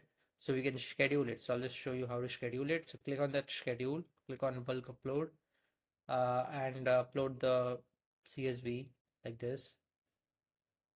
Only domains from available list were added. Okay, so I forgot one thing that you need to connect to domains as well, right? We haven't connected our domains yet with Zapmail, and after we connect our domains, then only we can connect the mailboxes. So in order to connect domains, just go to this domain option, this domain section, and click on add domains, and then click on this connect domains right here. And then, by the way, this is on the Google Workspace. So essentially, we need to upload all the domains, all the 25 domains that we have. I'll just download a sample file. So domains will look like this. It's pretty simple. And I have all these domains here 3 times pasted. So what I'll do is domain G Suite. And then we have domain Microsoft. Copy it with here. This one is for Microsoft. And then I'll just do the exact same thing here as well. So you have 25 domains here, and I'll paste it. Domains. Just download these. That's domain G Suite, and I'll download this as well. That's domains Microsoft. And then again go to Zapmail, and then remember we are on Google Workspace. So I'll just upload the G Suite domains and click on upload all.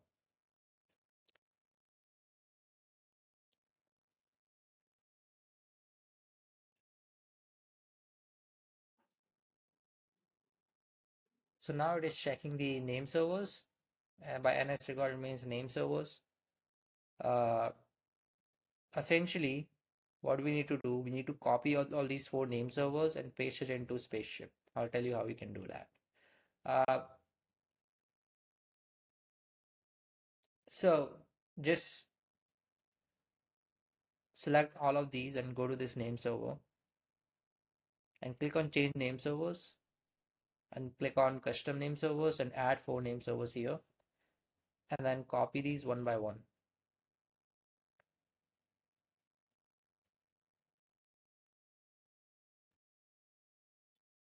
So it's pretty straightforward, nothing technical here, you just need to copy paste. But the process is a bit lengthy, I agree there, but it's quite smooth as well. Once you have pasted all the 4 name servers, just click on yes, save it, and then change the name servers like this. It might take some time, maybe 2-3 minutes, 5 minutes, but essentially it will change all the name servers of all the 50 domains. So currently it's also in the status of checking NS records. If it actually checks it and the name servers are updated to these, then it will show connected or something like that. So just wait a second and like continuously recheck. You can see this is in progress. It's checking whether. Okay, so now you can see connection successful. So we have successfully changed the name servers, right? So I'll just recheck this for all. And you can see now a lot of greens connection successfuls are popping up. Hopefully all the 25 domains that we have added, all of them will connect. That's some of them are still remaining. I'll just manually connect them.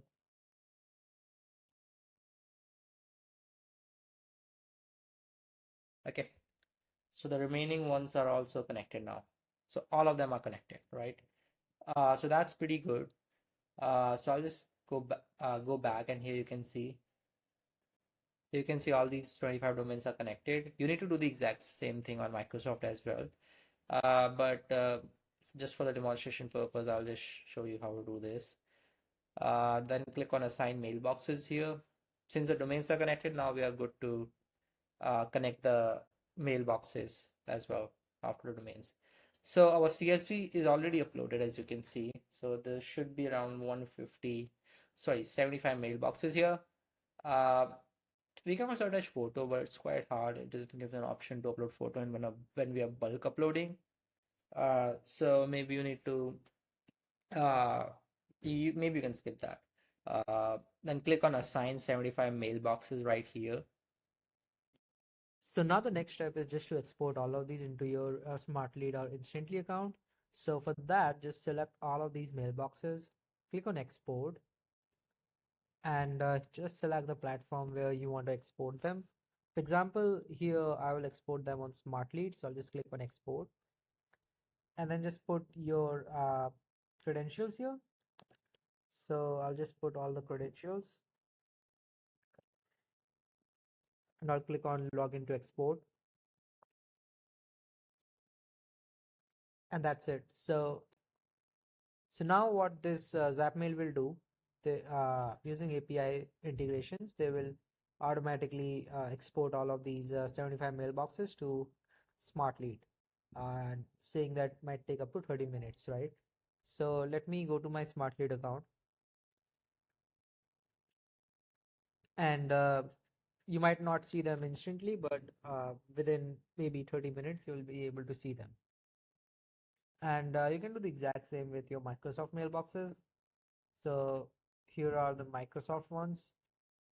And here, by the way, I put the profile picture as well, for more conversions, more open rates and all of that. So I'll just do this exact same process and I'll click on export here. Hey, so most of the mailboxes are already connected now. Total mailboxes to be connected over 150, and out of 150, around 117 are connected. Uh, so once all of these mailboxes are connected, I'm just showcasing you what you need to do. So just select all the mailboxes and then just click on bulk update, because we need to turn on the warm-up settings. So just repeat these settings after me. Total number of warm-up emails should be around 15. Uh, reply rate should be 70%, and randomized number of warm-up emails, you can randomize it like this. And that's pretty much it. In the general settings, we need to change the messages per day to 10, and minimum time gap to be, let's say, 12, or you can say 10 as well. You can keep the signature empty because we will be using the signature in the email copy itself, not here. And yes, that's the only settings that you need to do. And click on save, confirm, and let me refresh this. Currently it's showing warm up enabled is no, right? Let's see. I think we didn't turn on the warm up, so I'll just click on bulk update again, and yep, I'll just make these active and I'll click on save. Before that, I'll also replicate the settings that I did before. Save, confirm. Okay.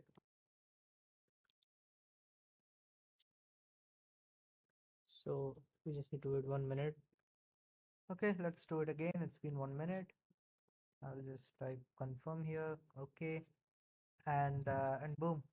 Hey, what's up? So in this video, I'm gonna show you my exact lead scraping process when I'm building different outbound infrastructures. My first step is usually to create their ICP. Second step is to refine their offer and create multiple offers. And then my third step is to typically find some great sources to scrape leads which are high intent, which are first of all which should be aware, which should be educated, and second thing is that uh, they should have some kind of intent or some kind of pain towards the problem that you are solving, right? So that's what our aim is, because if we want to scrape very high intent leads who falls into that 3% or upper part of the pyramid, then we need to be like really specific, and we need to only reach out to people who are actually facing pain point and who are looking for the solution, and also they are like educated on what we do, our unique mechanisms, stuff like that. So our goal is to scrape those kind of people, and that is possible if we are not scraping through generic local databases. Instead we are scraping leads from like using or leveraging intent signals, right? So I'll be going into much more deep into what type of intent signals I'm talking about, because this might be new for a lot of people here. We are going to cover the best performing intent signals as well, which intent signal, how to scrape them, how to scrape each of them, right? So I'll be showing you the exact process in this video. So let's start from the basics. First we'll be talking about that how you should plan your uh, different types of lead scraping techniques and how you can segment your leads, right? Whenever you are approaching the lead scraping part in the outbound infrastructure or lead generation process. So first of all, you need to see, you need to analyze your target audience, or that, like, you already created your ICP, right? You now have very good amount of clarity on who you are targeting, what are different parameters that you can use to find them on Apollo or Sales Navigator. The first step is to get their TAM. So what is your TAM size? Like basically target total addressable market. So for example, in the previous module, I showed you uh, a TAM size of one of these sample ICP, which was for LinkedIn personal branding service. So that's how exactly you find your TAM size. It's a generic way of finding TAM size. It's really easy. Anyone can do that. You can either use Sales Navigator or Apollo, right? Now, once you know what is your TAM size, then you can see here and categorize and choose one of these. Which one in like is your TAM size like less than 10,000 companies falls into or are fit to your ICP. That means that you are targeting a very niche market, and that is not a bad thing, that is actually a good thing. But it typically means that like there's not a lot of intent signals that you can use in these cases, and sometimes there's literally zero intent signals that you can use. So in these cases what I prefer, if your time size is really small, if there are very limited people that you can reach out, in these cases you use very niche databases, right? So you can find niche databases. For example, let's say I will give you a very specific example of target audience. Let's say I'm approaching cardiac rehabilitation centers in USA. So this is my target audience, right? So cardiac rehabilitation centers is a very specific type of local business which helps heart patients to recover from their like treatment or something like that, right? So basically my target audience are those. So this is a very niche market, right? So in these cases I cannot use any intent signal. No matter how much I brainstorm, I don't like I cannot find high intent people on different social media platforms or in general on internet. How can I do that? In these cases I would prefer find a niche database. For example, let's say if I want to find a niche database, then what I would do, I would go into Claude, and Claude is my go-to tool for like doing conversations with AI. So what I would say to Claude is that, so let me open my Super Whisper. So I'm going to prompt it right now. Hey Claude, so I'm trying to find out different intent signal sources through which I can scrape leads for my business, right? So I will just give you clarity on who do I serve and who exactly is my target audience. So my target audience are cardiac rehabilitation centers who are based out in USA. So all these different centers, no matter what is their size, but can you please tell me what are the good sources from which I can scrape these cardiac rehabilitation center? If you find any niche database or local database, it would be the best, right? So I just prompted it, and now let's see.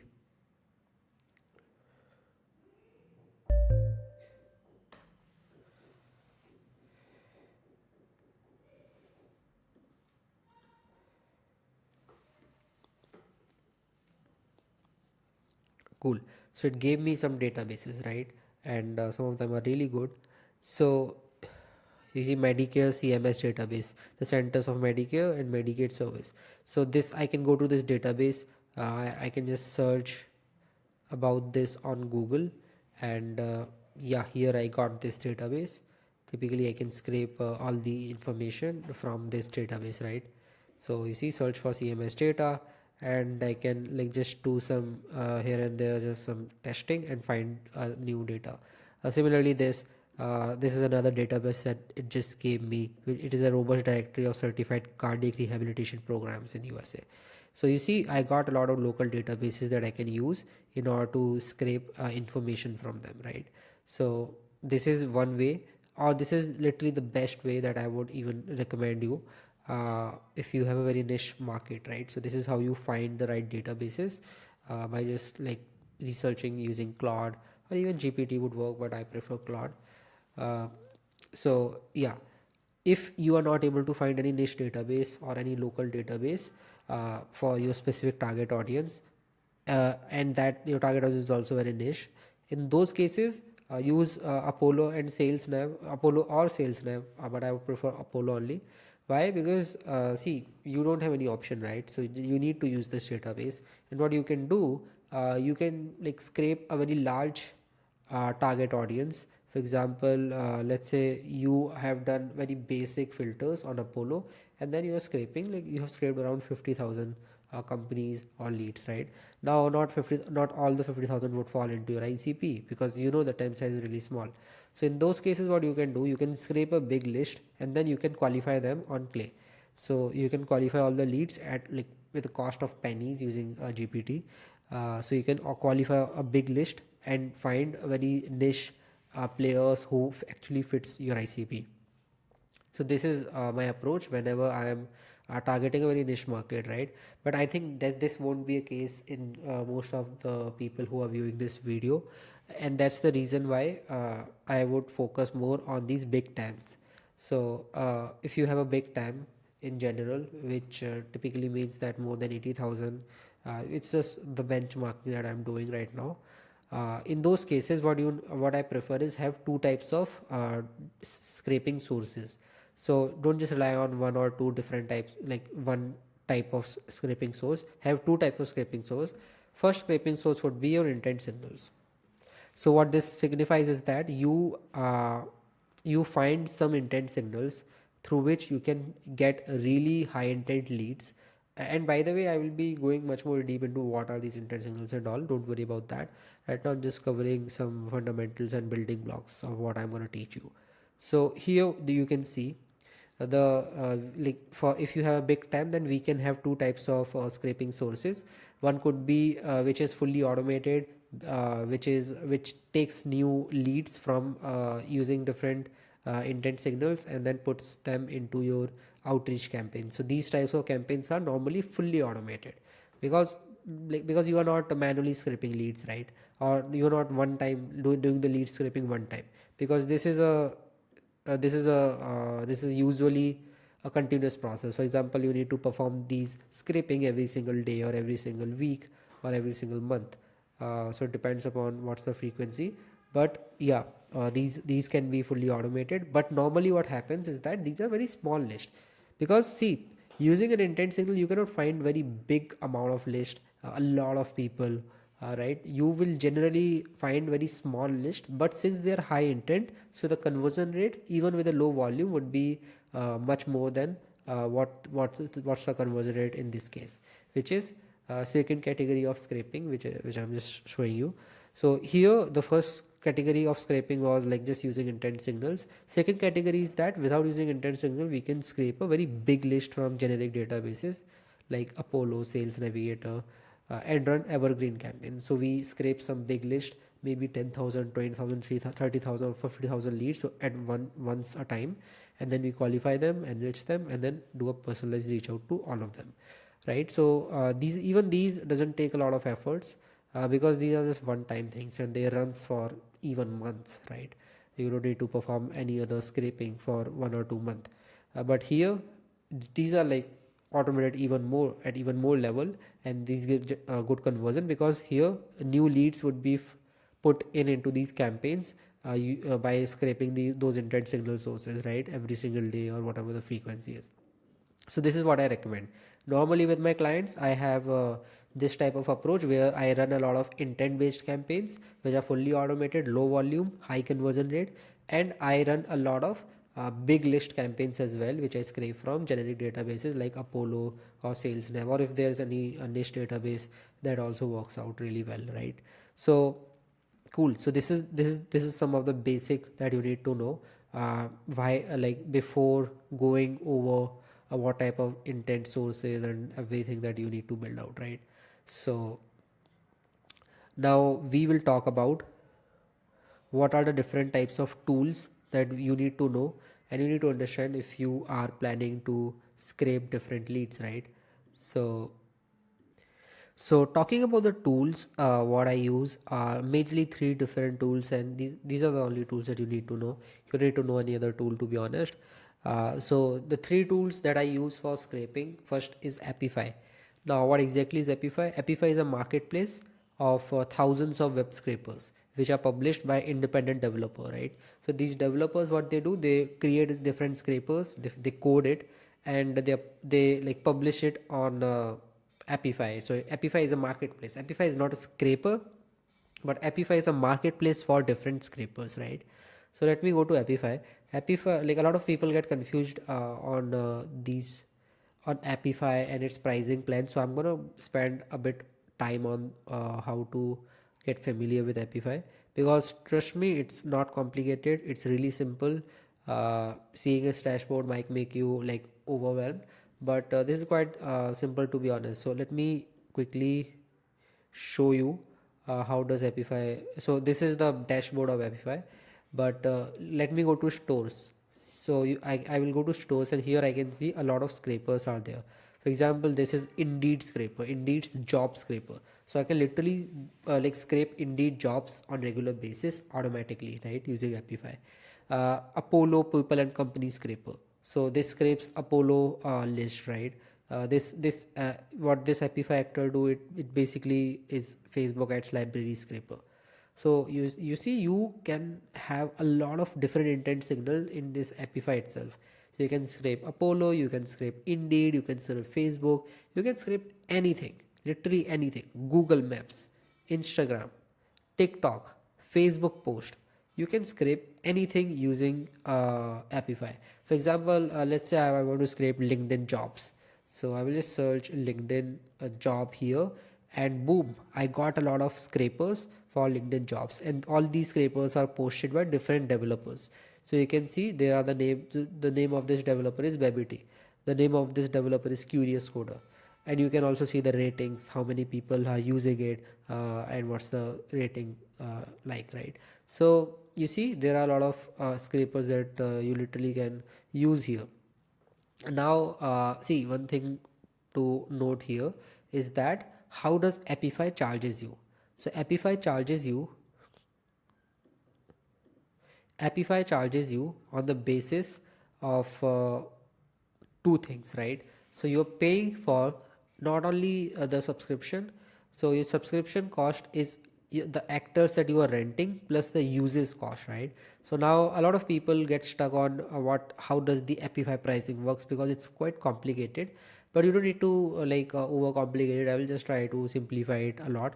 First of all, let's cover these basic things. So Apify, I told you what's the description, what it does. So it's basically a universal marketplace of thousands and a lot of like web scrapers out there. And its use case is that I normally use it to scrape LinkedIn, Sales Navigator searches, job searches. Even I scrape LinkedIn post, LinkedIn reactions, engagement of my competitors using this Apollo, and I can just find it by searching it. For example, LinkedIn post scraper. So this scrapes LinkedIn post. This is another Epify scraper which scrapes reactions of a specific LinkedIn post, right? So you see there are a lot of different use cases that we have on Epify. So Apollo, we can scrape Apollo, we can scrape Indeed, Google Maps, Meta Ads library, and possibilities are endless. Now how to scrape them I will tell you, but before that, what's the like pricing, how does the pricing looks like. So this is the pricing page of Apify as of now. If you're watching this video maybe after 1 or 2 or 3 months, then probably you need to go on the Apify pricing and see. But yeah, right now this is the pricing, which is they have a free plan which is $0 per month, but they typically don't have any this particular plan is literally a trial version, that you can say. This is free for lifetime, but you cannot rent any actor. So typically what you need to do on Epify is that it's not that you are paying just for the subscription of Epify. So let's say if I get this $50 subscription, that's not it. You're not just paying for the subscription, but you also pay to the developer. So all these Epify scrapers that you can see, By the way, these scrapers are called actors. So whenever I say Apify actors, I mean these types of scrapers. So this is one scraper, this is another scraper. So Apify scrapers are typically known as actors.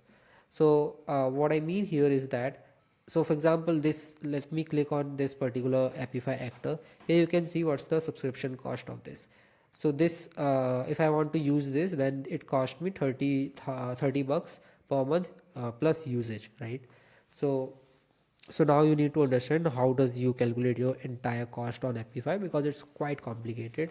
Even like when I was beginner, I used to get confused a lot on Apify pricing, and it took me 2-3 months of manual figuring it out in order to know how does it work. But I will like tell you in much more in an easy way how you can do that.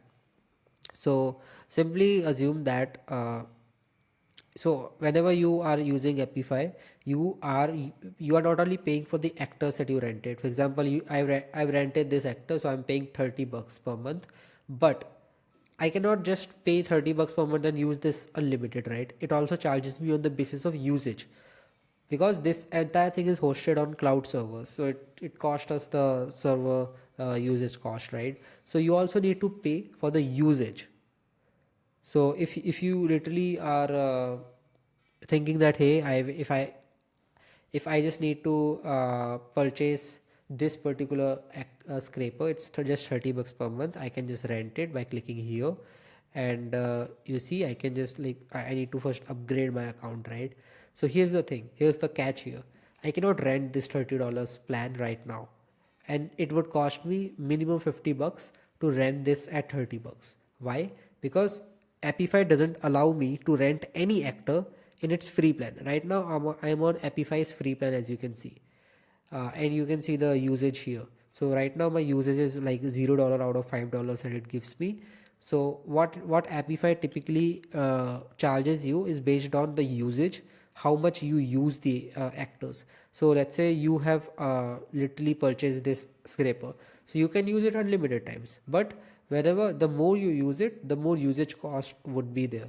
Usage cost is normally like very small per run. I will also show you whatever usage cost is what you can expect.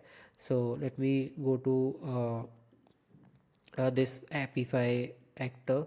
So I use it a lot, and I've rented this LinkedIn Sales Navigator scraper for 40 bucks per month, right? So this scrapes Sales Navigator searches. Let me go to run, and you can see I've used it a couple of times. So these are the four different types, so the four different runs, right? And you can see the first time it scraped around 314 people. In the next search, it scraped around 431 leads, right? So here you can see that. Now what you need to understand is that you can see the usage cost. So for each run it is costing me, so for the first run it cost me 0.134 bucks. For the second run it cost me 0.147 bucks. For the third fold it cost me lesser because the number of leads output was less. So you see these are the usage. So the more you use these types of actors, the more usage cost would be. And here you can see right now I'm on its $100 plan. So $100 is not any plan on Epify. Basically you can increase your credit limit. So sorry if it is quite complicated for you, but let me give you an example. Let me give you an example of let's say here you can see whenever I'm on free plan, it allows me it gives me $5 of usage capacity, so I can use any actor up till $5 of usage. But here's a catch. The catch is that I cannot rent any actor. So if I cannot rent any actor, then it is not useful for me. Even though I have $5 of usage, how can I literally exhaust this usage if I cannot rent any actor? The catch here is that I can just use trials of these different actors. So even these different actors that you can see right here, for example, let me look through a completely new actor, for example this one. So what I can do, normally these types of actors have uh, just a second. Normally actors have different types of trials, right? For example, if I go to Instagram scraper, so what I can do here, So for example, this actor doesn't charges me on the basis of monthly retainer cost, it charges me on the basis of number of results. So there are different types of models, but let me search a model for you guys which offers trial.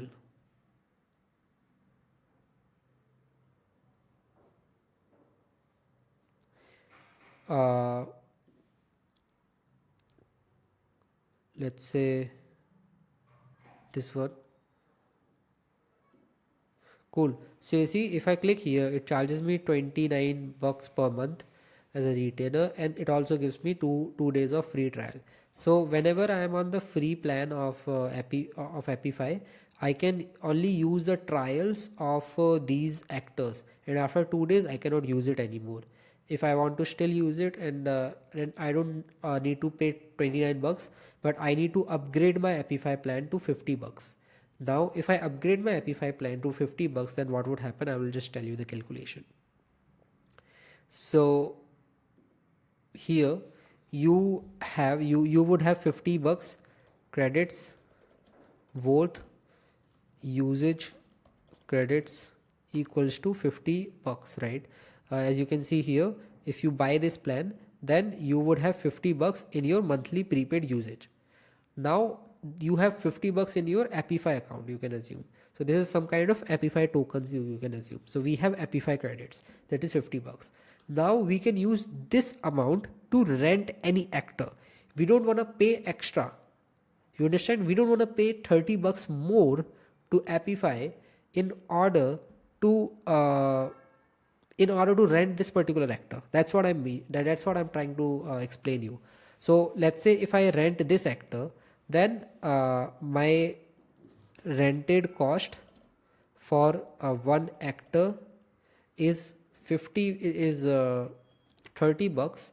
Then what does it mean? It means that remaining usage equals to 20 bucks. So I don't need to pay 30 bucks extra. My 30 bucks would be deducted from my usage credits, right? So that's a good thing about Epify, that now I can rent any actors, as many actors under 50 bucks if I'm using Epify's 50 bucks plan, right? I don't need to pay extra. Now with the remaining usage, this would be handy with me. Either I can purchase another actor which is even cheaper than 20 bucks, maybe 15 bucks, 10 bucks per month. So I can even purchase that, and I can rent another actor which is cheap. Let's say it is 15 bucks per month. So now net remaining usage would be $5. Now what's this $5 signifies? This $5 signifies that you can only run both of these actors up till your $5 limit is exhausted. I hope you understand. So if I can show you here, so you see here that right now my current usage is 64 bucks, and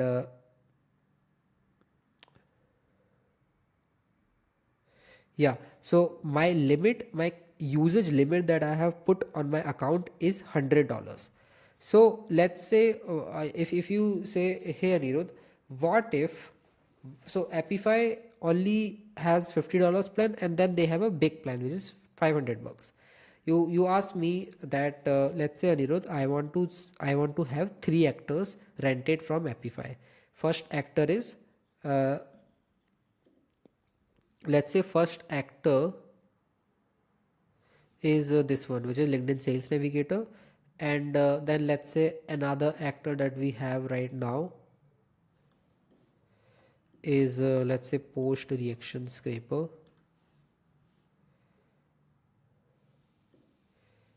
Then we have this actor. So you see we have 3 actors right now. First actor is 13 bucks per month, so which is LinkedIn Post Reaction. So let me calculate it in front of you so that you would get much more clarity on how do I exactly calculate it. So my end goal here is to have these 3 different actors rented.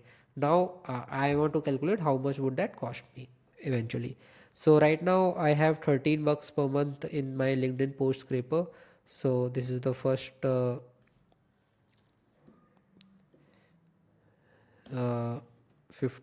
13 bucks, right? Then I have another scraper which cost me 40 bucks per month. So this cost me 40 bucks per month. And then I have another scraper which also cost me 40 bucks per month. So what I would do here is that I would write 40 bucks, right? Now your goal is to add all of them. So I will add 40 plus 40 plus 13. So that means 93 bucks. So I need to have bare minimum of $93 in my Appify usage. So in that case, what I can do, so I can purchase this $50 plan. Okay, so I can purchase this $50. So let me write it so that you get a clarity. So this is our end goal, right? So total usage needed equals to how much was that? It was 93, right? 93, 93 bucks. Total usage needed to rent account, to rent actors. Now you also need to bear another cost. So this cost was for the rent, for renting the actors. But I just told you that you also need to spend money on the usage cost, which is incurred when you are running the actors. So let's say that would be small, 100% that would be small. You need to calculate it, but the way how to calculate it is just by trying to run these actors once and then see what's the average cost. So you can just turn on their trial version and see what's the average usage cost when you are running them, and then just multiply it by number of days that you're gonna run. For example, the average cost here is around 0.1 dollar. So $0.1 is what I'm incurring, and let's say I want to run uh, this scraper every single day. So that means I will multiply it by 30. So that means $3 is the cost for me, is the estimated cost for me to run this particular workflow, which is this one, I guess. So I will just write $3 usage cost, $3 run cost, right? So that's more accurate way of representing it. So similarly, I would calculate for this, which is a LinkedIn post reaction scraper. So let me go here, let me go to run. I haven't used it right now from this particular account, but let's assume the cost is $5 here, and the cost is $2 here, right?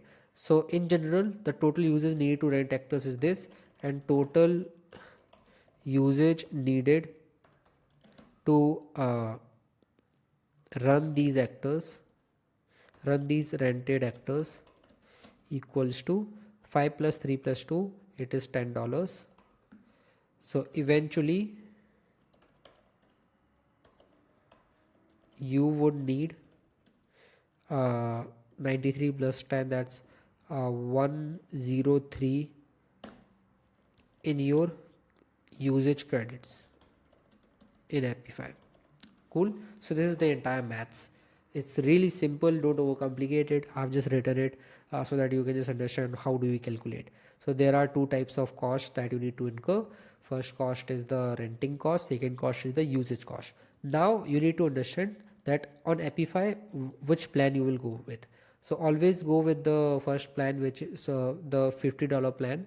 Now since you are on the $50 plan, then what you can do, so I'll just write it step by step. Okay, so your step 1 would be purchase Appify $50 plan. Now you would say that, here Nirod, if I'm purchasing the $50 plan, then I would just have $50 or $49 in the usage cost, but I need 103, like there's $103 in the usage cost, right? In those cases, what you can do, that you can also always increase your limit, right, on Appify by increasing the subscription cost. So the step 2 would be increase the current usage limit to $103 monthly, right? That's crazy simple, and these are two-step process. How can I do that? What I would do is that I would go to settings.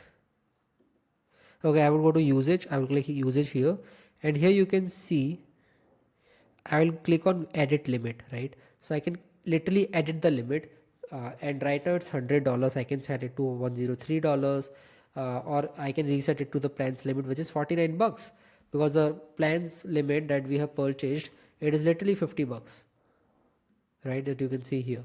So this was the original plan limit, but since I am renting more accounts and my usage requirement is more, that's why I'm having $100 usage per month limit, right?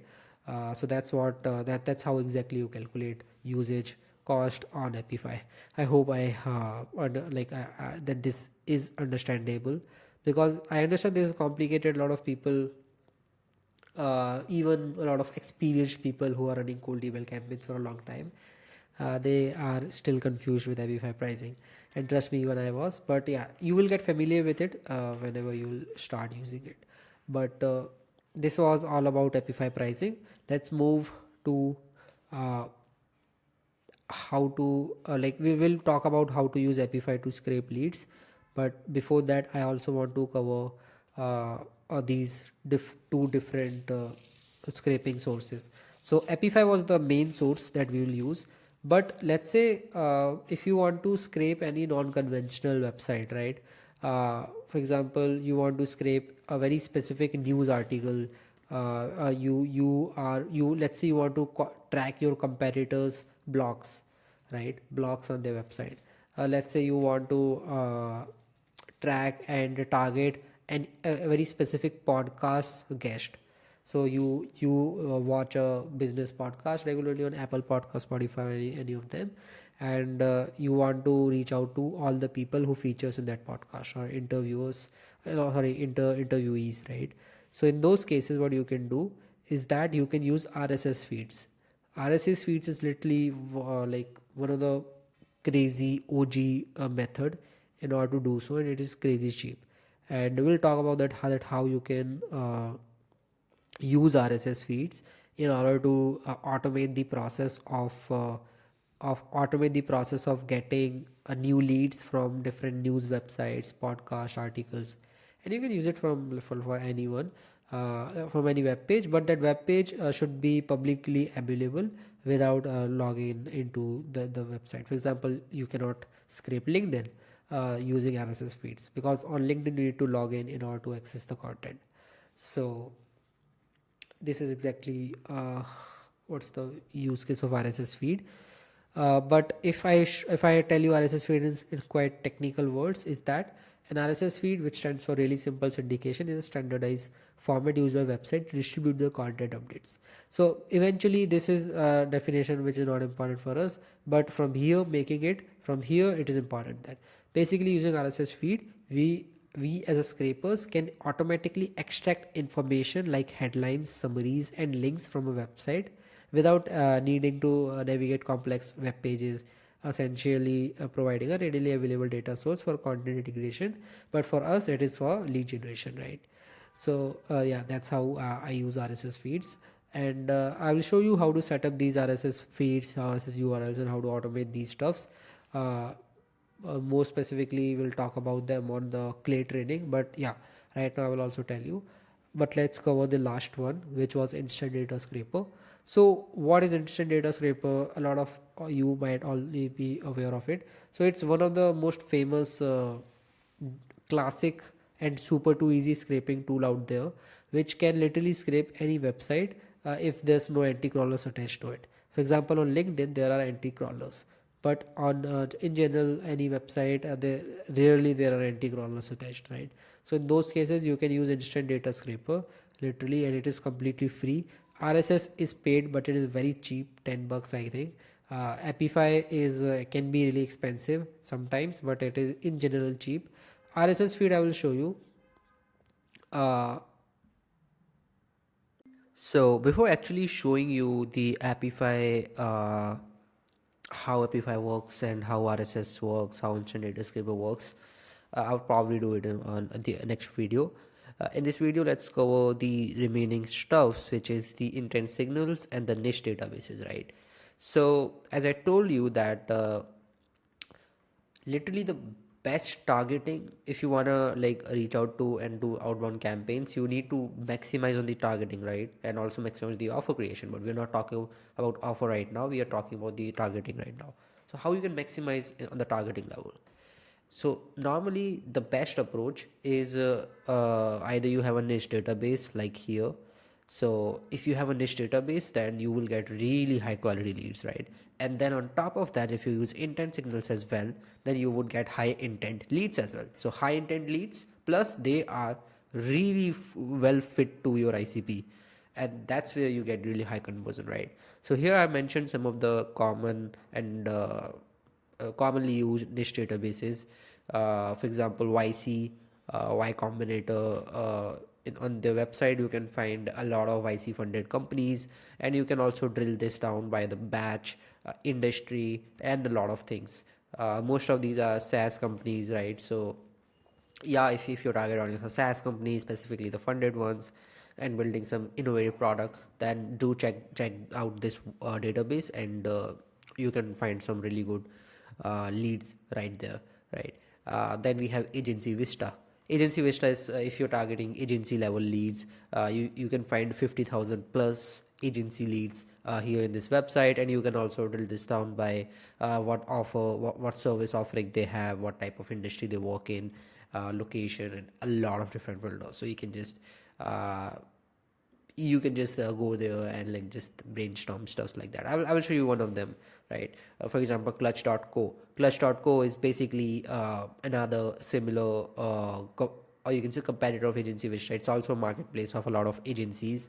So let me show you. Clutch.co is actually one of the commonly used platform for scraping agency leads, right? So here you can see you can not only scrape IT service companies, software companies, you can also service marketing company, design company, business consulting companies, right? Development companies, branding companies, even recruitment firms. You can literally scrape anyone, right? So specifically in the agency space. So let's say I want to scrape okay, let me refresh this. Let's say I want to scrape, so I specifically work with call centers, let's say.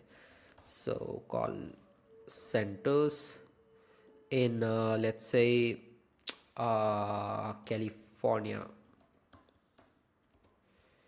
United States. Let's say what type of leads do I get? You see, I got around 332 companies which are call centers operating in California, United States, and all these leads are a good fit for a call center, right?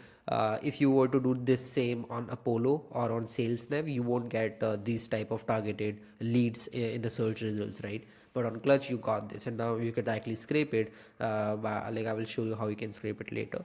But yeah, you got it right now, and now you can also do like another filtering layer. You can choose by what type of service they're offering, what type of budget their clients have, what is their hourly rates, what industry they work in, a lot and a lot of things, right? So you can really do really high level of targeting in these databases, just like G2 Capterra reviews. So you can scrape leads from the reviews on G2 and Capterra, so product reviews. So for example, you can target people who have written reviews about your competitors, for example in SaaS, right? For example, like I also ran a campaign recently.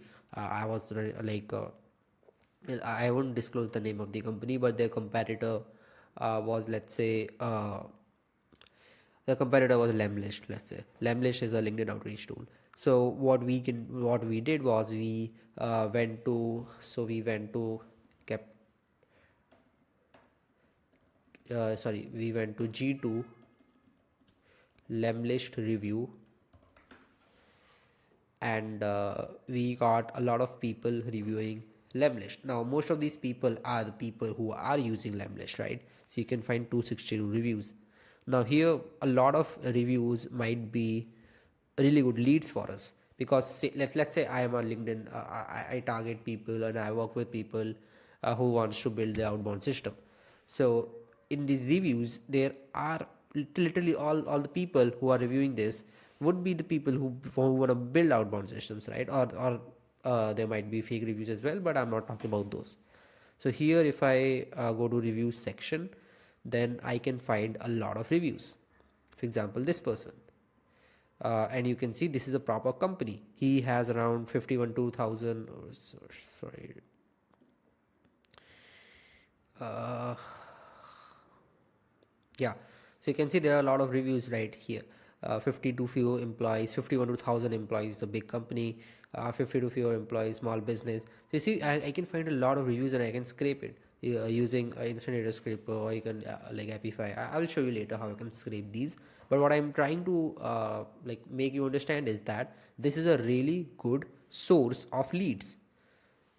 Or you can say this is also a kind of intent signal intent data source, because they are using this tool. That means they have some kind of intent towards LinkedIn outreach and all. They have some kind of interest area there, so you can pitch your service. Or if you also provide this type of SaaS, which my client did, which was LinkedIn outreach automation, then you can reach out to these people that, hey, we did exactly what Lemlist do, but we are 2x cheaper, and let's say we also provide multi-channel outreach feature, which Lemlist doesn't.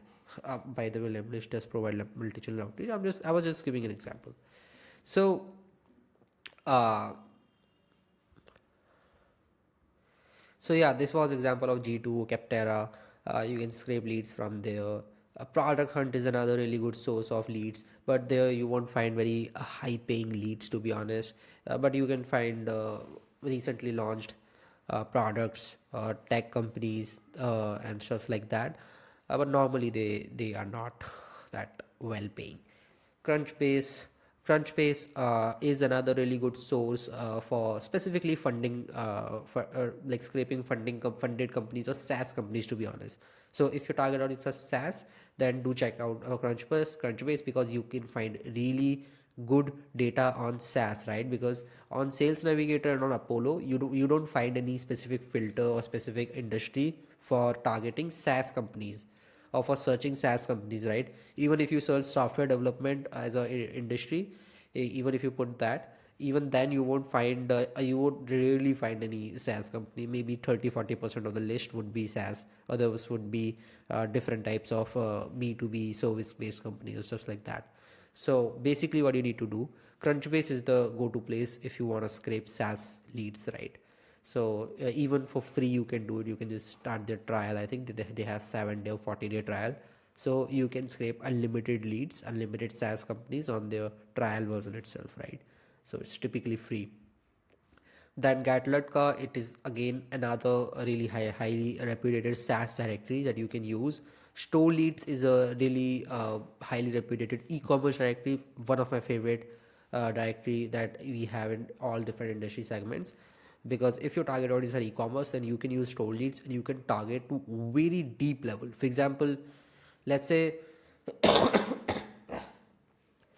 let's say e-commerce companies who are targeting uh, baby care product or child care product, right? So you can target those companies. So there are a lot of categories, and like down those categories there are a lot of subcategories of what the product might be. So you can target e-commerce companies on the product level, what's their product, and then you can also use that as a personalization variable inside your outreach copyright on LinkedIn or cold emailing, wherever you are doing. So that would give you a lot better results, because that's personalized as well, that's more targeted as well. Brandname.io, a competitor of StoreLeads, so they also provide e-commerce database. I don't use it because StoreLeads is enough for my needs, but yeah, I'm just giving you some names of the databases built with a really well and famous used database if you want to target people using their tech stack. For example, let's say I want to reach out to people who uses HubSpot CRM, so I can scrape that data. I can literally scrape companies, all the companies in this world, or let's say in the United States, who are using HubSpot CRM as their CRM, right? So I can literally scrape the data, and then I can do another filter layer. For example, I want to work with small businesses, so I will filter with 10 to 50 employees, let's say. Then I can do another filtering layer. I can search with job titles, and a lot of things. But and then what I'm saying is that you can literally use built with. It is quite expensive, so I will also show you an alternative of built with. But built with, I think it's a subscription starts with $250 a month. That's really expensive, so personally even I don't use it. I use an alternative which I will show you later. So but what it can do, it can filter technologies. For example, anyone who is using Shopify, you can scrape those people. But the problem here is that you won't find you will only find very famously used technologies here for filtering data. For example, let's say if I want to scrape companies who are using Apollo.io, I cannot do that, right? Because Apollo is a big company, but it is not that famous right now. It is not, its data is not publicly available maybe. So built with is not able to scrape, but not able to give us all the companies who are using Apollo.io, right? So now let's talk about Yelp. Yelp, I think it's quite popular. It is used for scraping local businesses. So let's say you are targeting local business, like, for example, real estate, insurance brokers, or HVAC companies. So these are some example of local businesses, so that you can target on the city level or maybe region level, right? And you can do really well personalizations in these cases. So Yelp is another good way. Yellow Pages, another local business directory. Scrap.io. Scrap.io is, you can say, again another local business directory, because it typically specializes in scraping Google Maps. To be honest, I haven't used it because I scrape Google Maps using Epify, and I will show you how. But yeah, it is an alternative, and I think you need to know all of these stuffs. You need to be familiar with these stuffs, right? So another one is podseeker.com. Here you can find podcast related leads. For example, you reach out to someone who do podcast, right? You provide service to them, service to podcasters. Then podseeker can be a good lead source for you. CCC leads. So this is basically if you target coaches and consultants, or typically people who are solopreneurs. If you target solopreneurs, let's say if you provide LinkedIn personal branding services to coaches and consultants, then you would face this really big problem of that there's no filter, there's no industry that you can target in SalesNav, on LinkedIn search, on Apollo. You literally cannot target solopreneurs, right? Because like these searches are not made, or these industry search filters are not made to search for coaches or consultants, right? So that's the biggest problem here. But this particular tool solves it all. This will give you coaches, consultants, and typically all the solopreneurs, and you can also filter on really good granular level, right? So do check it out if your target audience is this. So I typically covered a lot of different and diverse niches and industries out there. So probably your industry, who you target or who your client targets, might be one of them. And if it's not, then obviously Apollo and these types of tools are there. But if it's very niche target audience that you target, then do search on Claude. As I told you before, on Claude you can find some really unheard names of niche databases, right? And there you can find some gold data. So that was it. Let's cover the last part that we want to cover in this video, which is intent signals. I know you guys have been waiting for this. So what type of intent signals I literally target, right? And which one gives me normally really get results? Let's talk about that. So I have divided these intent signals into 4 different categories: social selling signals, some generic intent signals which are industry agnostic, some warm intent signals, and timing based intent signals, right? Now before going deep into this, I want to just clarify, these are not all the intent signals that personally I use on there. They exist. There can be hundreds and thousands of intent signals, to be honest. Here I just mentioned some of the commonly used ones, and which I personally used before and got me really good amount of results.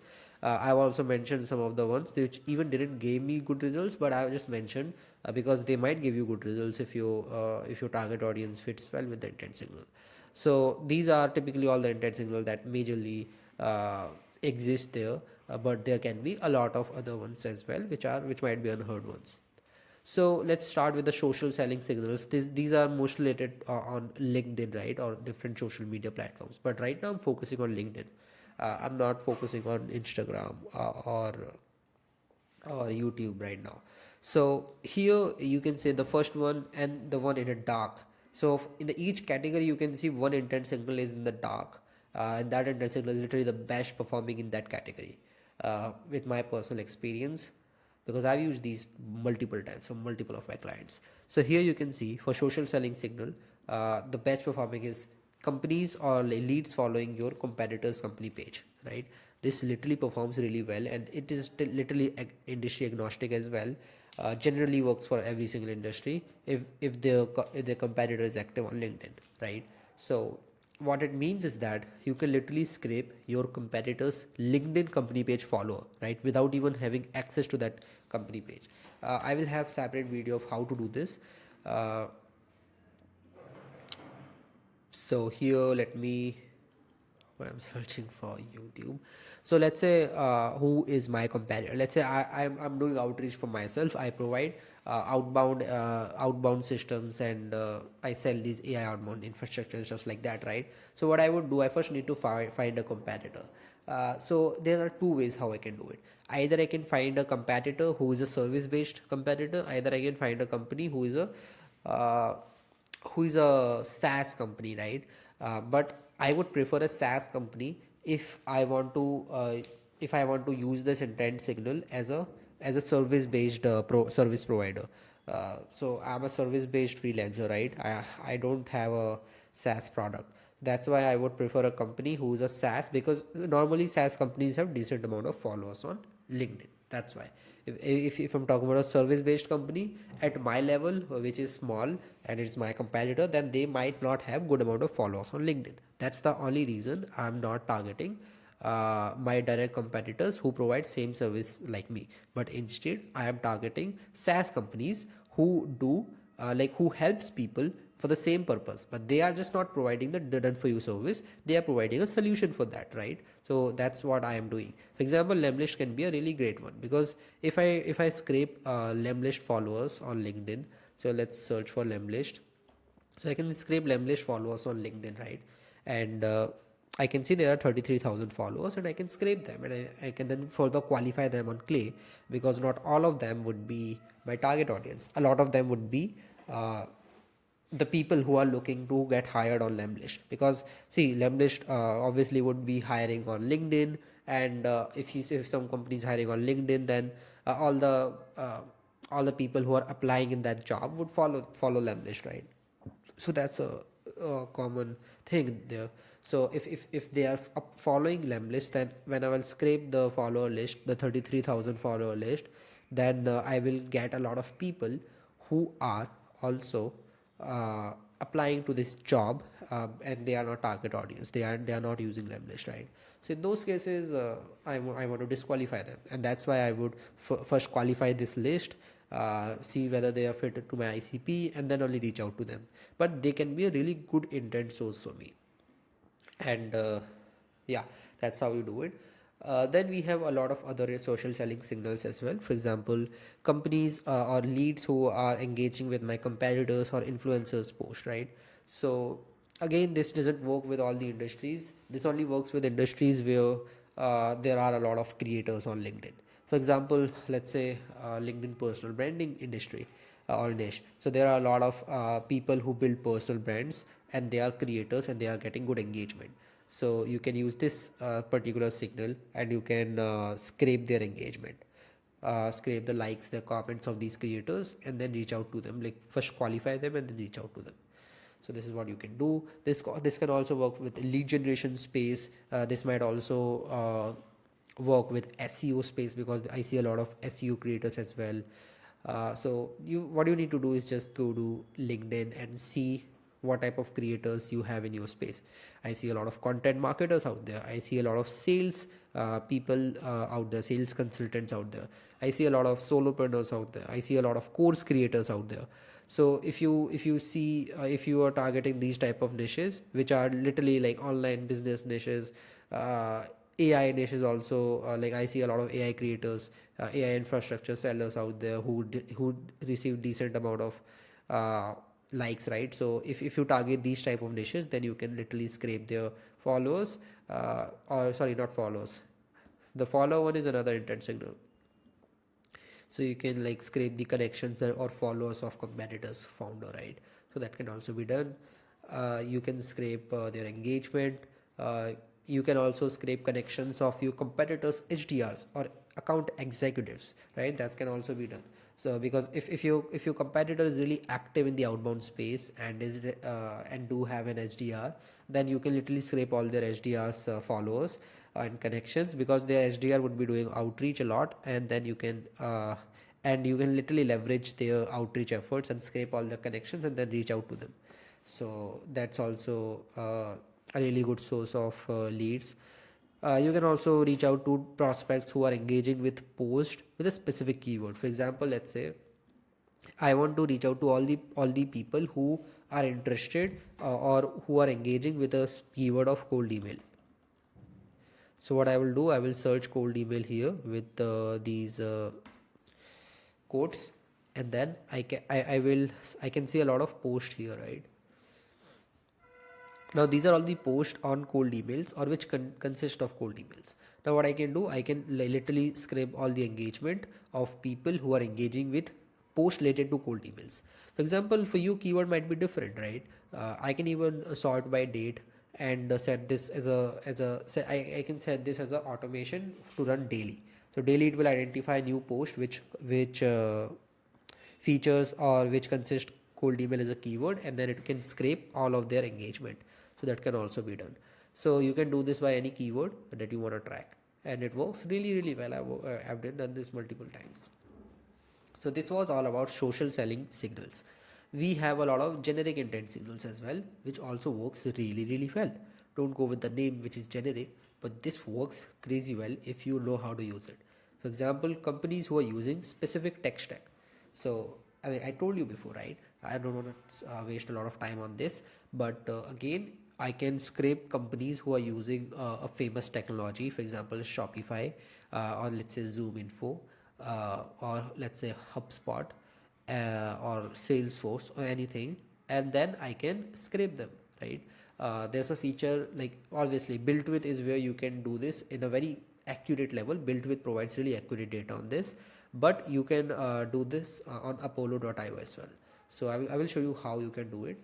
But yeah, on apollo.io it provides this feature of filtering companies by the tech stack that they're using. You need to have the paid subscription of apollo.io, that's it. The search is not that accurate as built with, but it would do the work, right? So then you have I already told you, you can scrape people from product reviews on G2 and Capterra. You can also scrape companies who are featuring in Google News, TechCrunch. For example, let me go to TechCrunch.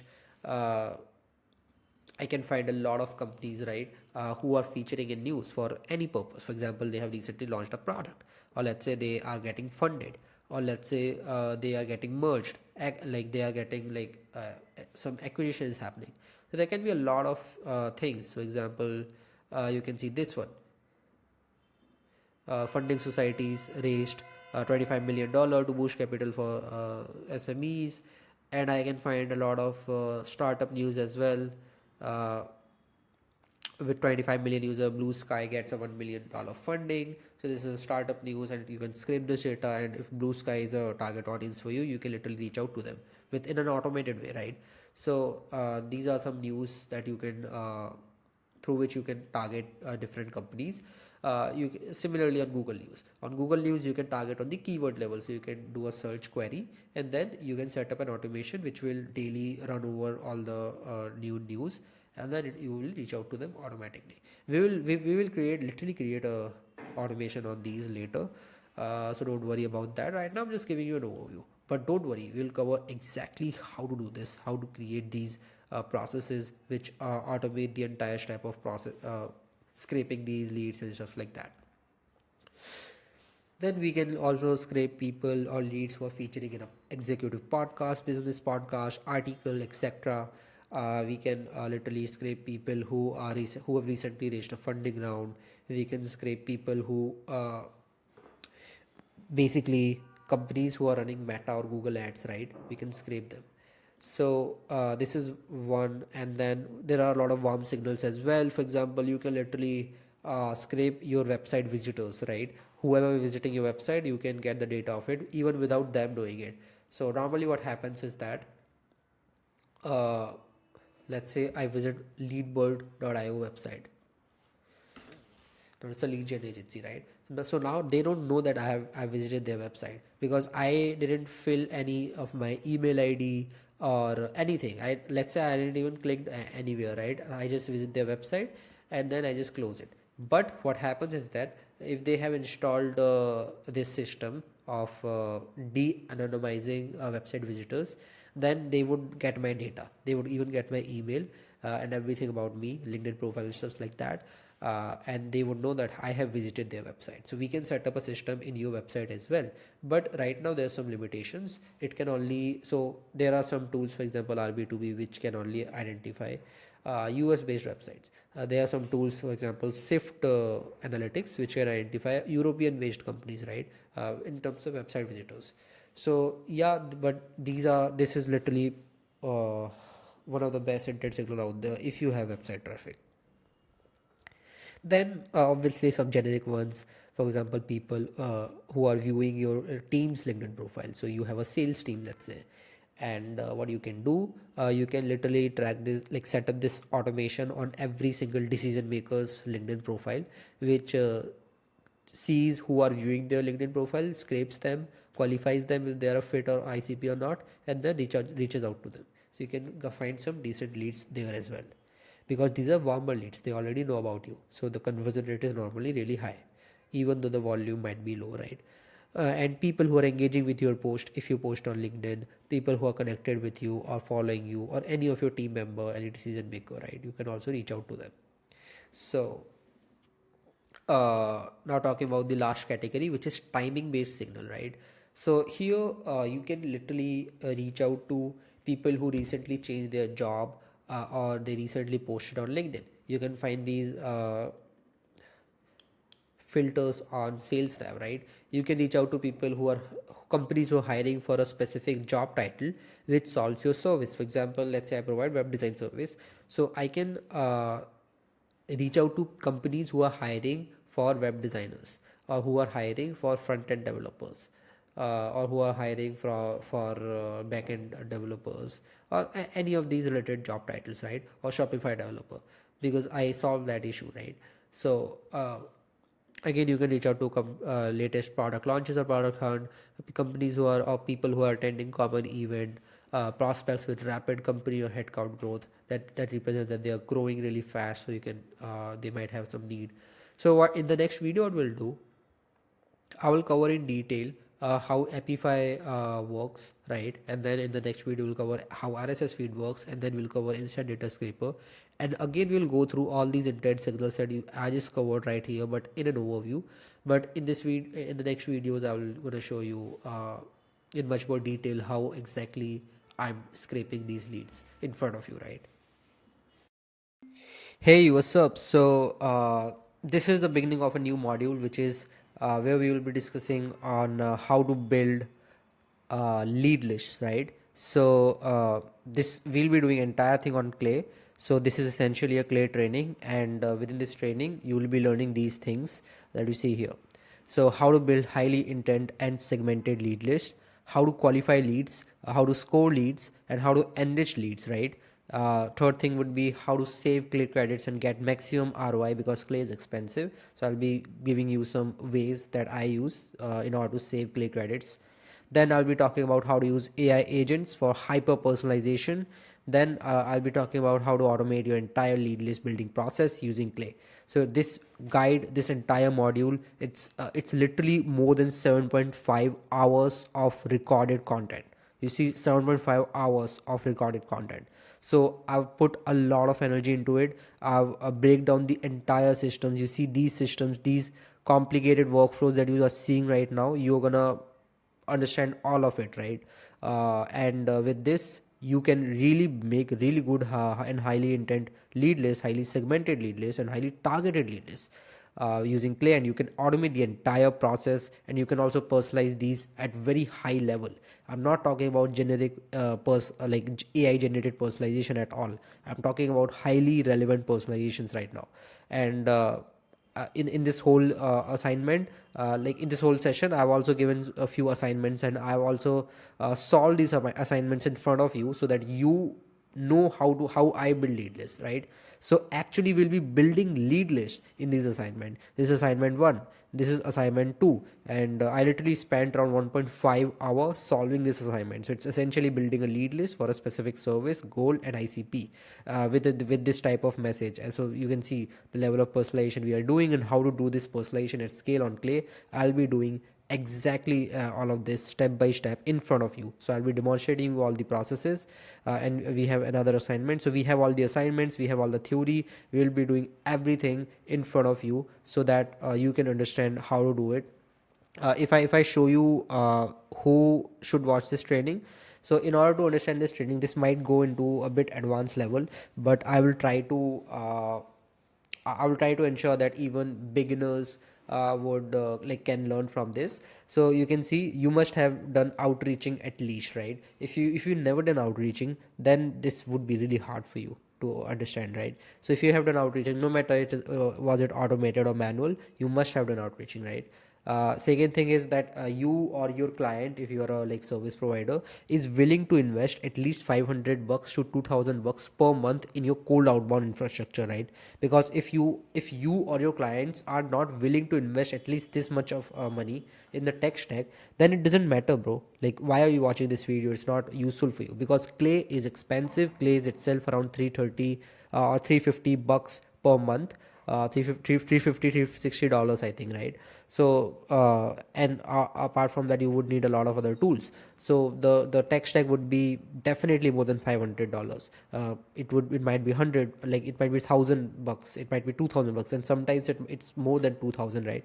So it depends on the outreach volume, what type of intent signal you're scraping, and a lot of things. I'm not talking about that. We'll talk about the tech stack building in later video, in later modules. But what I'm saying is that you need to have this, like you need to like satisfy these two conditions, right? If then only this entire training would make sense for you. uh, so I already told you what you guys will be learning in this whole module, and let me share with you how I've designed this entire training. So I've designed this training in 3 phases, right? There are 3 phases in which I've designed this training. Phase 1 is the like basically the most basic one, where we will be covering the basics of Clay. What are the basic features of Clay, how to do enrichments and stuff like that, what are different like formulas on Clay, enrichments, qualifications, stuff like that. We'll also be talking about overview of Clay, what are its capabilities and what you can do, the actual use cases, not the basic theory stuff that everyone talks about, the actual use case, right? And how does the pricing model works, we'll talking about that as well. Then we'll also be talking about I will also like go to Clay, show you every single feature, every single UI, user interface, how to use Clay tables, what type of feature located, every single one of them, so that even if you are a beginner on Clay, you must watch this phase 1, because that's where the most value relies, because these are the fundamentals of Clay, right? Then in phase 2, we'll be going into a much more depth, right? So we'll be talking about how to source high intent leads, how to segment those, how to enrich leads, how to find emails, how to do waterfall email enrichment, how to qualify leads, whether they are a fit to your ICP or not, how to determine that at scale, how to use AI to do that, right? How to personalize leads using AI agents, right? So we'll be talking about all of this in phase 2. And then in phase 3, this is the most advanced stuffs and most complicated stuff, but I'll be breaking it down for you. You don't need to be from the coding background, but we will be talking about how to use HTTP APIs, how to use webhooks to integrate a Clay with different types of tools which are not natively integrated with Clay, how to save on Clay credits, how to use AI agents to do lead research and personalization at scale. And we'll also be talking about some other Clay features which are not commonly used, for example table lookup and lead scoring, right? So we'll be talking about literally every single thing in 3 phases. And I already told you we have assignments as well. So after phase 1 we have an assignment, after phase 2 we have 2 assignments, right? So I hope this entire session would be super valuable for you. The only thing I demand from you is that you need to pay attention to this, And if you watch this 1 or 2 or 3 times, this might be very big, it might be like 7.5 hours plus, but still it is super valuable. It is one of the most valuable session that you would like, one of the most valuable training that you would watch, right? For the same type of training or even a bit basic version of training, people are charging $2,000. For example, there's one famous name called Hans Decker. I took his course. He's charging $2,000 for this particular thing, but his version is a bit less advanced than what I'm teaching you right now. And I update this regularly. He doesn't even update it. But he's a total OG right now. And I admire him. To be honest, I'm not bitching about him. But what I'm trying to mention is that I am giving this level of value which people are literally charging $2,000 for. There's another there's another company called Clay Bootcamp which is charging $5,000 for clay trainings, right? And they cannot go more advanced like than this, right? I'm literally talking about the most advanced stuffs. So you see the value. I cannot describe it more than this, but I hope you watch this entire thing and upskill yourself in the best way possible. So first of all, let's start with some what and why questions. For example, why clay, and what is clay to be specific. So basically, in the most simple language, clay is a tool which makes your outreach process easier by automating most of the outbound lead generation process. So first of all, it is for outreaching purpose. If you are not doing outreaching, then clay is not for you. So for if you're doing outreaching, then basically it's a tool which makes your whole outreach process really easy by automating most of the manual processes that you need to do, right? For example, I'm taking an example of a manual process that a company would have done if they have done manually, use like with the help of their team, sales team members. For example, they would have a HDR BDRs. So this is the process that they would have done manually, but versus what if they would have done the same thing on clay.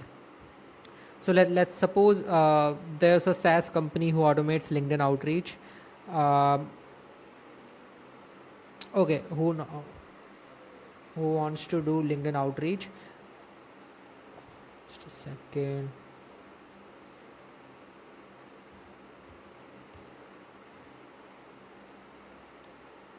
Yeah, so a SaaS company wanted to do cold outreach. So one of their working outreach campaign is people who are hiring for a sales role or expanding their sales team, and also this must be B2B company. So basically, just a normal like SaaS company. For example, it could be a lead generation SaaS tool who helps in like generating more leads. For example, it could be lead scraping tool, actual outreaching tool, anything like that, which is just a part of that whole lead gen process. So they want to reach out to those companies who are expanding their sales, hiring for salespeople, because that resembles that this person or this company might need more leads. So they are also exploring some new lead generation options. So if the SaaS company reach out to them, then there's a high possibilities of collaborations, right? So basically, this is the manual process that they would have to do earlier. For example, manually identify all the companies hiring for sales role on different job portals daily, right? And then visit their website manually and identify whether it's a B2B company or a B2C company. So if they are a B2B company, then only it's a fit. If they are a B2C company, then it like for B2C company they don't do like cold outbound, right? So that's why we need to first qualify based on either they are B2B or B2C. Then they checks in their database whether like they are this company, this B2B company, are the current customer or not, or they have previously used their SaaS tool or not.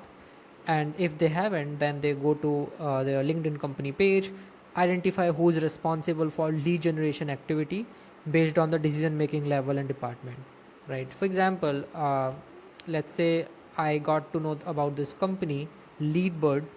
So basically this company is hiring for some sales role, and I, as a SaaS, I want to reach out to these companies since it's already a B2B company. So what I can do in this particular step is that in order to identify who's the right decision maker to reach out, I will go to their LinkedIn company page, and I will just go to their people section, and then I will see uh, yeah, so out of these 28 people working in this company, who has the highest decision making power for sales decision or deciding which sales tool to use, right? So here I will first identify which person would be the best to reach out to. So I will just go through it manually, seeing and going into the profile. For example, let's say go to this profile, she's a marketing manager, or I will probably look for some sales manager, VP of sales as well. And yeah, so basically you understand, right? This is a like very hectic process that I am doing, and it takes a lot of time for if we want to do it at scale. And then let's say I found this person, let's say this is the right decision maker that I want to reach out, then I will put this person to my CRM, and also make a personalized message for the decision maker based on their company profile. So I will then look through all his profile and will identify how I can make a personalized message for this person, and then I will write a cold email, and then I will schedule it in my CRM or in my outreach tool. So this is what was the usual process, or what people used to do earlier, or a lot of companies even have this manual process today itself. But this entire process can be automated on Clay.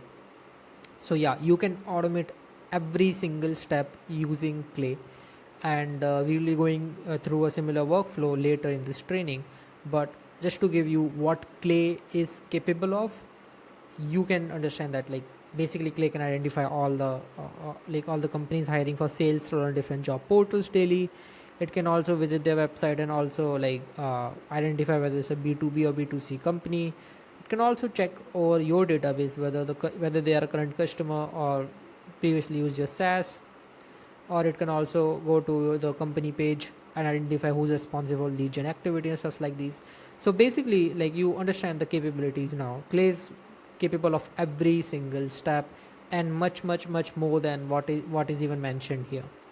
So that's the power of Clay, and that's why people uses Clay, all the companies uses Clay, because you might say that hey, Clay is really expensive, $350 per month plan, but like it literally replaces a lot of manual effort. So probably if you needed like 10 SDRs or 20 SDRs to do a particular task, now you probably need like 2 or 3 people in your sales team to do the same task with Clay. So now you need the Clay operator instead of manually, like people who are manually doing all this stuffs. Now let's talk about how Clay's pricing works. So I'm constantly mentioning it's around $350 per month, but there are like a lot of plans. For example, $0 per month, $150 per month, $350 per month, which is the most popular one, and then $800 per month, and then like there are enterprises plan. So basically, in order to understand how this pricing structure works, you need to understand how many Clay credits you are getting and what features you are getting, right? So for example, in the free plan is the worst plan, because see, the Clay credits would be I guess you just receive around 10 Clay credits in this free plan. Yeah, 10 Clay credits. Then starter plan you get 2000 Clay credits. In the explorer plan you get 10k Clay credits. But the main problem is not the Clay credits, because we won't be relying a lot on Clay credits.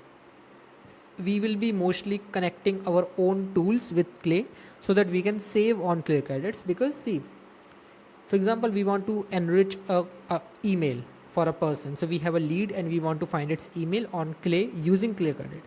That will cost us much more than it would when we have a tool. For example, we are using find email or lead magic to enrich the email, so we can connect our own API key of that particular tool with Clay, and in that case Clay will not charge for credit. Still, we are doing the whole process, whole enrichment inside Clay itself, and we have connected our that lead magic or whatever email enrichment tool we are using with Clay using an API key, and it is using the credits of that tool instead of Clay. And Clay credits are much like at least 5x to 10x more expensive than credits of in general any other tool, maybe for email enrichment, verification, or anything else, right? So that's why in general you need to avoid using Clay credits and maximize your use on other like third party tools, and just buy their subscription, because those are really cheap, and then just connect it with Clay and then use it. But this wouldn't work, or a better strategy if you're doing a very low volume outreach. Let's say you're not doing a very high volume outreach, so that you would need more than 10k clay credits on this particular plan. For example, you want to send around 1000 emails every single day, and that means around you would be contacting around 10k to 15k unique leads every single month. So for enriching even emails of these 10k to 50k 15k like leads, you would need more than 10k credits. Like you would easily need like 30k 40k or even 50k credits. Then I'm not accounting for other enrichments, for example doing AI personalization, or like enrichment of any other qualifying criteria that you would need in order to see whether this company is a good fit for your ICP or not. So definitely in case of high volume campaigns, this wouldn't be a viable option on relying on completely clear credits. But in case of low volume campaigns, let's say you are just doing 500 emails, unique emails a month, or let's say like even 2000 3000 unique emails a month. So basically by unique emails I'm saying like you're contacting 2 3 or 4000 leads every single month, so you just need to enrich emails for them. So in that case probably 10k credits would be enough for this satisfying this demand. So in that case you don't need to invest on any other tool apart from clay. Just clay would be enough. The credits would be enough for that. Now talking about what features you get and what you need to take care. So normally why I recommend $350 plan rather than $150 plan or $0 plan, because of the features itself. Credits don't matter a lot, as I mentioned you. In most cases we would be relying on external tools for enrichment and stuffs like that, so we won't be using a lot of credits at all. So credits doesn't matter. Credits are not the deciding factor in most cases, until unless you're doing a very low volume campaign. So you see these are the ticks and these are the features that we are getting, and this is the most important feature, which is use your own API key. If you are like if you have a starter plan, let's say $150 plan, so we cannot use our own API key. In this case we need to rely on clay credits, and we are already getting very low clay credits. That's 2000 clay credits. This number is really low. That's why for solely this feature, which is really important, we have to purchase this $350 plan, and this is what most people uses, and this is like enough, and it gives you great ROI, because with this plan you can use all features in clay, every single feature.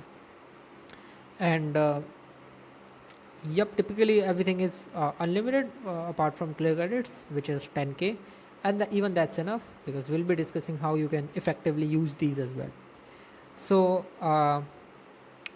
yeah, now let's talk about some basic clay functionalities and an overview of how clay's actual dashboard looks like, and yeah, what are the basic features are. So right now I'm on clay, and you can see this is how the dashboard looks like. I will be assuming you have never heard of clay, or you have never even logged into clay, and you aren't aware of how this whole thing works. So we'll be going with completely basics. So as you can see here, if I zoom it a bit, so this is how the works. So this is my workspace, and you can have a lot of workspace. For example, you can see I am a part of 3 clay workspaces.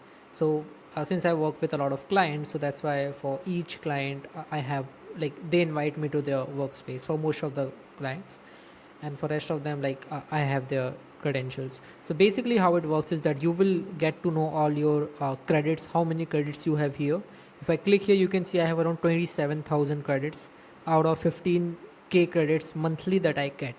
So you can see, like, I have some extra credits. How is that possible? So basically the credits roll over the month, right? Because in the last month I didn't use my extra credits, so that's why they have rolled over to this month's billing. And why I'm getting 15k clear credits, as you mentioned, like, as you can see here, it's written 10k clear credits, and there's no plan for 15k. So there are some custom plans as well. If I go to clay pricing page, then you can see there's a, yeah, if I go here, you can see there's a 14k clear credit plan, I guess. Yeah, this probably is the one. So you can see there are a lot of other plans as well that you can use based on your requirement, but normally I recommend this plan itself, right?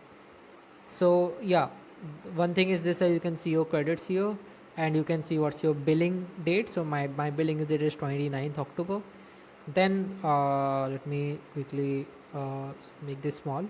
So now then you can see here you have a few options here. Clay University, where you can get a few tutorials about how to build clay tables.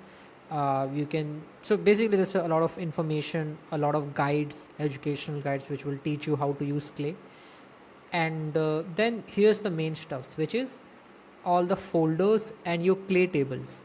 So here you can see inside a folder I can have multiple folders, and inside those I can have clay tables itself. So basically if you want to create a new clay table, just go to here and you can see three options. First is workbook, then table, and then folder. As I told you, folder is just basic thing. Under a folder you can keep a table, and there's workbook, which is a new feature. So basically if I show you with an example, like let's say this is, let's compare the analogy between a Google sheet and a clay table. So right now you can see this is a Google sheet. I have just one. So this is a spreadsheet, and under the spreadsheet I have one Google sheet. If I consider two, so I have one Google spreadsheet, and under that spreadsheet I have three Google sheets inside it. Same way goes with a workbook. So what a workbook is a Google spreadsheet, you can say, and under a workbook there are multiple clay tables, right? So if I actually like make a workbook, then you can see I can add new tables here. And it's not very simple to create tables, because definitely it's not same as a Google sheet. So now we will tell you how to create clay tables and how to source in data, right? Because see, if I click on table, which you will be doing in the most of the times, so you will be clicking on table, and this would be opening in that case. So what's this? Basically, when you are creating a table, it will ask you to import some data inside that table, because you don't want to keep table empty, right? You want some leads inside that table, so that you can then do all the enrichments, qualifications, and build and segment your lead list and send it to your outreach tool. So that's the main idea. So you need some leads to start with, and to import leads, these are all the options that Clay gives you by default. For example, so first of all, there can be two types of tables. First can be a company level table. Second can be a people level table. Like as the name sounds, like you can understand it. Basically, a company level table includes companies and its information as a column. On people level table, it would include all the people, all the employees in that company. So based on what you are specifically building, you can see whether you want to have a company level table or a people level table. For company level table, we have a few sources through which we can import leads. For example, we have this native source of Clay. So basically this is free as well. So whenever you want to see whether what's free inside Clay and what's not free, what's paid, so in that case you can just see this option, whether there's some kind of credit option in that particular option. So for example, in front of find company there's nothing, it's empty. That means this feature is free. But in this case, find your ICP based on domains, that there are 2 credits per result. Basically what this means is that it will cost you 2 credits per lead that it found per row. So if you want 10,000 rows, then it will be 20,000 credits, and that's really expensive though. So that's why you probably don't want to do these type of stuffs. But yeah, you understand like how to see what's free and what's paid.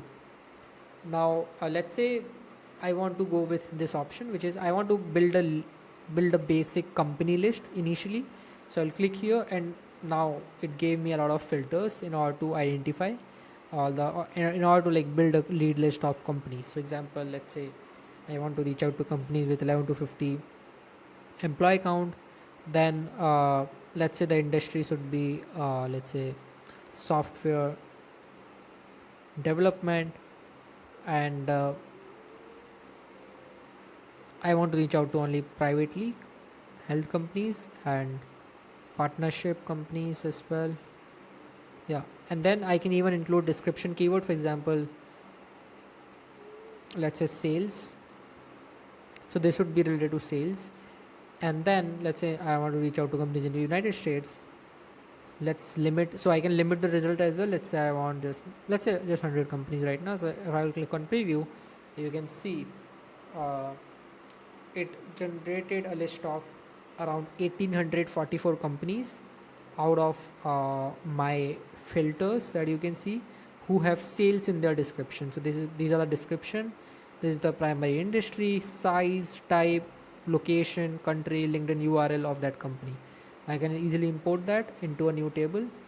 For example, if I click here, now it's asking me about what do you want. Do you want the basic profile of the company, or do you want a fully enriched company? What's fully enriched company? Basically, this means that it will give you a lot of more information about that company apart from this basic information. So these are the basic information. For example, company description, company size, location, LinkedIn URL, and probably it didn't even give you the website. So would this information be enough for you to qualify it or to find right personalization data points for your outreach copy? Probably not, because if you want to hyper target lead list and want to reach out to companies with high intent, then these informations are normally not enough in order to qualify them and do the outreach. So you need much more information. For example, probably you need the revenue as well. You need the website and basically see the funding status as well, or a lot of other information, financial information, and any latest news of this company, what they are doing, what they are not doing, and probably the tech stack of this company as well, which tool they are using. So in that case, what happens is that if you want all that information, then just click on fully enriched company. So it will cost you 1 click added per row, that means per lead, per result, and based on that it will give you a fully enriched company list of around 1800 companies. That will cost you 1800 credits. Let's say you don't want all the stuff, you just want this company headcount growth, so with which rate they are growing. So that again will cost you 1 click added per row. Or you just want the recent news about that company so that you can personalize your outreach based on this. This is also a great method to personalize and make your outreach more relevant, or probably find some buying signals, or you can like find tech stack, or if the company is hiring on some platform. If they are, then what's the job openings. You can also find like total funding that they got. So yeah, these are the few common data points that people normally researches, and based on that you are getting some basics information as well. So let's say like, so basically these are the features that normally you won't use. So all the methods that I'm showing you right now, these methods are some basic stuffs, but most of the times you won't be using it. But let's import this and let's see what do we get. So you can see I got this particular table. So I created this table, and if I close this, so you can see this is how it looks like. The UI is really clean. It's very similar to your Airtable or Google Sheet itself. So what you can see here is that I have all the company that I've imported. I have all the information about this company. So yeah, this feature of Clay is really interesting, that inside a cell, so this is a cell, this one single thing is cell, this is a row, and this is a column. These are basic things. But inside a cell, you can have a lot of information stored as a JSON. So you can see a lot of information is stored inside one cell. Let's say if I click on this cell, which is Bravado.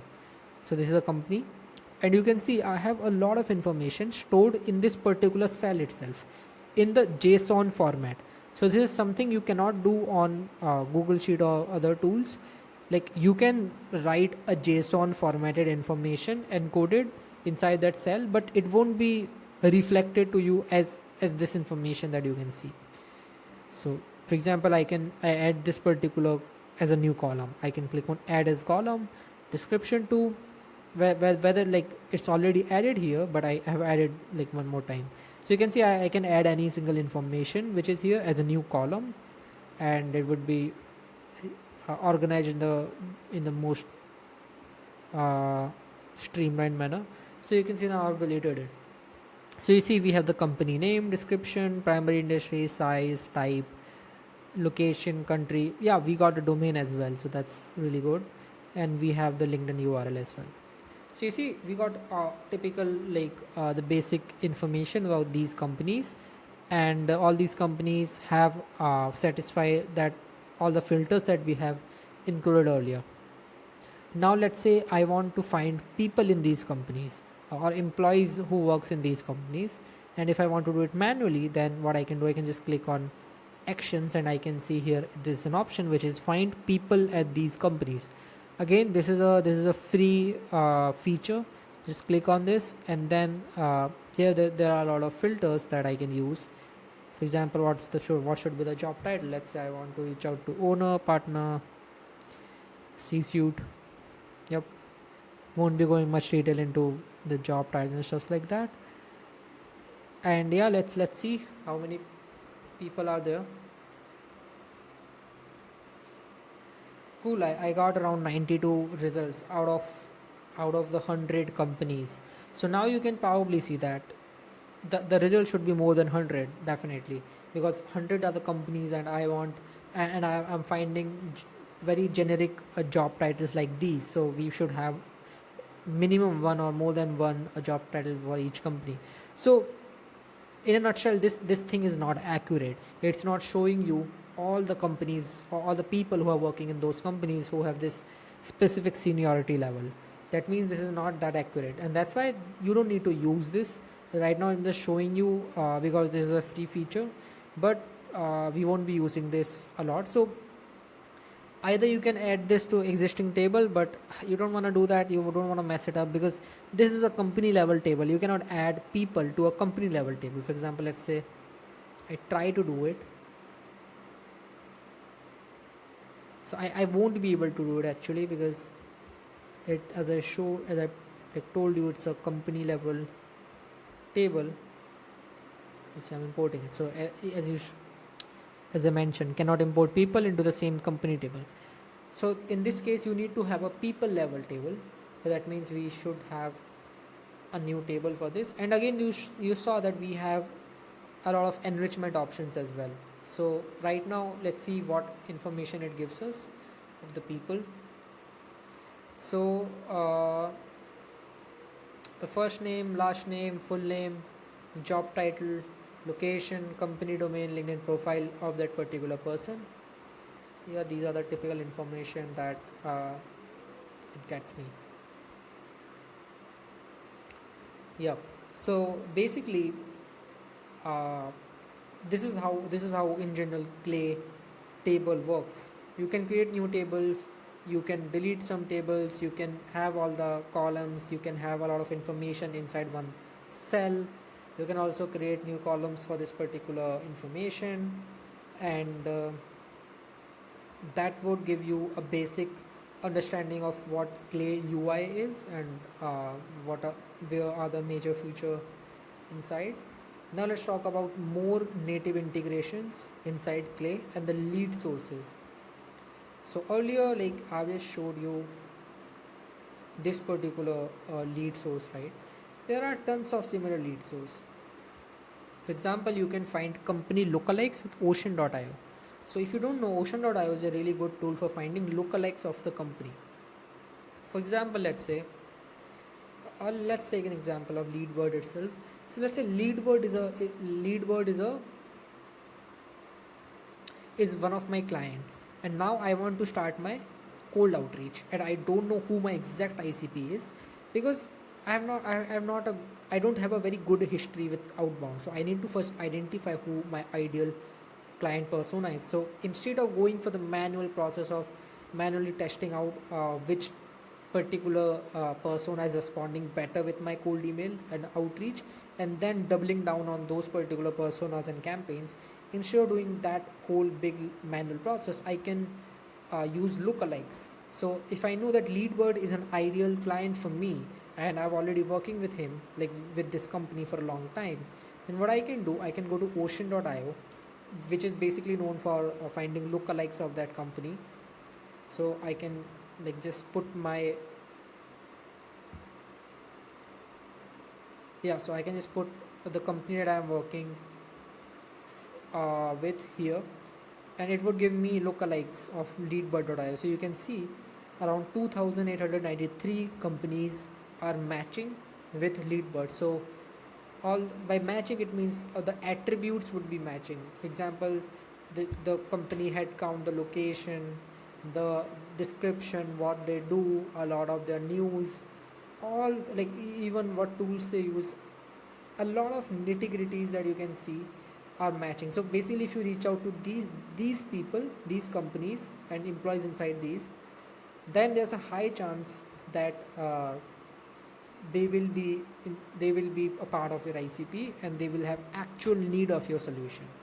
So that's why normally Ocean.io outreach is considered to be one of the first step of starting your whole outbound, because first you will have a very small lead list. So you can start with this lead list as the initial campaigns of your outreach, and then you can see, and basically it's just for quick wins, right? You can get very quick wins using this. Not talking about how you can use the same thing inside Clay itself. As I told you, see, Clay is not a data provider. Clay is not like Ocean.io, Apollo, or tools like these. It's not a data provider. It's not a database, something like that. It is a tool which integrates with a lot of data providers, and like when it integrates it, it will be connected with Ocean.io. It will be connected with Apollo, and it will be using their database to give you data, or like create lead list for you. It doesn't have its data of its own, and that's the best part of Clay. It leverages the best of the best things of each tool.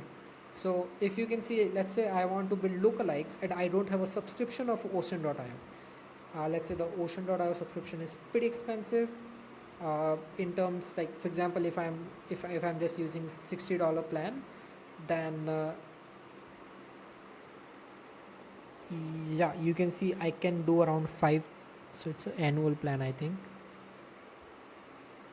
Yeah, so if I have a $80 plan, then in that case I can do around 420 company out 420 company exports. So these are individual,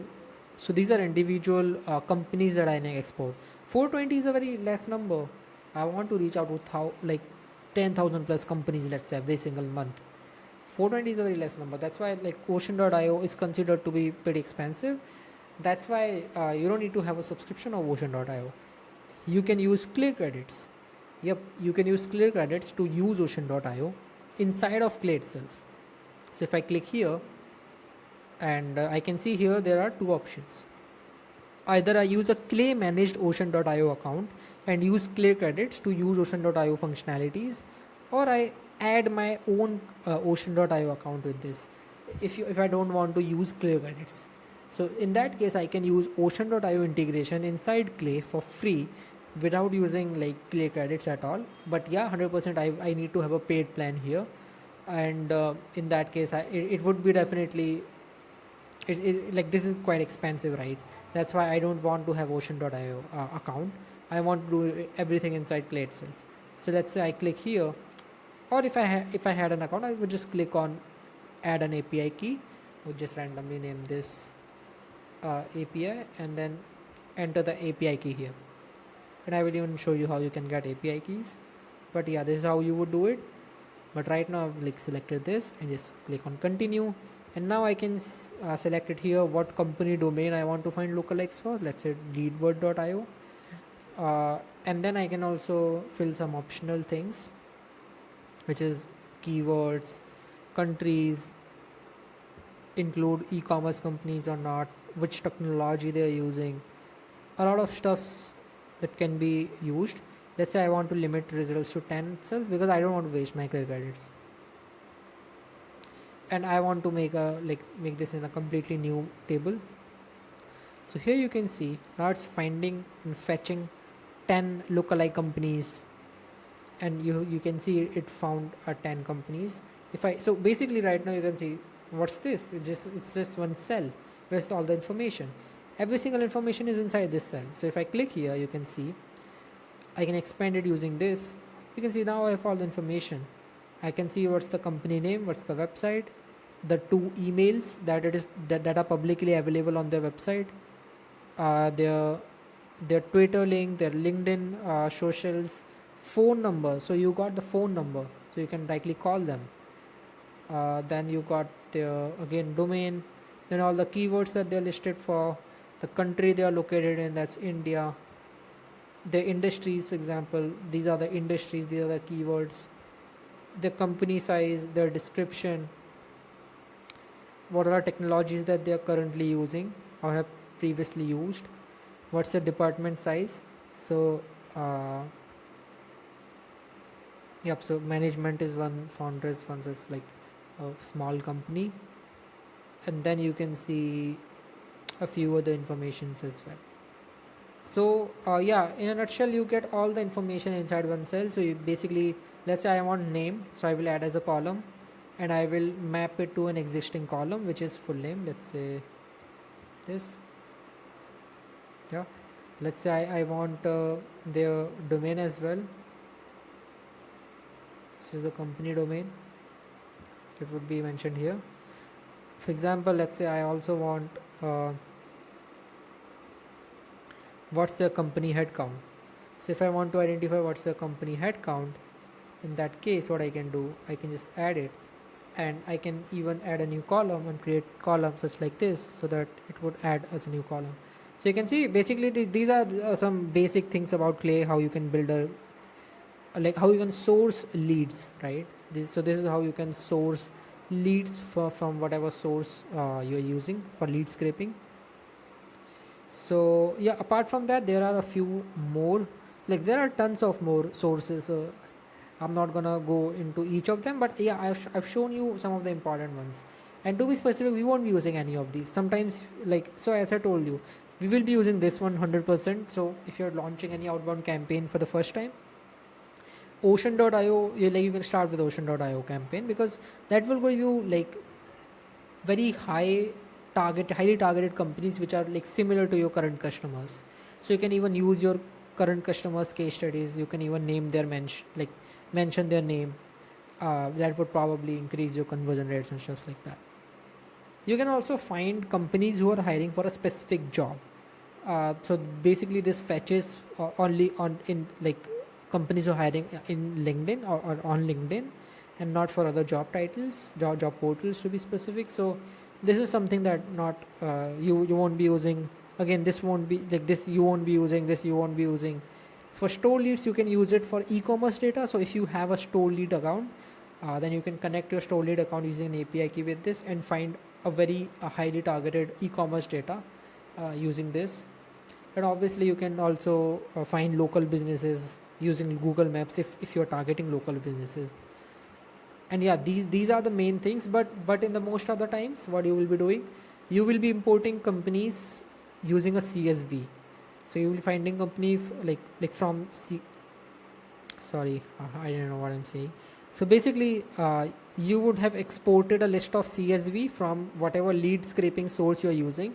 In the previous training, I told you what are the main lead scraping sources. For example, Apollo, or like Sales Navigator, or you like directly scraping leads from LinkedIn social selling triggers. So in that case, you will be using Apify mostly in order to scrape leads. So if you're using Apify or like Instant Data Scraper, in that case, you can just export list as a CSV and you can import it using this option.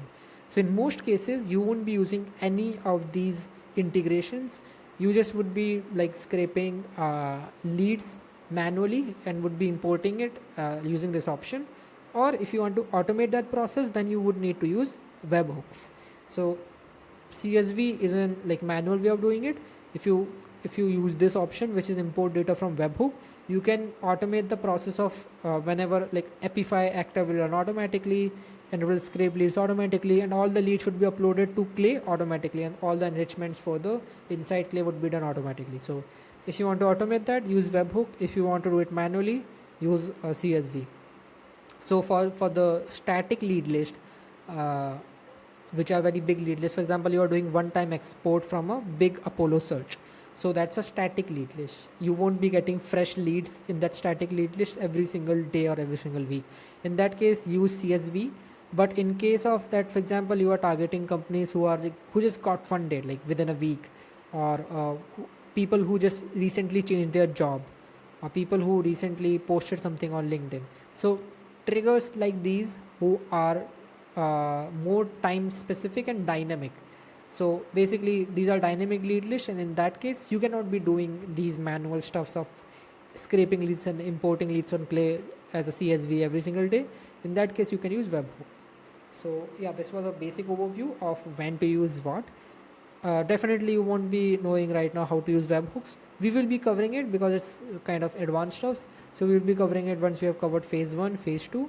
Then we will be then have a whole guide made to teach you how to use this webhook feature and call HTTP API. Yeah, now talking about, so these were some company specific lead sources. Now we have people lead sources, so we can import people level data. Again, we have Clay's native database. So basically it's not a database of Clay, basically it's based on other tools, but this is not a reliable one, as I told you before. So please don't use this. Use Sales Navigator or Apollo if you want to build some like lead list, and then import it to Clay for doing the enrichment and just like that. So here there are like not a single one which is like which would be useful for you. Yeah, this is the most useful for you, which is import people from CSV. So if you're importing company level data, then use this. If you're importing people level data, then use this. There are other ones as well. For example, import data from Epify actor. Now you might say that, hey, since we are using Epify for most of our lead scraping, using a lot of our intent signals, so we will be using this one mostly, right? Because we can directly import data from Epify. My answer is no. We won't be using these, or like even pull in leads from Phantom Buster, these type of lead sources, or even find people from Apollo. The reason of not doing this is because see, the whole point that you want to connect your Epify and directly import lead list into Clay is that you want to automate that process, right? You don't want to export the CSV from Epify and then manually upload it on Clay using this option of import people from CSV. Instead, you want to like directly import that lead list from Epify into Clay without any manual exporting, right? That's the whole point. And the whole point of doing this, or like automating this and not doing this manually, is that you want to do this dynamically, like every single day, or like schedule this whole process. That even then only it would make sense to automate this. But this system is quite broke on Clay, because in this case this lead list would not be running on regular basis. You cannot schedule this table. So for example, if I click here, if I let's just, so I have a lot of APIs connected, but let's say if I use this API, I can choose which API Epify actor I want to use. For example, let's say I'm using Facebook ad scraper as an actor, and I can like choose any Epify task. But yeah, I can click on continue. I can create a new list.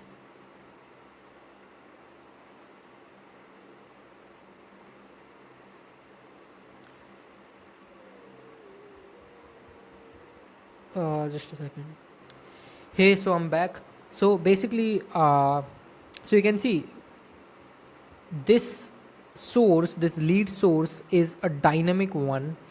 Like recently, I did some research. Recently, Clay updated it, and this update got released a few days itself. So that's why I was not like I didn't know this. But earlier, it was a static lead list. So Clay didn't used to update the new leads fetched by Epify on regular basis. But now what's happening here is, like you can see, if I click in the sources, you can see this has been updating like regularly. It's been updating every single day, and I can even update it manually if I want to update it right now. So basically what I can do is that like I can just connect my Epify account with this using an API. We'll talk about that, how to connect it with API and stuff like that. Don't worry about it. But right now, just understand that we are connecting our Epify account using some settings, and once we did it, it is asking for an actor, which actor you want to fetch data from. So as you know, actors, every single actor would be for different scraper. For example, for LinkedIn Sales Navigator search scraper, there would be a specific actor that we can connect it with, and then we can get all the responses which like it is scraping on regular basis. So basically, as you know, we can also schedule Apify responses. For example, let's say if I go here, let's say I have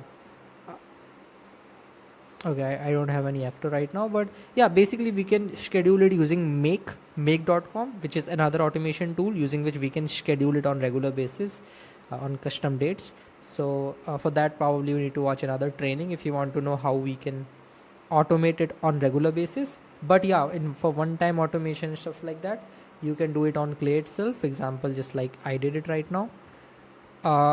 Now we have all data inside this cell, so basically whatever data we need, we just can create a column and then we can do further enrichments. So this was one basically this was another lead source that you will be using a lot. So basically this will be using every single time, which is Apify one, because as you know, Apify is typically a universal scraper that we will be using for scraping multiple data sources, no matter from Apollo, no matter from Sales Navigator, no matter from general LinkedIn intent signals, from hiring portals, and like a few more intent signals as well.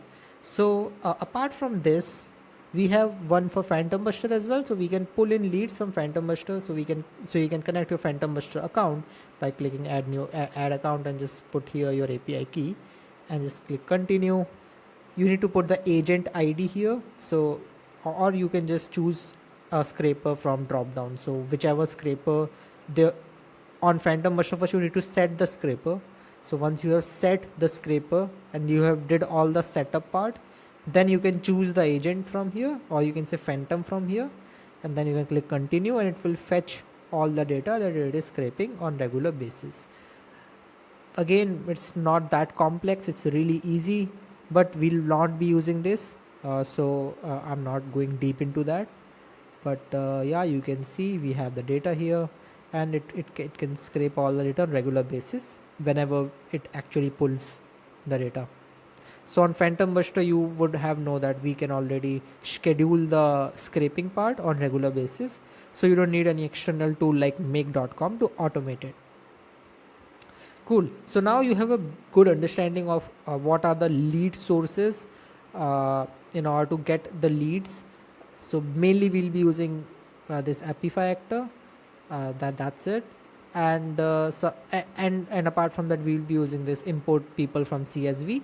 These are the two main lead sources that we will be using most of the times. So just ignore all of them. Don't get overwhelmed with a lot of these lead sources that you can see here.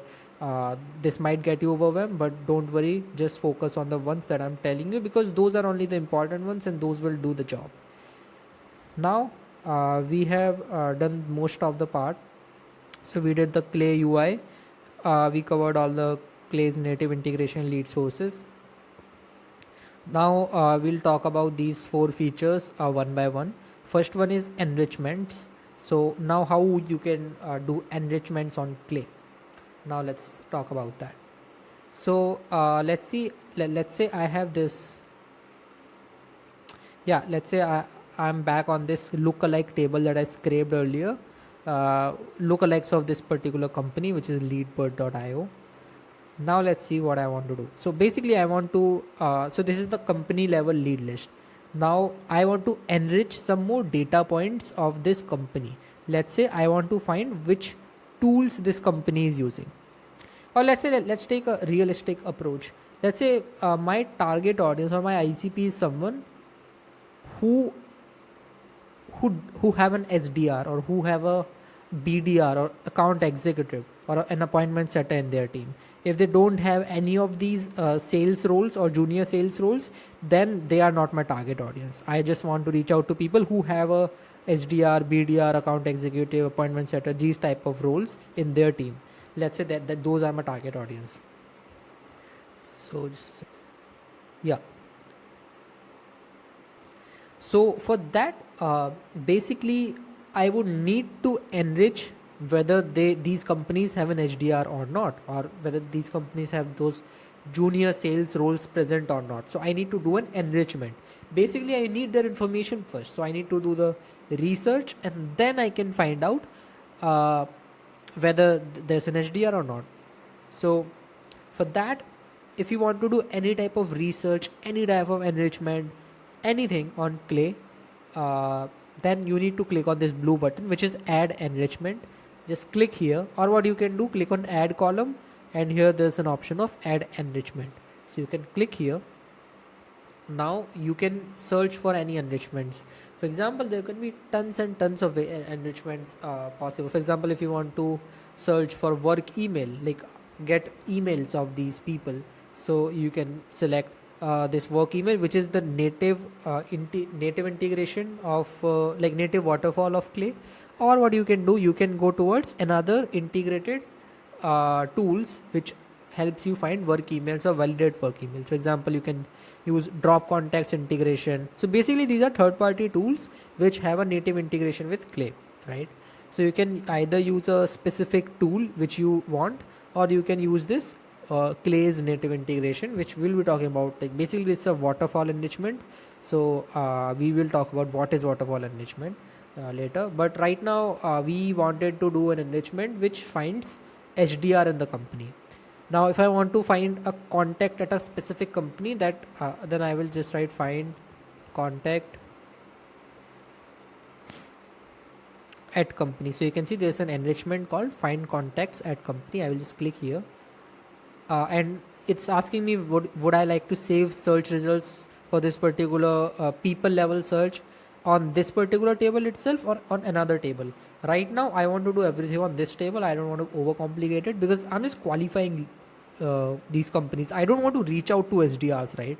I don't want to reach out to those people. If I wanted to reach out, then I would have made another table, but right now I just need to find whether there are those SDRs or VDRs or not. So that's why I will be doing everything on this table itself. So I will click on save results in this table. Here you can see I have most of the settings already placed. So now here I need to put the job title keyword, which job title I need to find. So let's say I find SDR. I need to put the full name. I think the spelling might be correct now. And then BDR.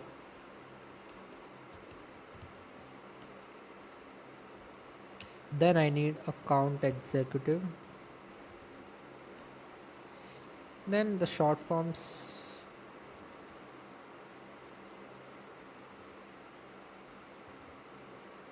Oh, this cool. And we have AE and appointment setter as well. I think this would do it. Let's continue to add fields and just save it. So basically it will take one click edit per row, right? So I will run it and let's see whether it is able to find some of those roles in these companies or not. So I will run it.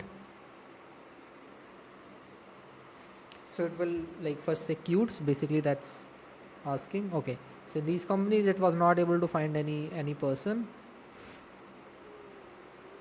but here it actually found. Let me see what's the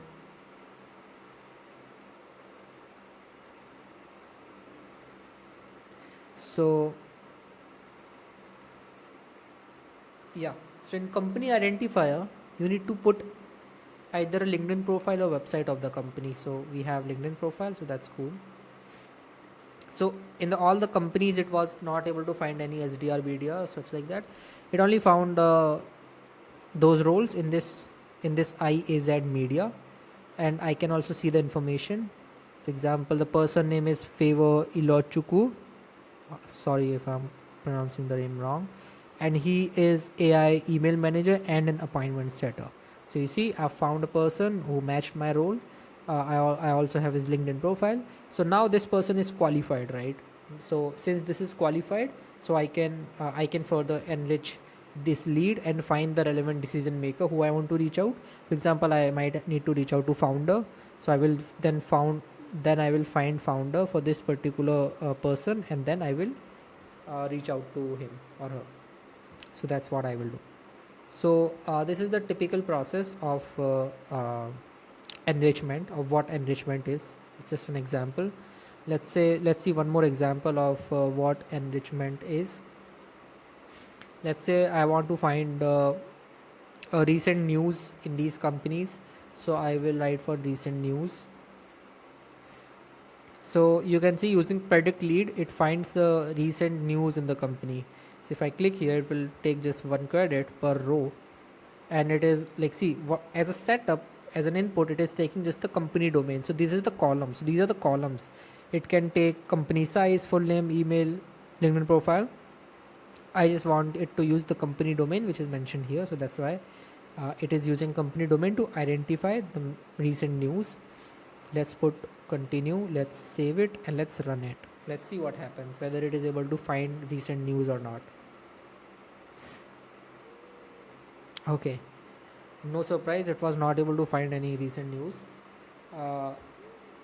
So basically this enrichment works really well if the company is big enough. So you can see these companies are like really small, so less than 50 employee count. So for these type of target audience, you won't get news very frequently or funding stats very frequently. It's normally recommended if the employee count is more than 200, then you can get a recent news for each of them accurately, right? So that's the thing. Let's take example of another enrichment. So for example, let's say I can find funding stage, stuff like that, but I don't think these companies would be funded as they are agencies. I can find employee count by criteria, employee count by role, a lot of things. For example, I can also find their site traffic. So what's the traffic their website is getting? So it can use SimilarWeb, Store Leads, or SEMrush to get this type of data. So for example, let's check from SEMrush and run this row. Let's see how many whether we are able to get this data or not. Okay, for these companies it was not able to find, but for this it found. Let's see what's the result. So you can see visits, these are the number of direct visits happening on desktop. This is the data, this is the traffic rank, total visits, total users. Everything is really low because the company is really small. Yep, so you can see all the data here, total visits, total users. I think these are like monthly. So yeah, you can see all the data here. And let's take one last example of finding whether they have a job opening or not, so whether they are hiring or not. So you see it is using now 3 tools. So it is first using predict leads for finding whether it is hiring or not. Then it is using Google to find like whether it is hiring for some role or not. Then it is searching like that. This type of symbol represents that that this is a native integration of Clay. So Clay has some like built-in databases using which it finds whether the company is hiring for some role or not, like so any job opening or not. So yeah, so basically it is a waterfall approach. First it will try this tool. If it is not able to find any data, then it will try Google. If it is not able to find data, then it will try this. I can also switch these up and down. So first then it will try predict lead, and then it will try this, and then it will try Google. So I can play with it. This is called waterfall enrichment. So by waterfall enrichment, for the first any specific tool would be used, then any other tool would be used. But when this tool will be using for enrichment, only those leads would be enriched for whom predict leads was not able to find any data. So not all leads would be passing from Google. If all leads would be passing to all these 3 enrichment, then the credit cost would be too high, right? Because every single of the enrichment is 1 credit, 1 credit, 1 credit. So for one lead, it would be 3 credit. So if you have 10 leads, then it would be 30 credits for the small just test lead list. So it's really expensive. That's why on average, if predict leads is able to find, then Google or this particular enrichments won't be run for that particular enrichment. Let's see how it works. So I will just save it and run it, and you will practically know how it's working. So practically it was not able to find any job. Google was able to find.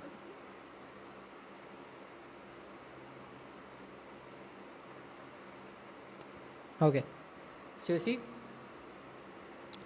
see one thing, like Pericles was not able to find anything. So this Google ran for every single lead. But for Google, this particular lead, it actually found 10 results for hiring full-time roles for this particular title. So we have like different titles of full-time roles. And since this actually found some data, Google actually found some data for this particular lead, this particular enrichment didn't ran for this particular lead, but it ran for all the other leads. So you see, this is what waterfall enrichment is.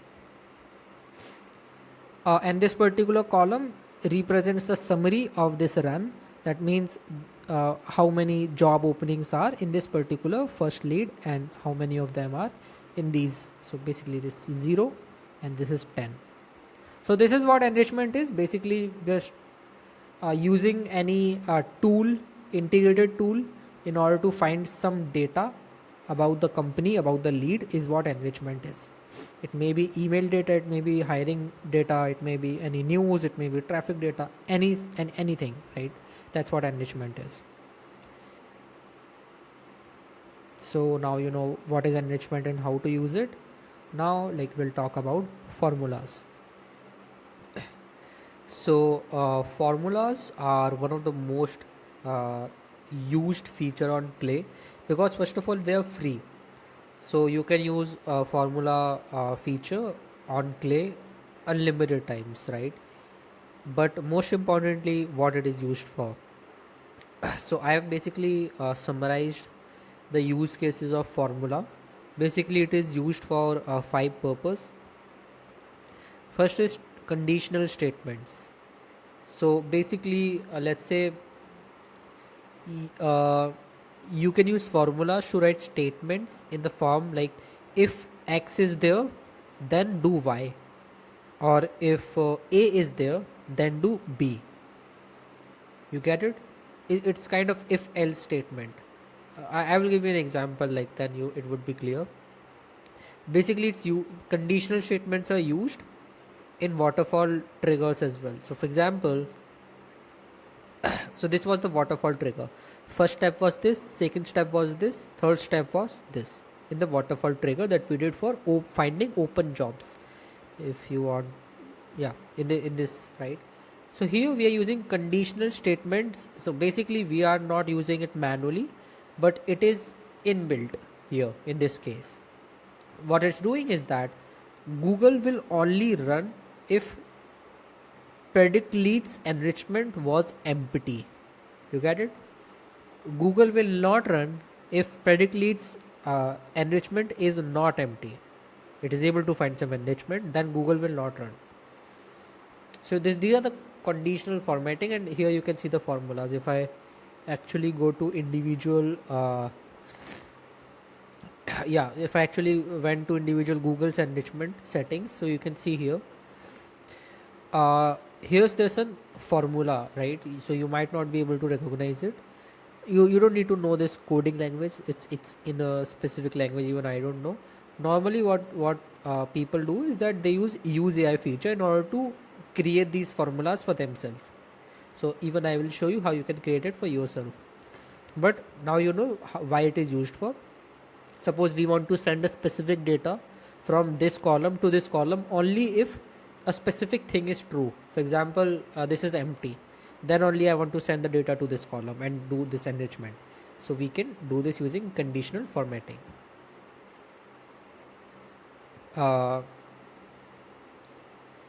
Then we have combining data. By the way, we will go deep into that, or let me show you how to create it using get AI feature.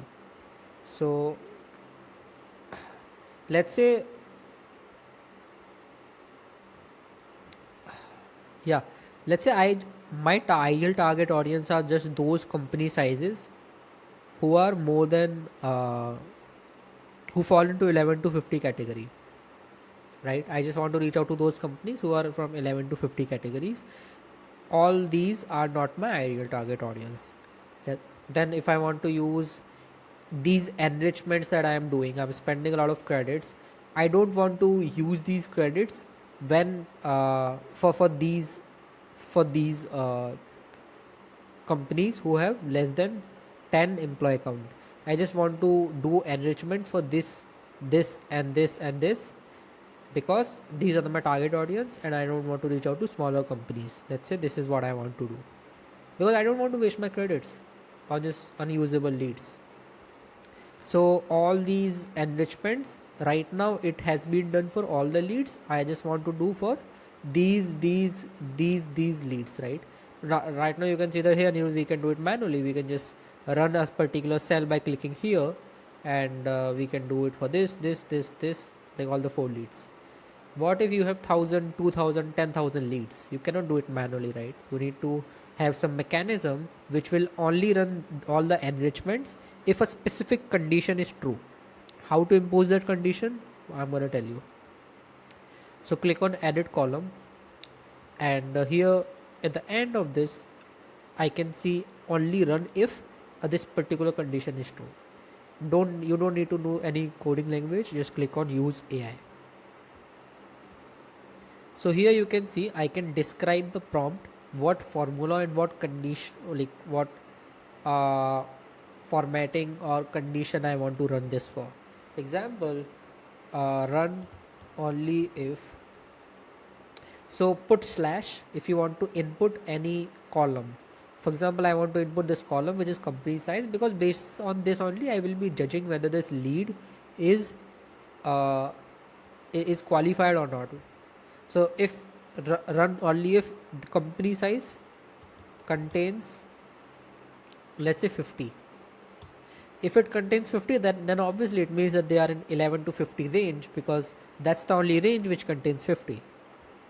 Let's say generate formula, and now it will use AI to generate this formula, and now it told me column will run yes, and this is the company size. So for this company size it is running, for this company size it is not running.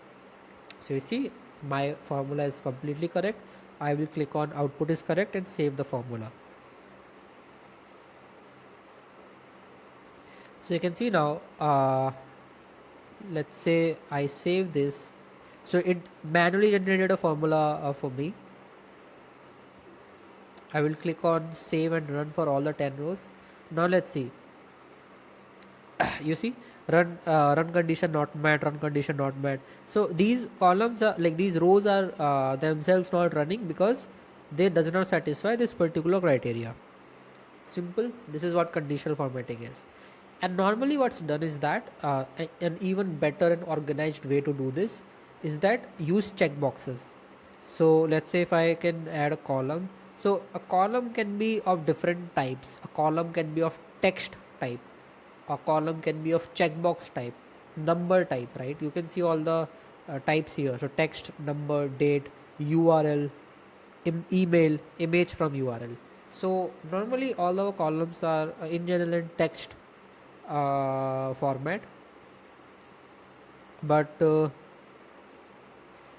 I can do a column in a checkbox format as well. Let's say I do this. So I want basically what I want to do here is that you can see a formula here. I click on formula,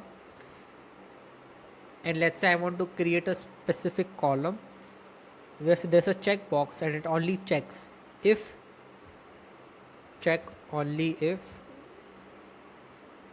this company size contains 50. So now by default it will do true false stuff like that, and based on this you can see I have a checkbox and it only checks if this is or this satisfies the criteria that I have. So this is now very easy for me to visualize whether this is true or not. If this is checked, then only all the enrichments would be run. If this is unchecked, then no enrichment would be run. So for my further enrichments I can do this particular strategy. It works really well. So yeah, this was one thing that I wanted to tell you. So this is the second use case of formulas. You can use formulas from this. You can describe the formula whatever purpose you want it to serve, and based on that it will do the work. Or even you can change the type of, for example, I want a text type column, so it will then like output true false stuff like that. But I want a checkbox because wait what's yeah, because like I can visualize it easily. Yeah. So now the second thing is combining data. How can you combine data using a formula? So you can use formulas to combine two sets of data. For example, you can use formulas to manipulate data from multiple sources to build lead list. Let's give you an example. So let's say I have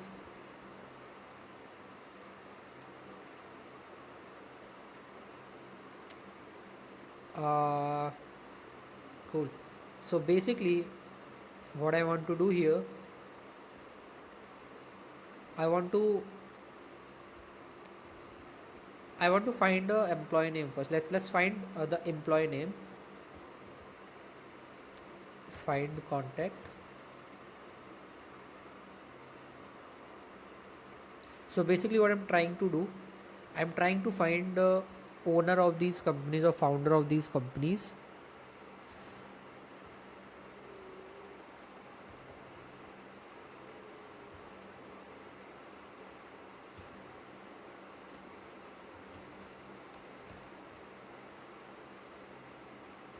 Yeah. And then what I will do, I just need their first name. Let's say save terminals. Let's run it.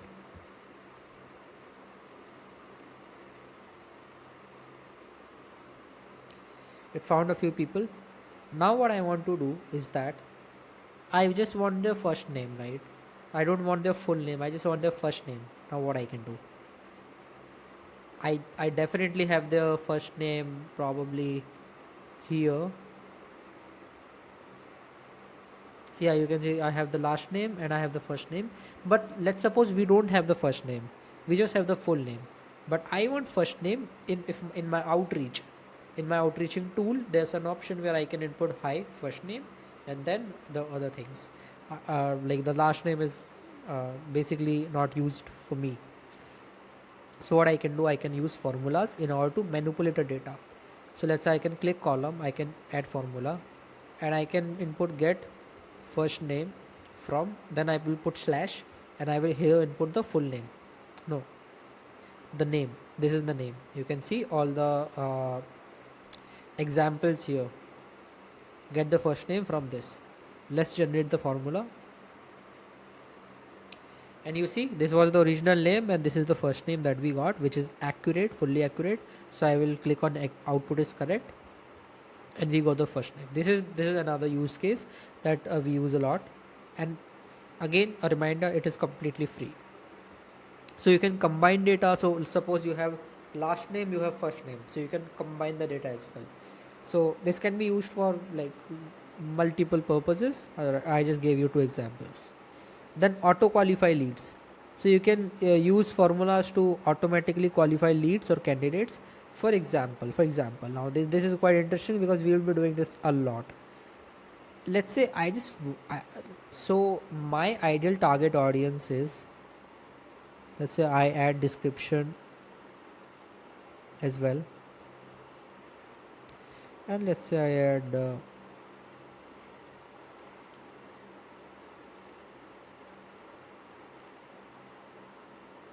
cool.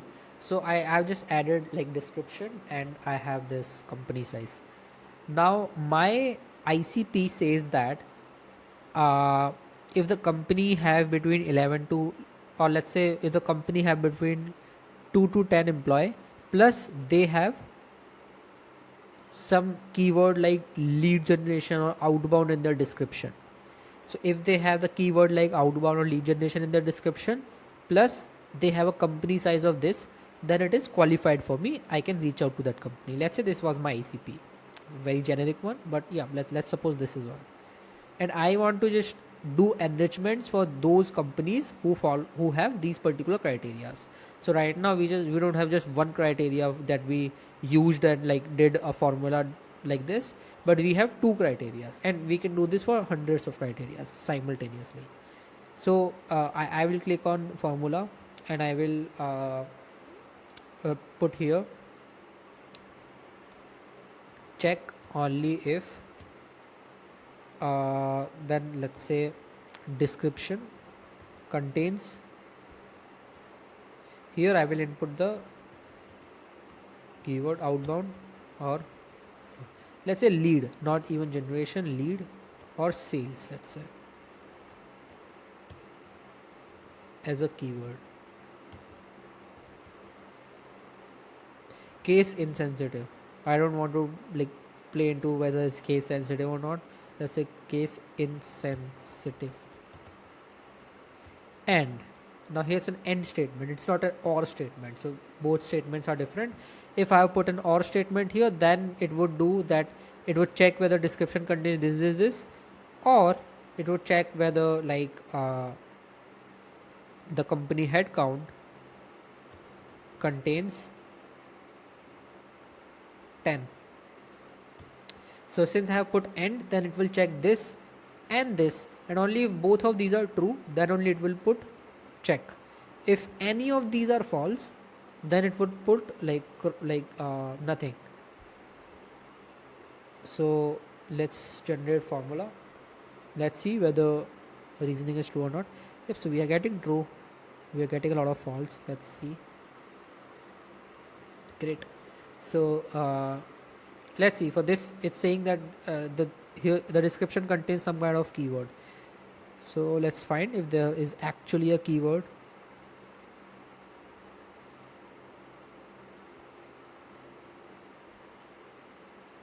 Sales, yeah.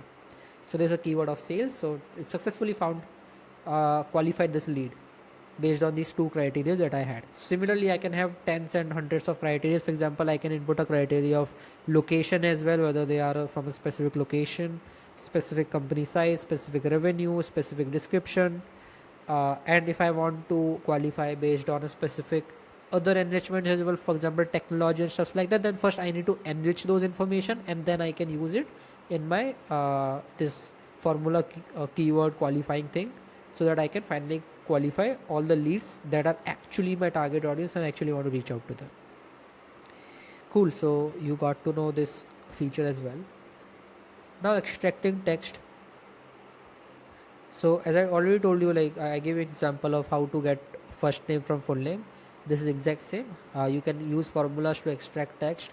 For example, you can use formulas to trim text after a character or before a character. So yep, we can do these complex stuffs. For example, let's say I have an email. Or I have already, yeah.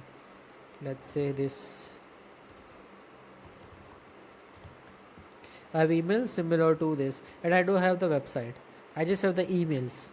So if I want to find website, then what I can do? Website is typically everything after @ So this is the website, right? But I have just the email. I can find a website of the company or the lead using the email by using formulas.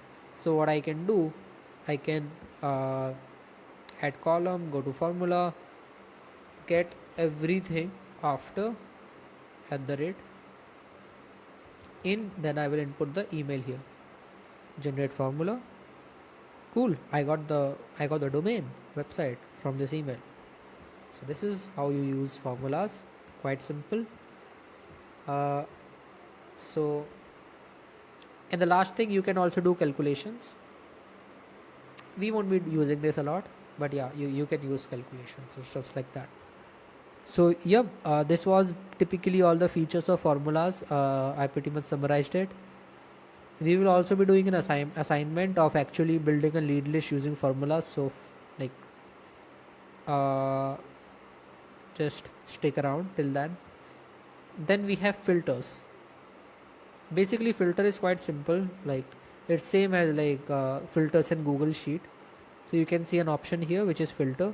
Click here, and here you can basically filter out the lead list for a particular conditions. For example, I want to only see uh,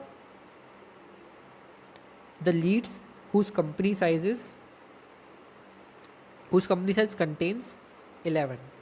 So I can do that, and here you can see this lead list will be automatically filtered out to give me leads who have the company sizes 11, who contains 11. I can also do like which equals to 11. There's no, because there's no lead, the low company size is equal to 11, so I can put 11 to 50.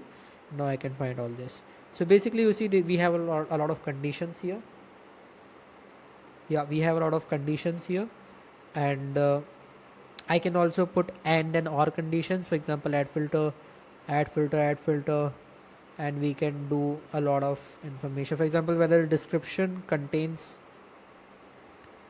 sales. I I got 3 companies. So you see we have a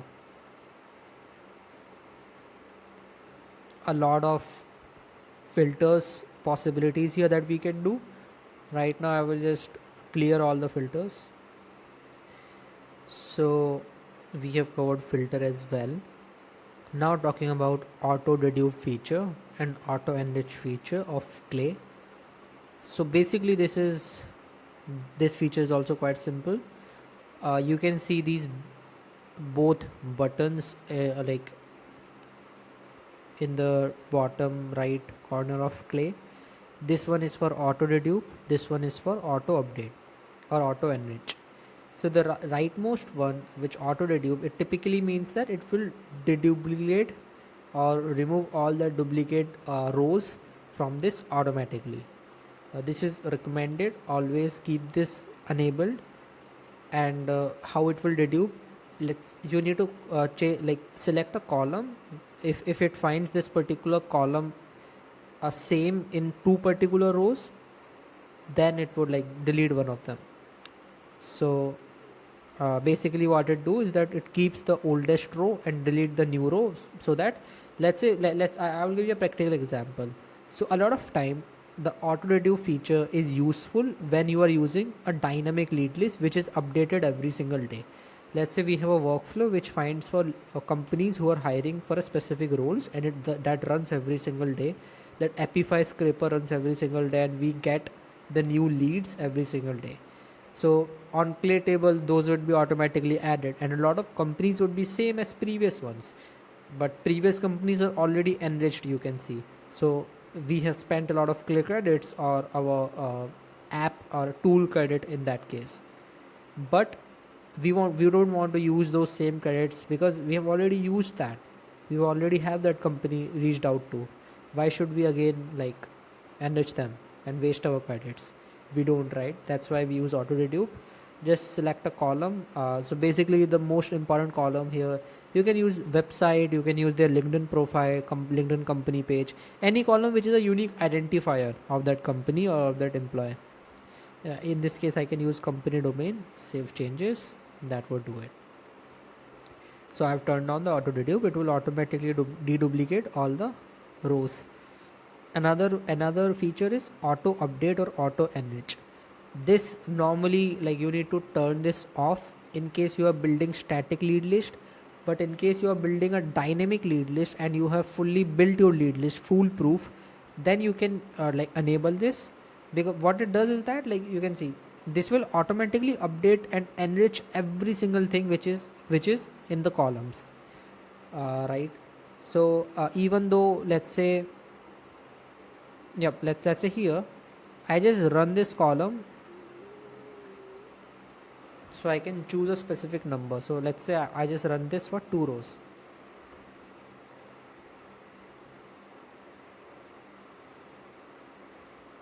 Just a second, let's find something interesting. Let's try to find uh, tech stack of this tech stack, and I don't want to run this for every single row. I just want to run this for this and this. So I've just ran this for 2 rows, and it is able to find the tech stack that this company have or is using. Now here's a catch. I don't want to run this for each of them. because I'm just testing out these things whether this is working or not. So I don't want to waste my credits on just the testing part, right? And that's why if I have this feature turned on right now, which is on, if I will go back and after a few minutes I will see that all these columns are automatically enriched. That I don't want to do. I don't want to waste credits. So that's why I just turn this feature off in order to save credits. So yeah, that's a good practice. But in case that if you are doing an fully automated workflow, in that case if you actually turn this off, then even though new leads would be automatically added on Clay, they won't be enriched, and then the data won't be sent to your outreach tool. So then the automation thing won't work. So that's why in that case you need to have this turned on. Normally in a summary, this is turn this off in case you are doing some testing and building the Clay table, and once you have built the Clay table entirely, then only turn this on. That's the summary. So yep, these were the auto dedupe and auto enrich feature that we have covered. Typically we covered all the basic features of Clay, all the enrichments, like not all the enrichment, like in general the enrichment feature, formula, filter, and auto dedupe and auto enrich feature. Now let's do some fun stuff. Now let's actually build a lead list. Just use this. So I have these assignments in between. So you can see assignment 1, I have these assignment 2, assignment 3 of building lead list and actually showing you how this whole process works. So let's begin the phase 2 then. So in phase 2, if I remind you, we will be covering the exact lead list building process, every single step which we need to execute in order to build a lead list, no matter it is sourcing the leads, then doing the qualifications, enrichments, AI personalizations, and then uploading the lead to your outreach tool. So these are the common steps which are involved in the whole process. So I covered these particular workflows or process flow charts in my cold email training, but I will just remind you again because this would be super important right now. So while we are building lead list specifically through an intent signal, then there are two types of approaches to build a lead list. First could be to first find companies and then find decision makers in those companies in order to reach out. The second approach could be first find people to reach out and then find since we have people, so already we would have the company, but we would be qualifying and enriching the company separately and then like scraping them. So this is a typical process of actually building a really highly targeted and high intent lead list. Now talking about some specifics. So when we are talking about building a lead list from company to people, so here what we do is basically we scrape companies from an intent signal, then we enrich the company for more data points, then based on those data points we qualify whether the company is a good fit for our ICP or not. If it is qualified, then only we find a relevant decision maker with the job titles that we want to target. And then for this particular thing, if we want to do cold emailing, then we will find their emails as well using the waterfall enrichment technique. And then we will add an AI personalization at the end, and later we'll add the lead to your outreaching tool or the campaigns. Similarly here we would have two qualification levels. Here we would only have one qualification, which was company qualification. Here there are two qualification. First is profile qualification, and then we have the company qualification later, and everything else is same. So typical processes are similar.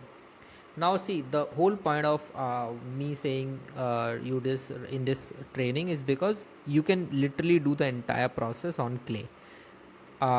In phase 1 I already showed you how you can scrape the decision maker on Clay. Like basically typically like we are not doing everything on Clay. uh, the the operations are taking place outside of Clay. Like basically we are using Epify or Phantom Buster or different type of tools to do all of this. But uh, even though the backend process has been taking place on different tools, we as a Clay operator needs to do everything on Clay itself. So Clay will help. So that's what Clay is for. Clay integrates all the tools together. So that's why right from scraping the lead, like initial leads, to enriching them, to qualify them, enrich company, find emails, verify the emails, add AI personalization, stuff like that, and add the lead to your outreaching tool. So we just need to set up our this scraping outside of the clay once, and create a campaign of on your outreaching tool once, and connect it with clay. That's it. Then you don't need to go to your outreach tool, you don't need to go to your scraper. You just can do everything on clay itself. So yeah, that's what I mean when I say that the entire process can be done on clay while using integrations with other tools. Now see, the first step is basically scraping data, which most of the times needs to be done outside of clay. For example, let's say if you're doing manual lead list building, let's say you are not doing automated one. So for manual one, 100% you would need to do it outside of clay 99% of times, because you might be using instant data scraper or tools like these to scrape data from databases, which cannot be automated using clay or integrated using clay. So in that case, you 100% need to do it outside of clay and then import it as a CSV file inside clay, and then do the next steps, for example from this, right? So basically that's what I wrote here. So if you can import it CSV, that's a manual process, but if you want to automate it, then you need to use a webhook. We'll be talking about how to use webhook just in phase 3, because that's quite a bit complex. Cool. So what are our like scraping sources right now? So as you know, Apify is our most common source of scraping leads. So basically, if we are using Apify, then Apify have an API, and with that API we can automate the lead sourcing practice from Apify to Clay, and we can even schedule it. So let's say if I give you an example of, so I am on my Apify. Let's say I want to scrape Indeed, which is a job platform. So here's a, so this is a Indeed scraper. I'll click here. Let's say I actually, oh,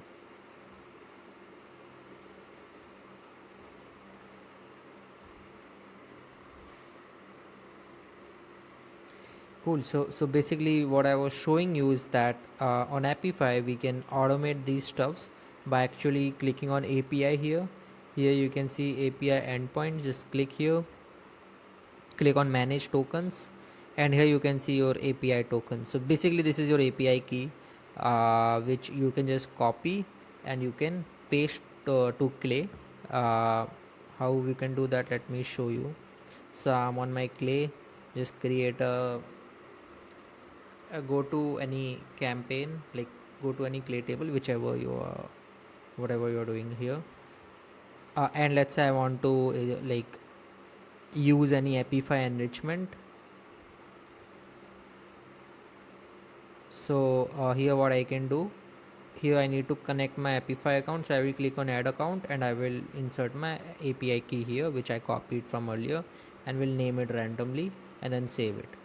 And when I will refresh fields and I will click on Apify actors, then it will only show me those actors which are actually been rented, or they have the trial activated on my Apify account. So that's like, it is very seamless to connect it with using API keys. So yep, so that's why Apify can be easily automated.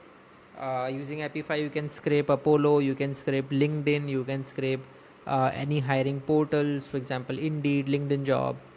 You can even scrape like Sales Navigator, you can scrape other common databases and platforms. So that's why Apify would be the most common one that we will be using for diverse purposes. For Phantom Buster, this can also be connected with Clay, and it can be automated because it provides an API. So so if any tool have an API, then it can be automated using Clay. If the tool doesn't have an API, then it cannot be automated using Clay. That's a simple rule.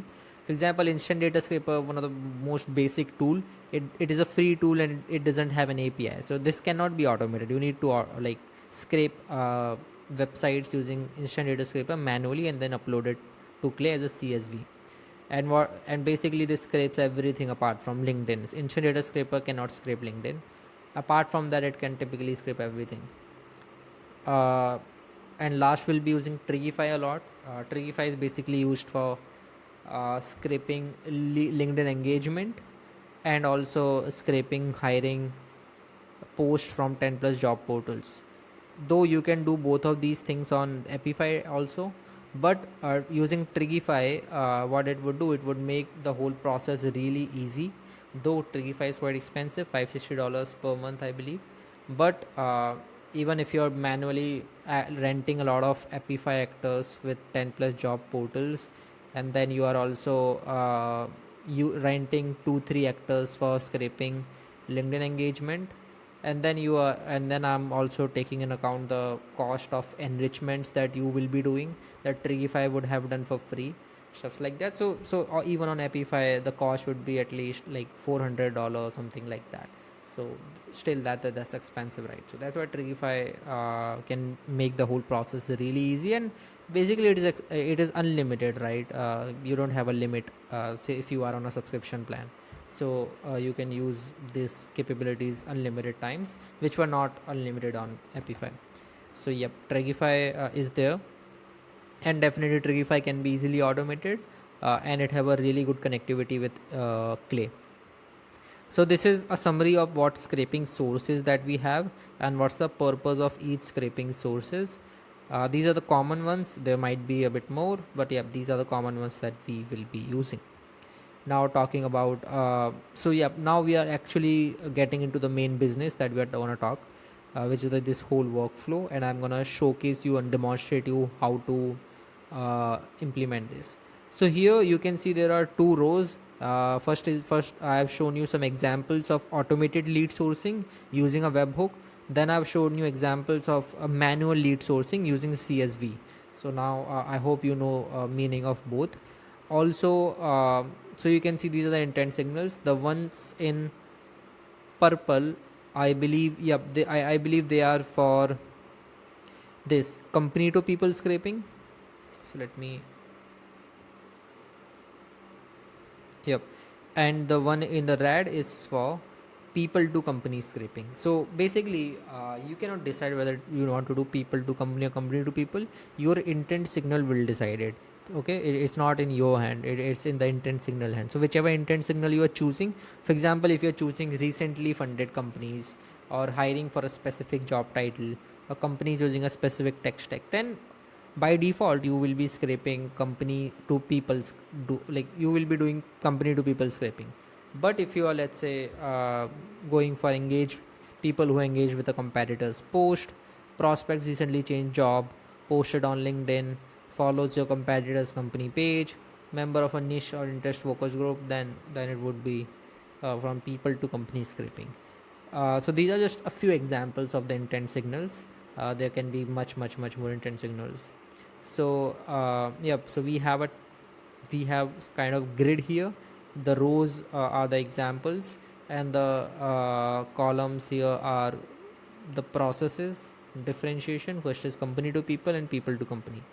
Now for company to people, this is the workflow that we will be following. For people to company, this is the whole, like you can say, process on Clay table that we will be following. So here with an assignment I will give you examples of each, so that you can know that how I am actually building a very high intent lead list, which actually generates tons of bookings. If I give you a summary, so what we do initially is that uh, we first identify from where we are scraping. For example, let's say in my assignment I have a b2b lead generation service that I'm doing lead gen for, like I'm doing outreach for, and I want to do email outreach and not LinkedIn outreach, so I need to find emails as well. Then I'm targeting b2b companies, 2 to 50 employee count, and they are hiring for a junior sales people, and there should be no VP of sales present. Got it. So you got this basic ICP that I've created just for demo purpose. And then let's see. So typically we are using this particular intent signal, people who are hiring for a specific job title.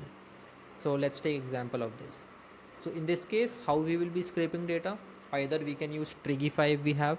So get recently hired companies using Trigify from 20 plus.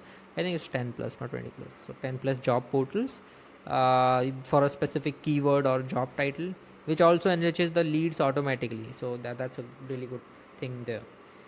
And using a and also we can use an Epify scraper for the same thing, which we'll be using Epify scraper for now. So once we have the data, so what data we would have, just visualize the data. And if you want to visualize what data you would have, just think of what just think of what information does Indeed show you in its job search.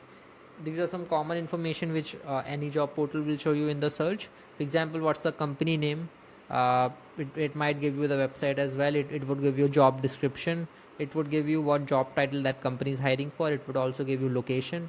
It might give you salary and stuffs like that, though that's not required for now. But yeah, these are the information that commonly any job search will give you, no matter what's the portal is or platform is.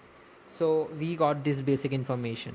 Now based on this basic information, we will enrich the company. Now there are three methods, like three typical methods to enrich a company. There can be much more, but these are three processes you can say that I use in order to enrich a company, which seems to me really viable. First is you can use Clay's native enrich company feature. So using this feature, what Clay will do, Clay will enrich all the companies. For example, if I show you,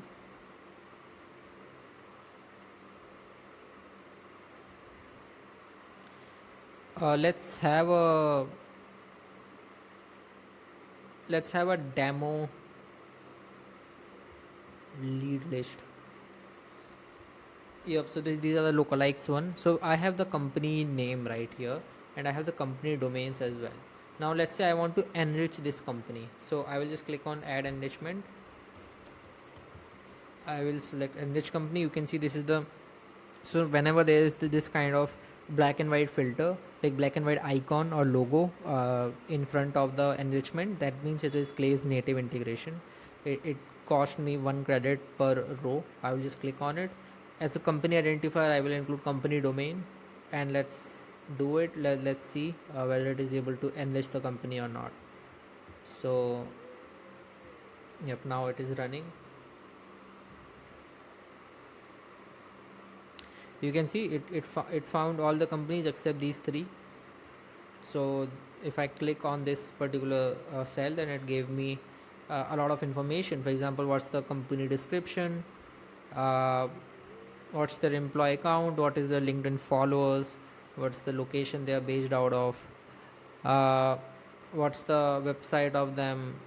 Then it also gave me the size and these things. Yep, industry and all. So yep, these are the few things that I got.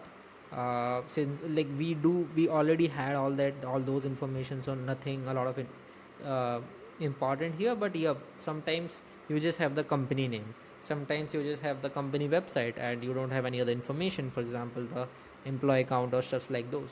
So if you want that, then you can use this approach. Let's say it is quite expensive for you because it's costing you Clay credits.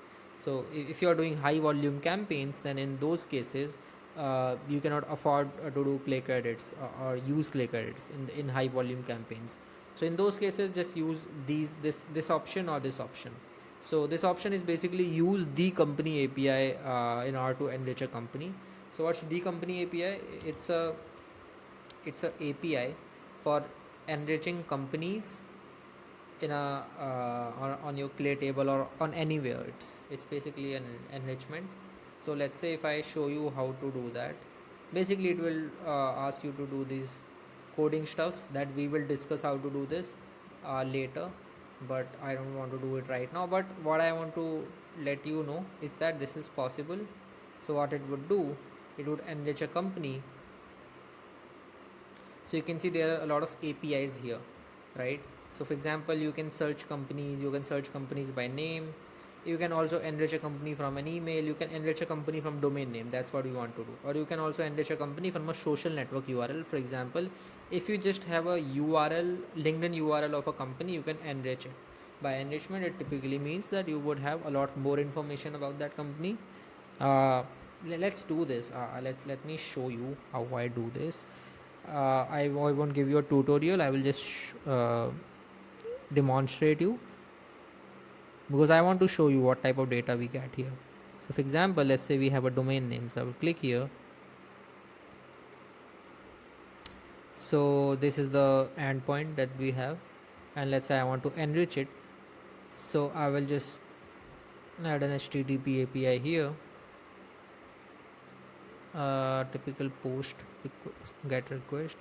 Don't worry if you're not getting any of that. I don't expect you to get all this. I will talk in much more detail in the phase 3 how you can do the same.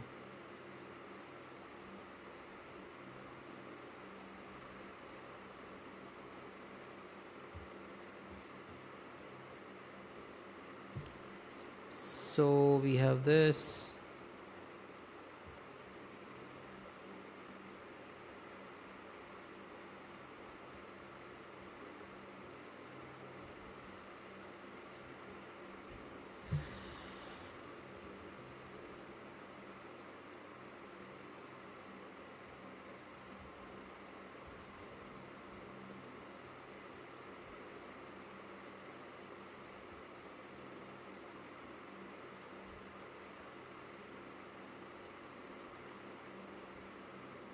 So I'm gonna pause this because I'm gonna show my API key, and I don't want anyone to copy this.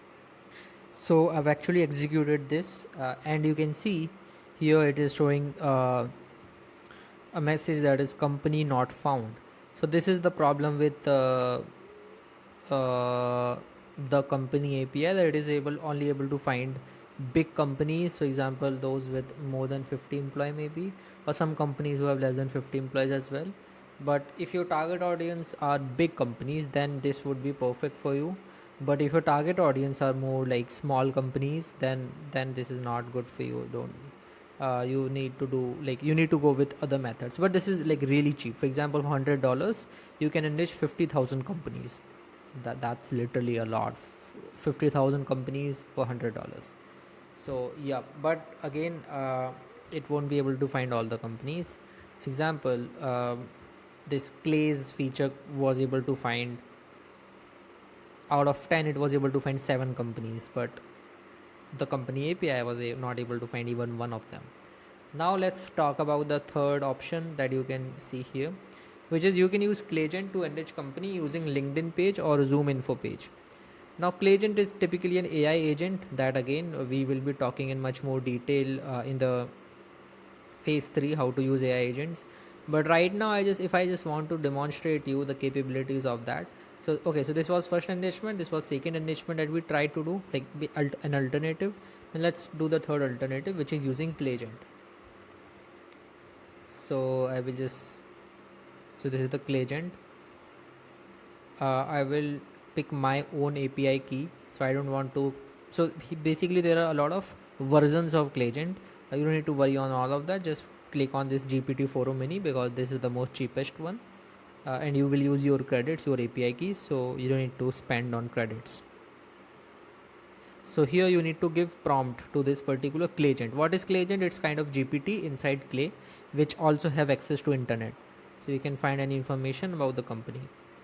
So let's see. So basically we need to give it some kind of prompt, right, in order to enrich the company. So what I will do here, I will just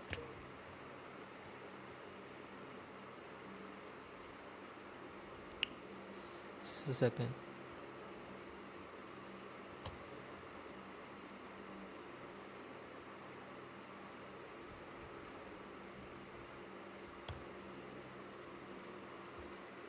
So I want to, yep.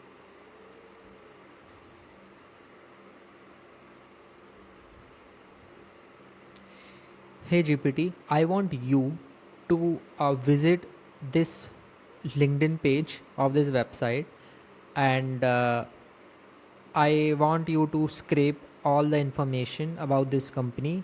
The information should be the company name, the company description, the company headcount, the location of that company, and all the other nitty gritty details that you can find about this company. Please give me that in a proper formatted manner. And for each data point, whenever you are like outputting each data point, just include a period or a full stop between each data point so that I can know, or you can even use colons between each data point, so or quotes between each data point so that I can know that these are different ones. But yeah, please try to find all the data points that I just mentioned. Again, if I want to repeat, their head count or employee count, then there's a location of the company, then the description of the company, then the company name, probably the website as well if it's possible. Yep, that's it.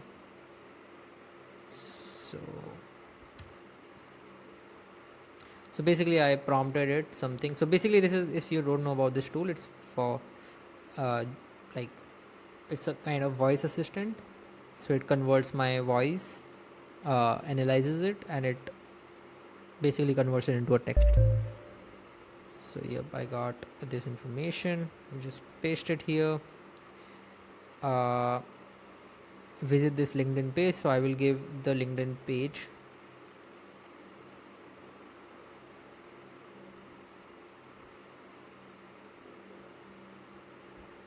Oh, our LinkedIn profile is empty, so I cannot give this.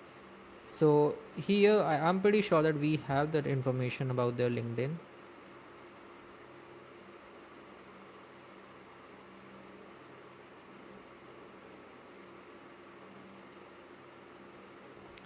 Media's LinkedIn, and you can see we have the URL here. Cool, I will attach it of this company, not the website. Cool, let's see whether it is able to find. Sometime it is not able to find it, so let's see what happens. So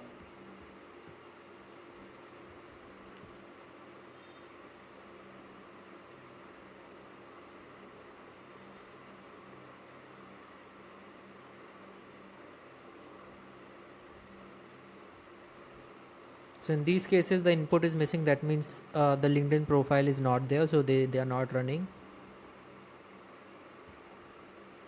Yeah, so cool, we got a lot of information. For example, the company name, the company description, and we got the company size, 11 to 50 employee. Then we also got the location, and that's everything what I expected from it. And you can see the cost of generating this, which is $0.0003. That's less than 1/10 of a cent in USD. That's typically for free. It's typically free that you are getting the enrichment. So that's where the best way to enrich these leads is basically this one, which is using Clegent, and you can get all the information. Now if you want me that, hey Anirudh, we have all the information in just one cell, all the company head count, location, stuff like that, how we can do it in multiple cells. Just use formulas. You can, so right now it is merged, right?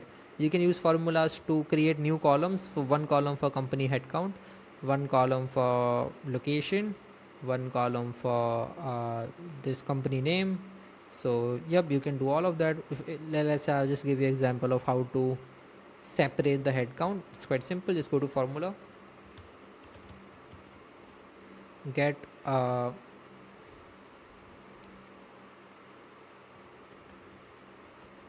get everything between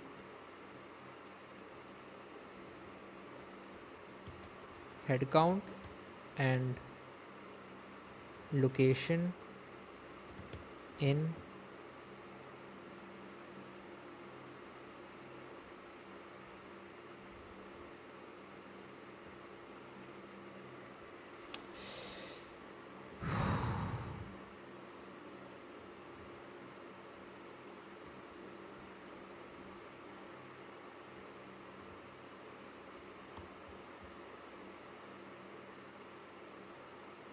yep. Let's see whether it is able to find it or not.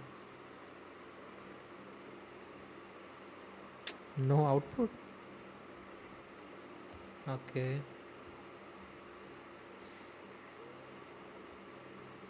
Okay, so you see this is the response, right? Yeah. Now we got these employees. We are also getting this particular semicolon here that I don't want. So what I will do, get everything between head count, then this, and employees. Yeah, now you see we got the exact employee count. I will just create it as another column, and you see it is accurate because you can compare it with this 2 to 10, 2 to 10, 2 to 10, like, and these probably these are also same. Why it's not here? Okay, because the auto update is off.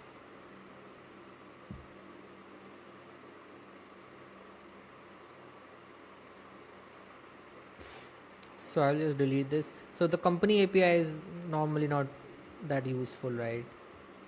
So but if it like but if you want to do a very high volume enrichments, in that case it is valuable. And you also are like targeting big companies. You see we have the employee count. Similarly we can get the description from this and get the location from this. So yep, everything is possible using formulas, which is totally free. So yeah, you got a great understanding of how to enrich companies and get more information about it using these three methods. And the one method that I use is this one, which is around $0.001 per company. I guess it's even lower because if I click here, okay, if I click here, it is 0.0004, right? And then this one, for this one it is able to find 0.0006. For this one it is able to find 0.0004 again. This 1.00, so average is I think 0.0005, right? Let's see, even lower. Yeah, so average is 0.0005. That's like crazy cheap. So let's say if you want to enrich 50,000 companies, then it would cost you around $25 for 50,000 companies. Now that's really cheap. So it's typically free. 50,000 is a lot, and if you're targeting 50,000 companies, you can get tons of bookings, tons of ROI. So $25 is negligible compared to that. So yeah, you can do this. Now once you have a lot of information about that company, then what you want to do, you need to qualify that company whether it fits your ICP or not. So I've already showed you using formulas how you can qualify it using a checkbox method. So yep, I'm not going to show you again. Then once you have qualified all the companies, once there's a checkbox in that company for those particular leads, you will be using conditional formatting to do the further enrichments and find decision makers in those companies. Now again, for finding decision makers, we have like typically three methods to do so. First is a method which is the native integration of Clay, which is basically if you're doing low volume campaigns and you don't want to invest in other tool, in those cases you can use Clay credits. So for example, this is the native integration, which is find company at a like find contact at a company. So let's say if I have this company, I will click on enrichment, find contact at company. You can see save results in this table. Then I can put the job title here. For example, let's say okay, here's also one option of job title exact keyword match, or you just want to have a look-alike or similar job title than what you are writing. So in this case, like I want more results, right? So that's why I would turn this off, because I want much more results. Also you are having a lot of filters that you can filter it out. Right now I don't want to go into much more detail. I'll just write vice president. Okay, founder. I think I have did this before in this particular same sheet. Yeah, I did this. Why I was doing it again. So you can see I have already ran this enrichment where I tried to find these job titles, and I actually found in some of the companies.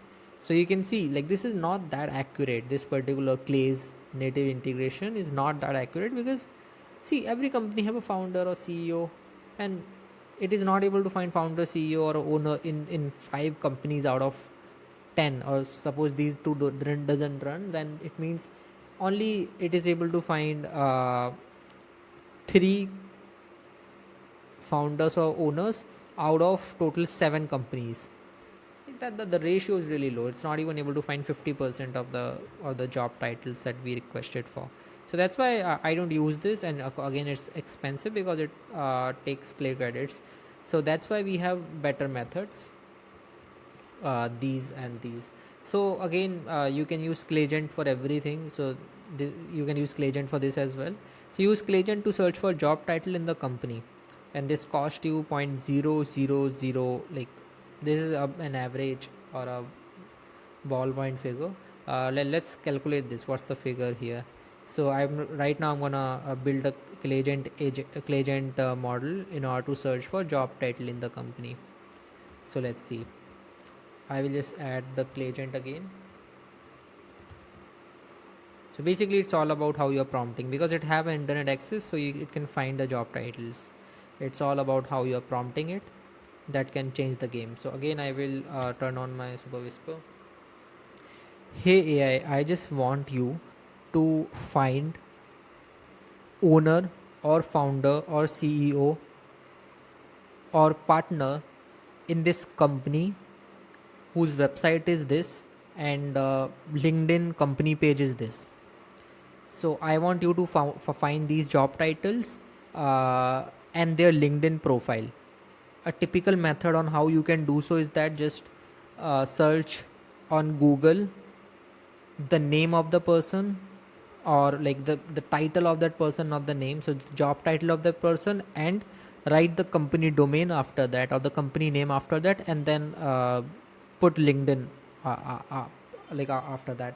So in that case you would get a lot of LinkedIn profiles, and probably the first LinkedIn profile would be the one of one for the person that we requested for, right? So this is how I normally do it. Just search on Google the job title, company name, and then LinkedIn as a keyword after that. And then once you get all the LinkedIn URLs, just analyze the top 5 URLs and see whether the job title and their current company that they're working for in their experience section matches the company that I gave you input for or not. If it gave you the if it matches the company name, and if it also matches the job title, then it output me all those LinkedIn URLs.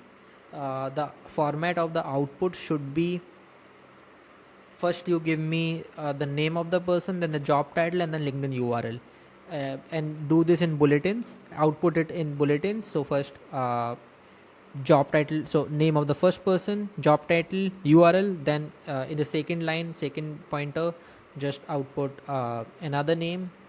In the same line, output the job title and the LinkedIn profile and stuffs like these. So yep, do that. I will just finish this. Now it's processing. Let's see. This is a really great way of prompting AI agents. If you're texting it, then it would take a lot of time. If you, because obviously when we talk, we are able to give a lot more information in less time. So it's like much more efficient. So let's see what's the response. By the way, if you're wondering what tool I'm using, so it's it's, I think, Super Whisper. Yeah, it's Super Whisper. You can download it. It's free. So I've literally pasted the whole prompt here, and now I will just replace the website. So we have the website here, and the LinkedIn company page, which we have here.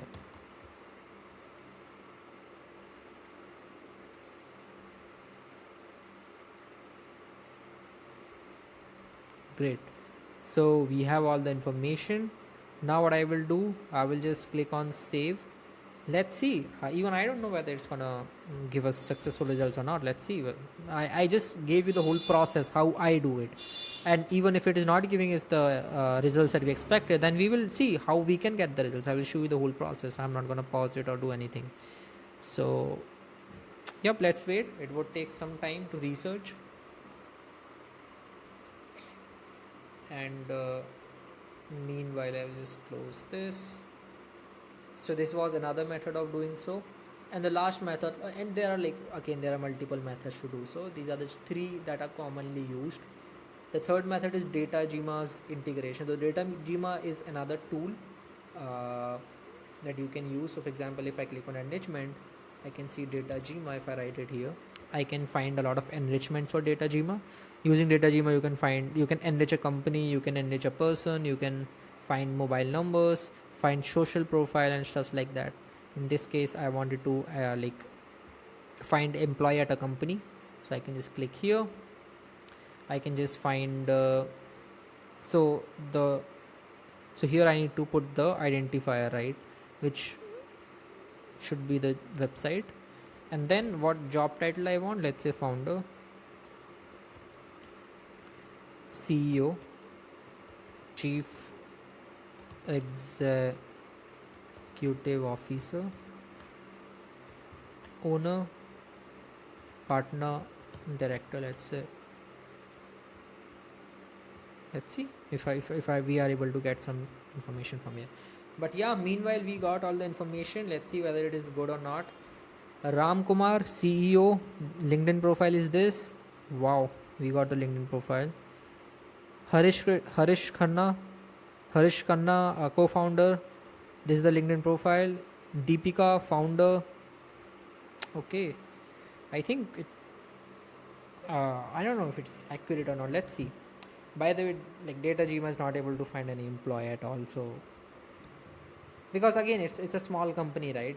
That's why it is not able to find. If you are targeting very big companies, then their data is more publicly available, like more than 200 employee count. Then their data is available and you can find on DataGima. But yep, in this case, there's you're not able to find it, so you cannot do anything. But yeah, we have this information. Let's verify it whether it is correct or not. I don't know. We need to verify it first, right? So let's see from this. I don't think this is okay. Let's see.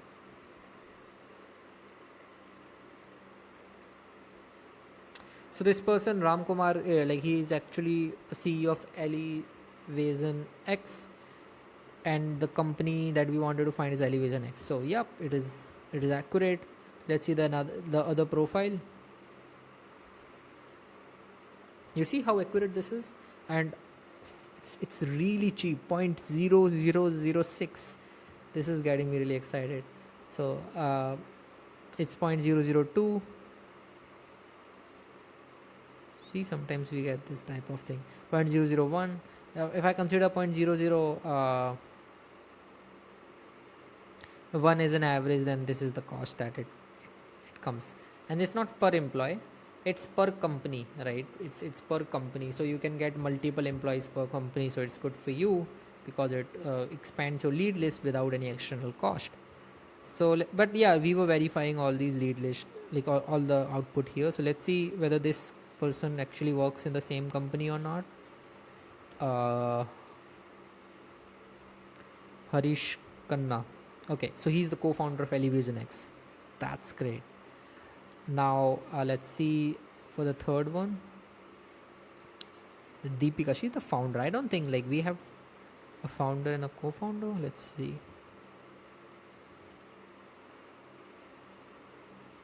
Oh, so it's accurate. It's accurate. 100% it's accurate. And boom, you got a great results that you were not able to get from your clay enrichments. So you can see when we tried to do it on clay, it was not able to find any profile. When we tried to do it on DataGima, it was not able to find any profile. But we actually tried doing it using ClayGent. It is able to find. So ClayGent is your way to go. ClayGent is best.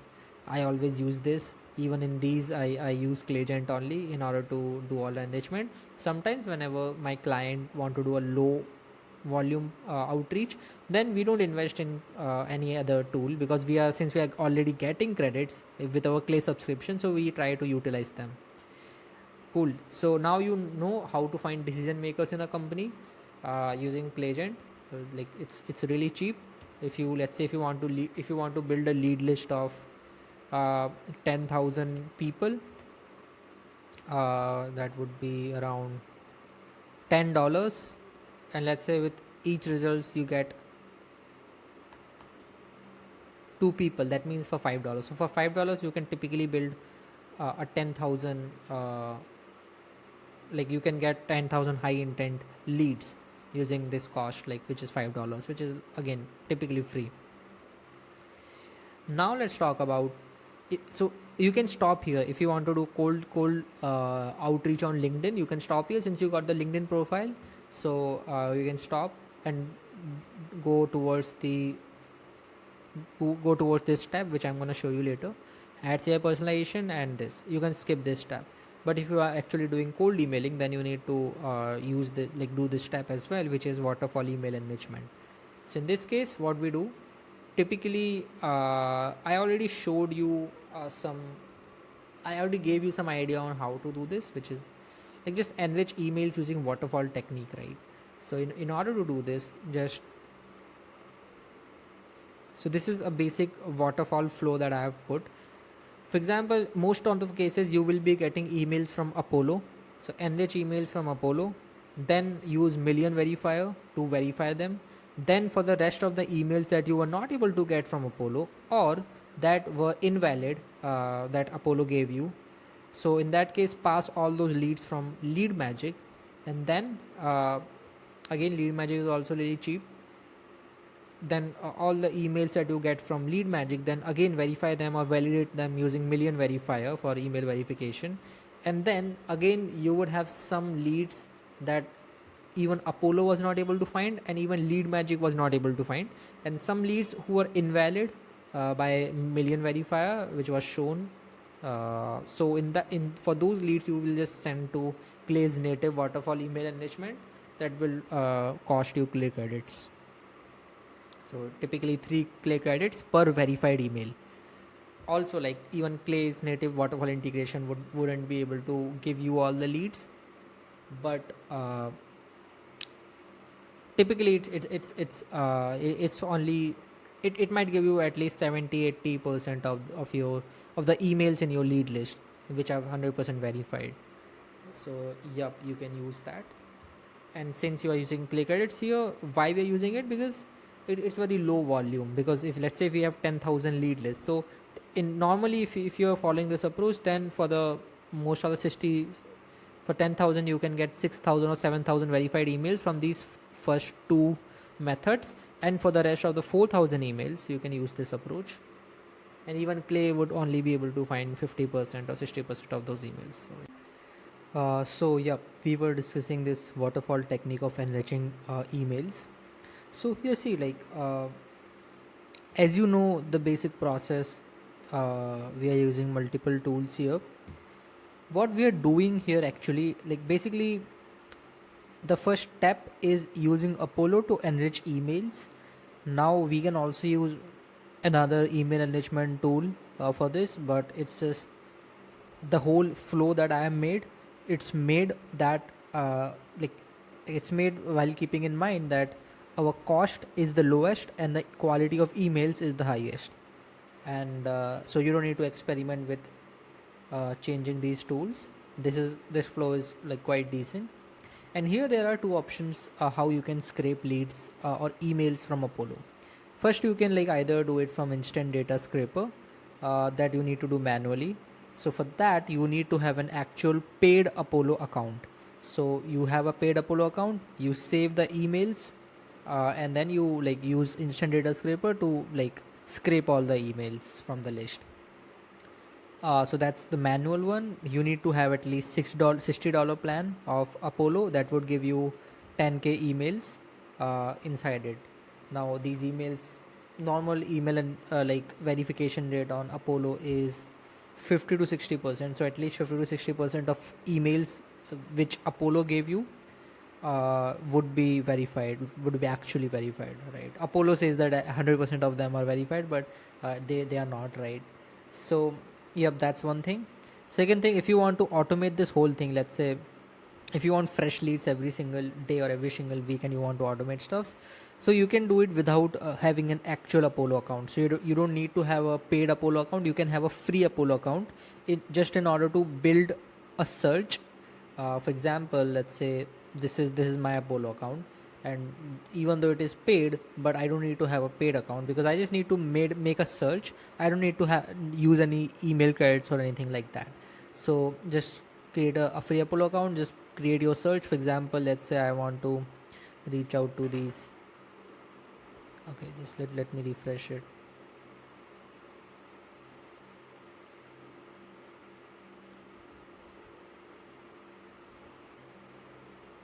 Yeah, so you can see now I will just put some a few filters.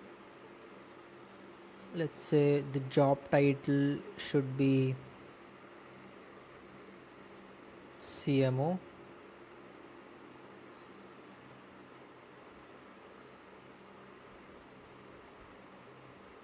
Location, let's keep it United, let's keep it Australia. I want a small list, that's why. Okay, 102 people. uh yep.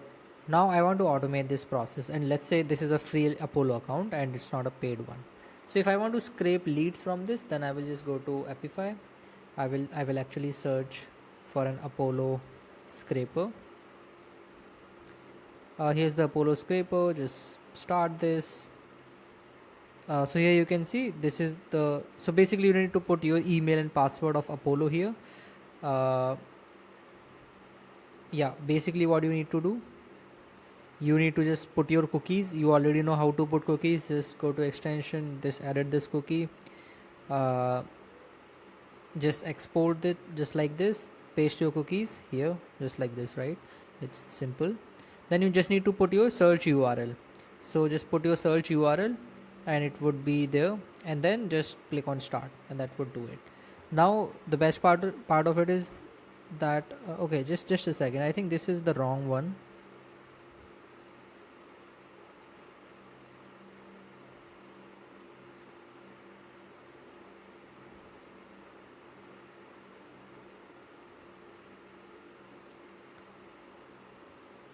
uh yep, so you can use this,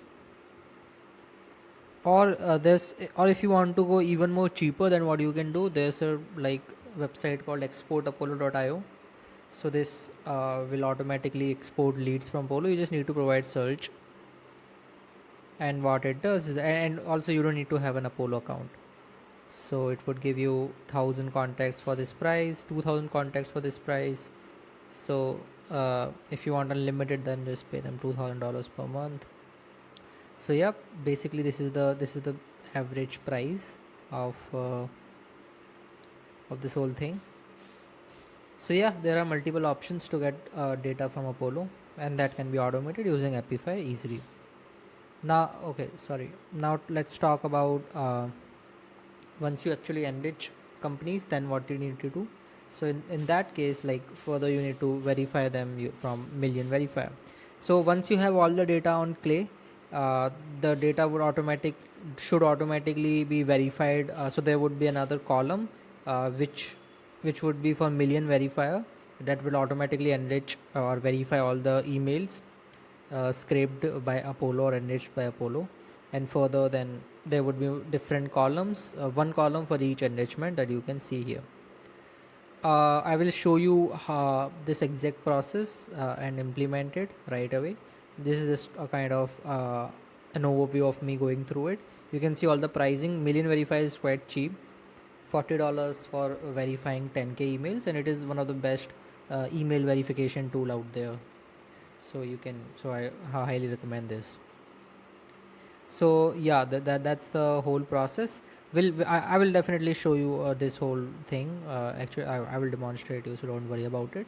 And once we actually get the all the emails or most of the emails of the lead list which are fully verified, then if required we can do AI personalization as well using Clayagent or GPT. I just showed you how you can use Clayagent it's the literally the best tool out there, and best AI agent out there for doing stuffs in cold emailing and cold outreach. So yeah, you can do AI personalization if required, and then once everything is done, then you can add the qualified and personalized leads in these on your campaigns from Clay itself. So you don't need to export from Clay and import into your tool and create new campaigns every single time. You can just do it in a single click. It's quite simple. And similarly, so this was when you are doing company to people level scraping. If you're doing people to company level scraping, for example, you are directly scraping the profiles from engagements of people or prospects who recently changed job, posted on LinkedIn, follows your competitor's company page, uh, member of a niche or interest based LinkedIn groups. So in that case, first you will get a people list. So here you need to do qualifications at two levels. First you need to qualify the person, and if that person is qualified, then you need to qualify the company of that, like in which the person or the employee is working. So here's the first step is enrich the person. Enriching person was not a step here, right? So you don't see any step of enriching a person, but here we need to enrich a person. How can we do that? How can we enrich a person? So there are four ways, typical four ways to do this. Now the first way is obviously the Clay's native integration. So you can use Clay's native enrichment for enriching a person, which would cost you one click credit. Again, if you're doing low volume campaigns, do this. If you're not doing low volume campaigns, if you need more credits in order to satisfy, then don't rely on credits, because in that case it would be really expensive for you. Use these either of these three options. Now here the first option is DataGema. We already tried to enrich companies using DataGema. So basically the accuracy is not that high. The highest accuracy is obviously in the Claygen method. So in most of the times I would use Claygen. Uh, so and rest of the times I would use Clay credits. So this is what I would do. Yeah. So uh, but I'm just showing you these two methods as well, because sometimes they are also handy. Just for your knowledge, you can like know them. I won't actually use these two methods and show you. You can do it yourself, because see, they won't be useful for you, right? The main useful thing would be this Claygent, and then this as well. So yeah. uh, so basically you can also use Rapid API, LinkedIn scraper. So Rapid API, so just like Appify is a marketplace for APIs, Rapid API is also a marketplace for APIs and scrapers. Just like Appify. Just Appify is like a universal. Appify have a lot of developers out there who are uploading their scrapers there. Rapid API is quite small company, but still you can find really handy tools. For example, LinkedIn scraper. So you see this particular tool with a white symbol. This is actually a really good tool scraper that you can use. So see what things it can scrape or enrich. It can enrich a LinkedIn profile for every single information which is in a LinkedIn profile. They're about a section, job title, their current company that they're working for, their whole past experience, all the companies they worked for, the job titles, their job description for each experience, then their headline. You can also get their testimonials if they have achievements, awards, stuffs like these. So everything which is present on a person's profile. And yep, you can enrich a company as well. I won't recommend enriching company from this particular scraper, but yeah, for this particular scraper you can enrich the person data. Now why I recommend this, because it's dirt cheap, right? So if I actually show you this, then you can see $40 for enriching 20,000 profiles. So for each profile it is actually costing you point like $0.002, $0.002. Yep. So if Claygent method is giving you less than this, then use Claygent. But if Claygent method is giving like is costing you more than $0.002 every single row or every single lead, In that case, go with Rapid API, right? So in cost wise, that would make sense. Or if you need more, if you need much more leads to enrich every single month, then this would make sense, and then this would be much better than Claygen, because in this case you are getting 100 like 60,000 for $100, right? So this is quite affordable. Yep, 0.0015. So that's quite cheap, and I'm afraid that whether Claygen would be able to give you data at this cost or not. So yeah, Rapid API is this. If you want to use this, right now you won't be able to use it because I haven't taught it in the training how to use HTTP API calls. We'll tell you, wait for phase 3. We will cover all these stuffs in phase 3. But yeah, this is one option. Then another option is data gmas integration. Really simple. For example, just like we did this enrichment, just search for an enrichment of enriched person. You can find data gmas integration of enriched person, click on it, person search criteria. Okay, so it's basically a identifier, right? So I will put in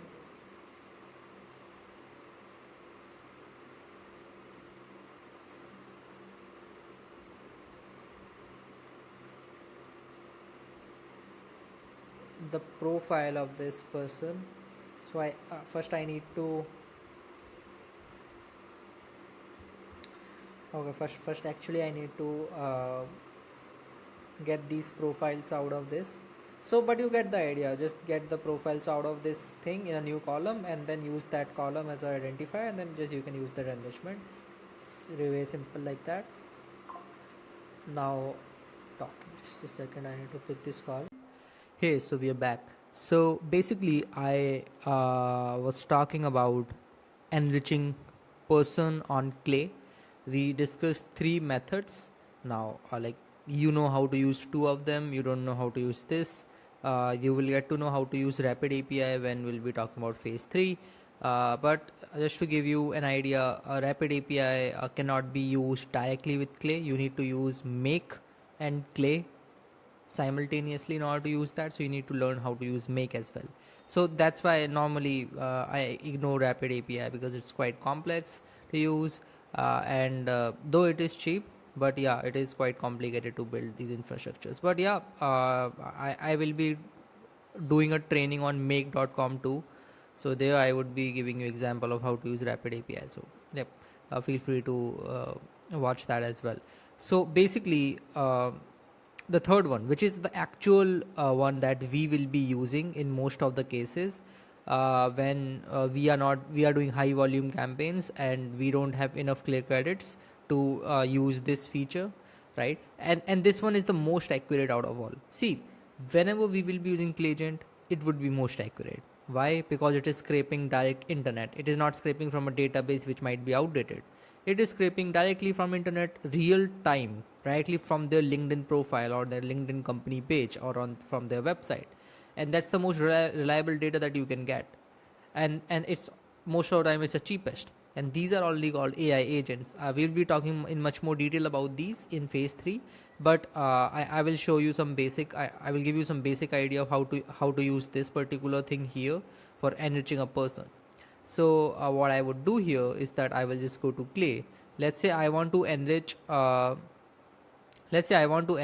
these people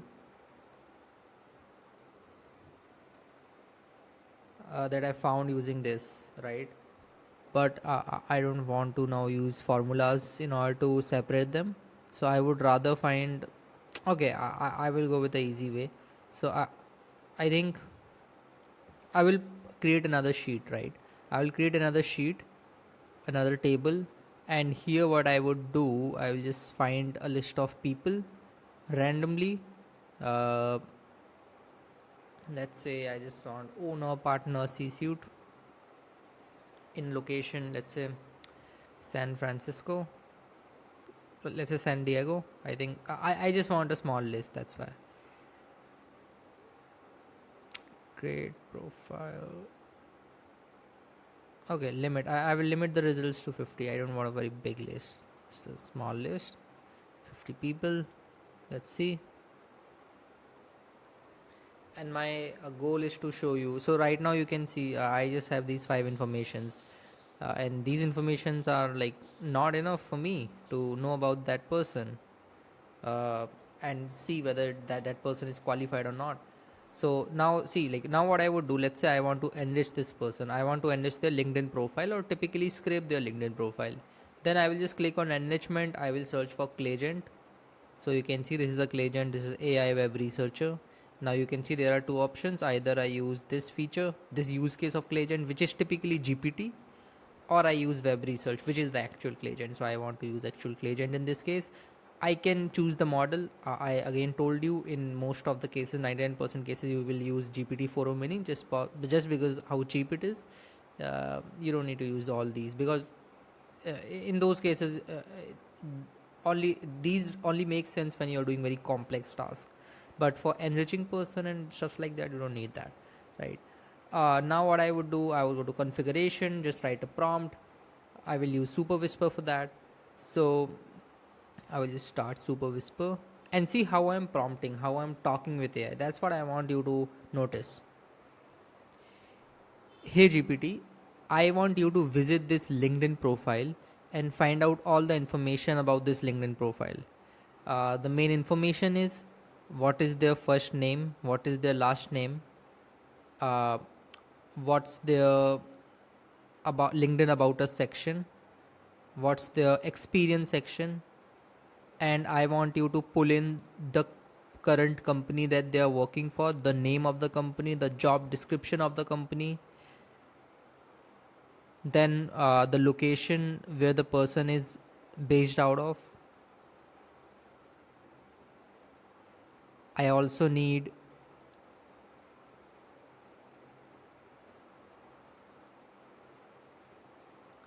how many years or how much time period it had been that the person is working in current experience. Also give me his past experience as well, all the previous companies that guy worked for, and their company names and the job titles that that person worked for. Great. I will just stop this. So basically, I just typically recorded. Basically, I'm converting my voice to text. That's all. That's the best way to talk with AI and do real prompts. Cool. We have this whole thing ready. Let's close this. Now,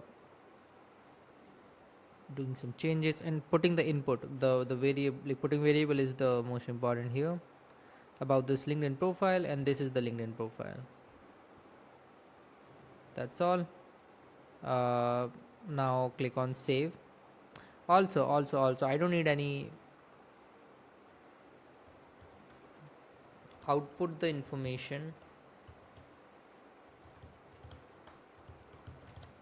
Output all information without any reasoning or formatting. Your output should follow this template. I will give it a template because there's a lot of information and I will get all the information in one single cell. I don't want that. It would be chaos, right? That's why I'm giving it a template so that I can use formulas very easily in that case. So the template should be the name, give the name first, give the headline first, then about a section,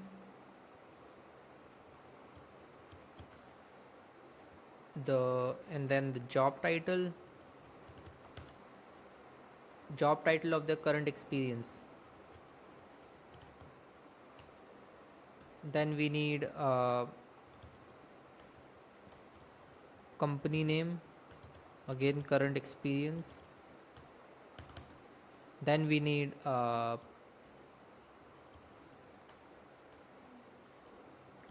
time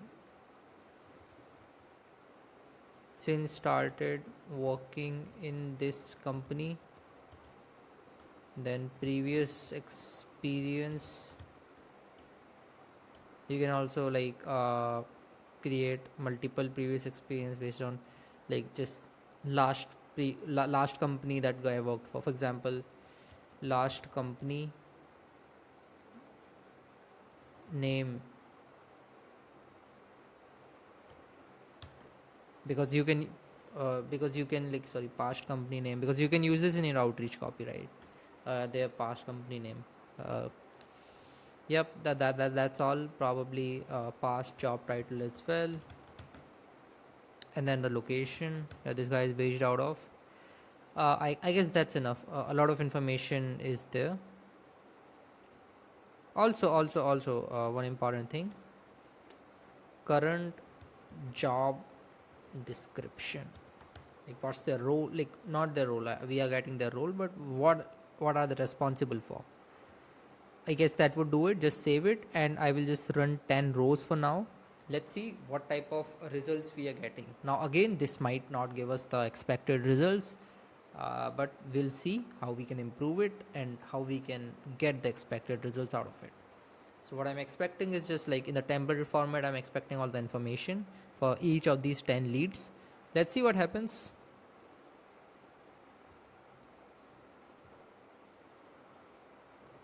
Okay, so I've started getting responses. So basically, normally, like, see, whenever you are using AI agents, whether you're using a clay agent or a normal GPT inside clay, then you would have an enrichment column which would actually enrich it. The cells would be able to run like this, and then you would have a static column, or you can say like a column which just imitates and gets the results like so, like this, right? So what I can do, I can edit this column. You can see this type of thing, and it is just copy pasting this particular value from this enrichment column, because this enrichment columns contains multiple information. It's not just one information. I will give you an example. Click here, you can see multiple information is there. First is the response. That's exactly what I need. Then we have the reasoning, then we have the confidence, then we have the steps taken, what it did. So a lot of information is there, right? I don't want a lot of information, I just need the response. So that's why for this text, like what I would do, I right now it is outputting me did it find data or not. I don't want that. I just want the response here. So simply what I would do, I would just click on response, save settings, and now that this will output me the response. Now you can see if I click here, I can see name, this is the name, headline, this is the headline, about a section, this is the about a section. Wow, the data is good. Data is really good. Uh, the learning academy, this. Yeah, job title, current experience. He's a cybersecurity analyst. A cybersecurity analyst, you can see right here. Then the current company name that like they're working for, TLA LLC. Time since started working in this company, it's like around 5 years. Current job description, cybersecurity analyst. Okay, so there's he typically doesn't have a current job description. That's why it outputs the same thing. Past company name, DXC Technology. Past job title, again similar, cybersecurity engineer. Location that this person is based out of, San Diego, as expected. United States. The data is really high quality, and this is, let's see what's the cost of this. 0.00187. That's really cheap. So let's say if you wanted to do 10,000 of these, then 0.001, let's assume 2, that's $20 for 10,000 for enriching, fully enriching 10,000 LinkedIn profiles. And that's quite cheap, man. If you wanted to do this on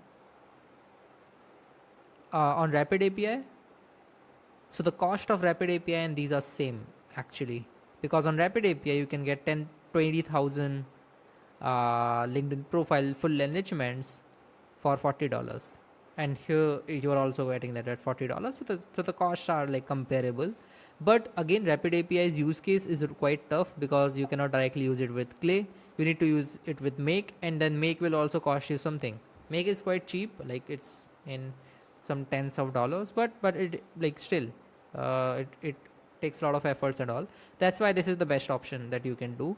Again, now you can use formulas to differentiate this. So for example, you can say that, hey, I want everything between name dash till this word. Every, like, I will, so let me show you. I guess you already get it, but I will again still show you. uh, Output everything between, so basically here's the response. So this is the response, right?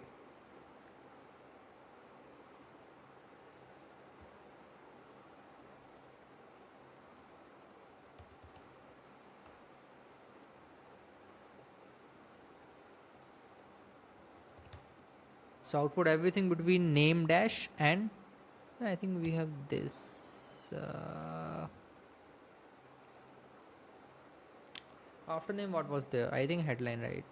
Cool. So let's see if I prompted it correct or not.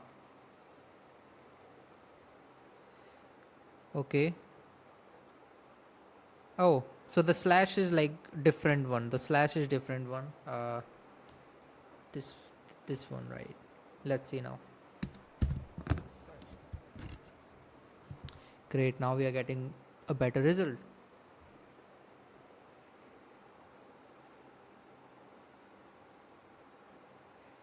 Okay, let's see what's wrong with some of these. So I'm getting this slash n.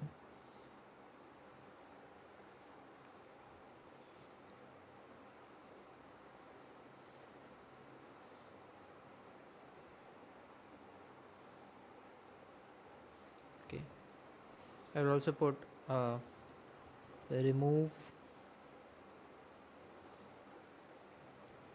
from the final output.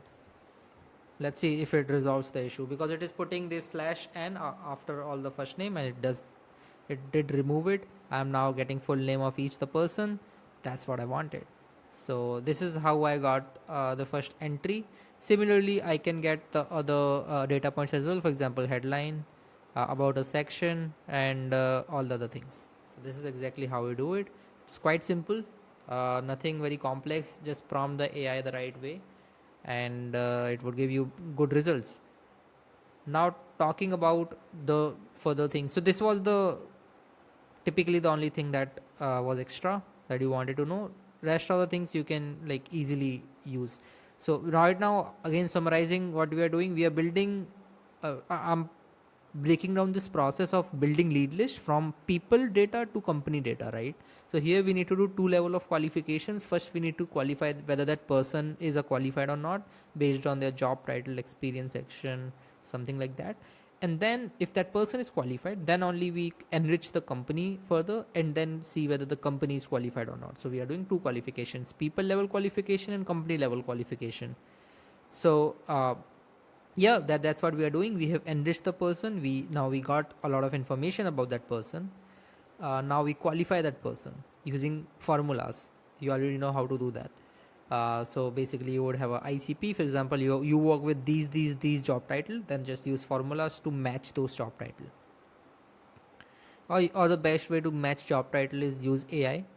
Or if the cost is high, then in that case use formulas and match them based on the keyword. That, hey, is, let's say you want people involved in data or people involved in marketing, then you can say that, hey, whether this uh, check if this marketing keyword is like, check if the job title contains marketing keyword. That's all. So basically, yep. And then you enrich the company. So if the person is qualified, then you enrich the company for those specific leads. We already discussed how you can do that, so I'm not going to cover that again. Then based on these data, these research data that we get, you qualify the company. Use formulas. Now you have successfully qualified these people using AI agents. Again, Clay agent for both of them, different AI agents in Clay agent. and then you actually enrich the emails using waterfall technique, same technique that I told you, and then you do the AI personalization stuff like that, and then you add the lead in the campaign. Similar approach than this one, just like the only difference is that here we are also enriching the person and qualifying that, and then only we are finding the company and enriching it. Here we had the company first hand, like before only, so we are enriching the company and then finding a decision maker in that company later. So yeah, that's how we are doing the whole process. So I covered most of the theory, I've demonstrated most of the processes quite well.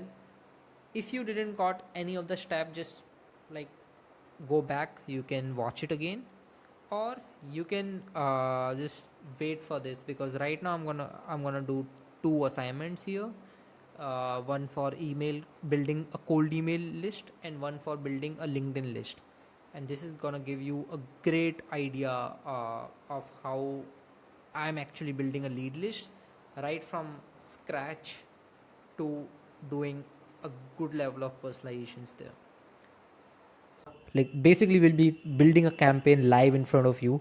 I have a sample lead list, and all these personalizations I already did here: first line, second line, three ideas.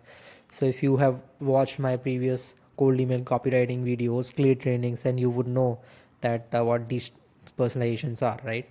So yeah, here the goal is to create a to give you first give you an overview of how smart lead works, what are the different features of smart lead, and I'll also be telling you how to create a campaign from scratch, and I'll be demonstrating you the exact process.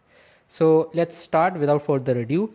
First of all, I will give you an overview of the UI of Smart Lead, right? So this is the UI of Smart Lead. You can see a lot of options here. But I was earlier in global analytics. So here you can see all your campaigns, all the analytics here. Total leads reached out, total total emails and total bounce rate, total unique replies, unique positive replies, right? So you can see all the data. So Smart Lead will give you these data of email sent and unique email replies and unique positive replies as well. It is categorizing the positive replies, it's basically using Smartly's internal AI tool. So Smartly auto categorizes your email responses based on whether it is a positive sentiment, or it's with a negative sentiment, or it's a neutral sentiment, right? So it auto categorizes, and based on that it will give you this number. So yeah, first of all, the first section here is email campaigns. So it's self understood. You can see all the email campaigns that you are creating here, and you can create new campaign here. The second is master inbox. So inside of master inbox, you can see all the new replies that you are getting. So all the replies, this is a universal box. It's a unibox kind of thing.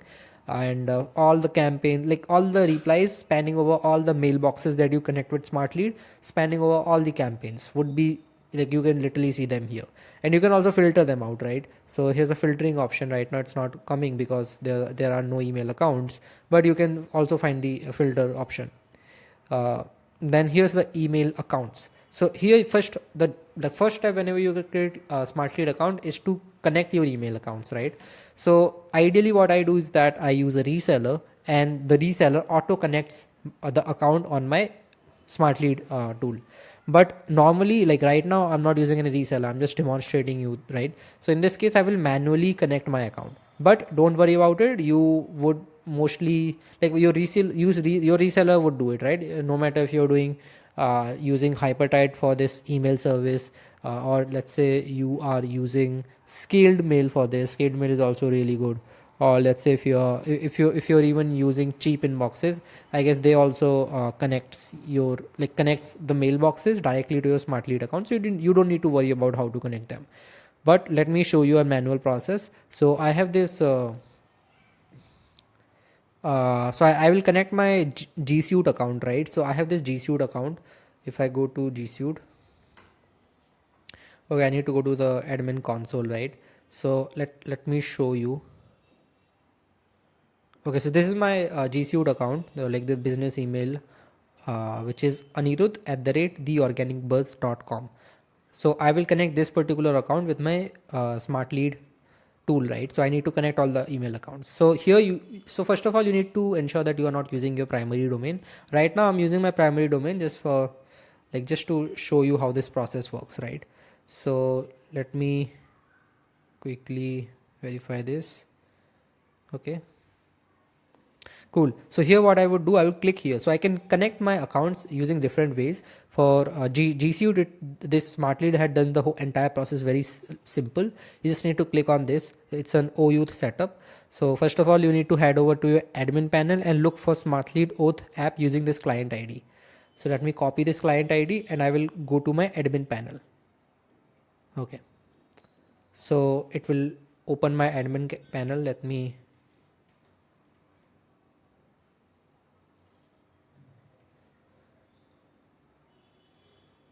open the admin panel. Okay, I guess it's a different email ID, right? Altogether. And after heading to my admin panel, so I guess this is the one, anil@theorganicbuzz.com. Hopefully this should sign in to my admin console of G Suite.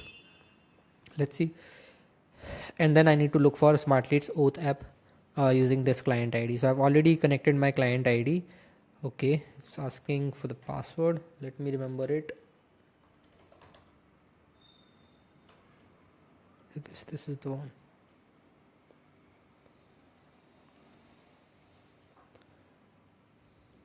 Okay, so I just logged into my admin console, right? So this is how the admin console of G Suite looks like.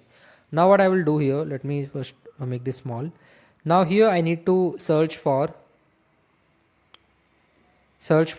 for Smart Leads Oath app using this client ID. So I copied this client ID. I'll search for Oath app, right? So here I cannot find any app. It's empty, right? So here you can see app name and it's empty. So I need to configure a new app. So I'll click here and I'll search for app.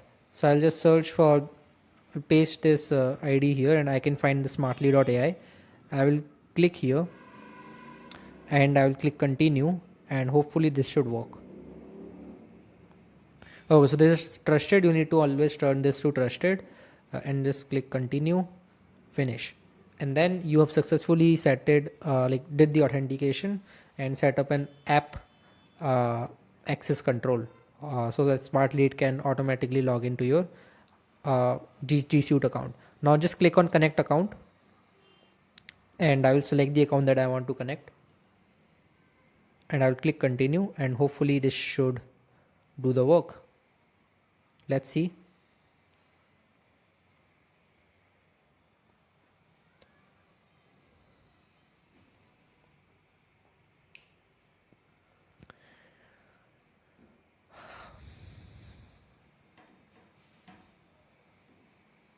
Okay, as you can see here, my account is connected. Anil Gupta is the name of the email account, the username. Email is this that I already showed you. Daily limit, right now it hasn't set any daily limit, right? So we'll set all of those. So now I can see that my email account is connected. So this is how you can do it if you have a very 5 to 10 accounts. But if you have more accounts, then you can do bulk setup as well. But normally your reseller will only do all the bulk setup, so you don't need to worry about that. But if you want to set up it with on bulk, in that case you drag and drop a CSV file here, download the sample CSV. So let me download the sample CSV. Okay, so here's a sample CSV. So you need to have all the email accounts in a CSV with their name, proper email address, proper username, password, SMTP host, SMTP port, IMAP host, IMAP port. So you can easily do this. Just see any tutorial on, or probably I would have a tutorial as well later, but this is not a priority. And who uses manual setup right now? Everyone uses reseller. That's why I'm not covering this. It's not that important. But I've told you how to do it manually, right? Now what you need to do, just go to your email account and just edit the settings, right? It's taking some time. So let me click on edit from here and let's see if I can change some settings or not. So let me try to edit this. Okay, so it gave me some options, right? So first of all, let's start with the basics. Let's start with what's in the overview. Okay, so it's not able to, like, I'm not able to see the OU, but it's showing me general. So here in the general I can see some SMTP settings. So here I can see number of messages that I can send per day, right? So there's a limit that I need to, like, I can set. The limit should be around 5 to 10, right? Normally I recommend, if you want to play long term game and if you have good budget to invest in cold email tech stack, then I would recommend 5. But if you don't have that budget, or if you want to just test out it for like 1 or 2 months, if you don't have runway to sustain cold email campaign for next 6 months, in order to do that, I would recommend that just do it 10 emails per mailbox, or even you can go 15. But this is quite risky because your mailboxes might get burned really soon, right? And eventually your domain might get also burned. So that's why, to play safe, I do it between the range of 5 to 10. Let's keep 10 for now. Minimum gap time. So what should be the minimum gap time between each email sent from this mailbox? I recommend it more than 12 minutes. So you can keep it whatever you want, but it should be more than 12 minutes, right? Or like just 12 is enough, right? Don't like just memorize these stuffs. Now you can also set a different reply to address. So whenever you will whenever you will receive a reply, it will automatically get forwarded to your this particular email, right? So basically you can just connect another email, so you can make that email a master email. So let's say if you have 100 mailboxes and you just want one mailbox to be act as a master mailbox, so you can redirect and set this reply to address to that particular one master mailbox for all the different 100 or 99 other mailboxes. So it would act as a master inbox and it would receive all the replies from all the mailboxes, right? So you can also do that. For now, let's close this, and here you can attach a signature, right? Because each of your mailbox should have a signature, and in normal like generally the signature should be warm regards or best, like whatever the greeting is. So for me, I generally do warm regards and then the name of this mailbox, right? So for example, I've named it Anirudh Gupta, so I will say warm regards Anirudh. uh, or if I want to move ahead, like go one step ahead, then I will also put at the rate company name, for example, the organic buzz. Swarm regards Anirudh at the rate the organic buzz. So this is a good signature, and keep it simple, keep it 2 liner or 3 liner, no more than that. Don't include numbers, don't include images in the signature, don't include anything like that, attachment or image or hyperlink. Don't use that, right? Just keep it text only, and this is much way different than your internal email signature, or your email signature that you normally use for client communication. That is completely different one, right? Because you're sending those emails to your current clients or to warmer prospects, right? So they know about you, but these people don't know about you, so you just need to keep your email signature super short. Now BCC to CRM settings.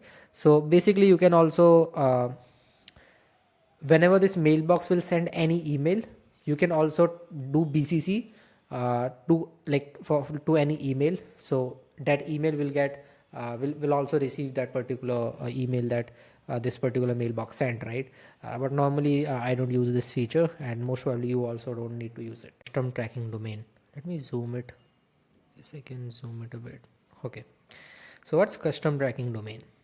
Now, custom tracking domain essentially means that you have a domain, right? So this particular mailbox is based out of a domain, and this is the domain name. Now, normally, if you don't set this custom tracking domain, what happens is that if you are tracking open rates, if you are tracking click-through rates, right, the number of clicks that your link has in your email, and the number of opens it tracked, and how many people opened your email, and like you can get these numbers, right? So if you're tracking that, then then you can enable custom tracking domain, because if you're tracking that without enable these custom tracking domain, what happens is that Smartlead has its own tracking UTM tracking links, right? So Smartlead will use its own server, use its own infrastructure to track your open rates and your click-through rates for your cold email campaign. But the problem with that is that it will reduce your email deliverability, because Smartlead's own system wouldn't be as beneficial for you, because all the other people, like smart lead has, maybe it would have like 10k plus users.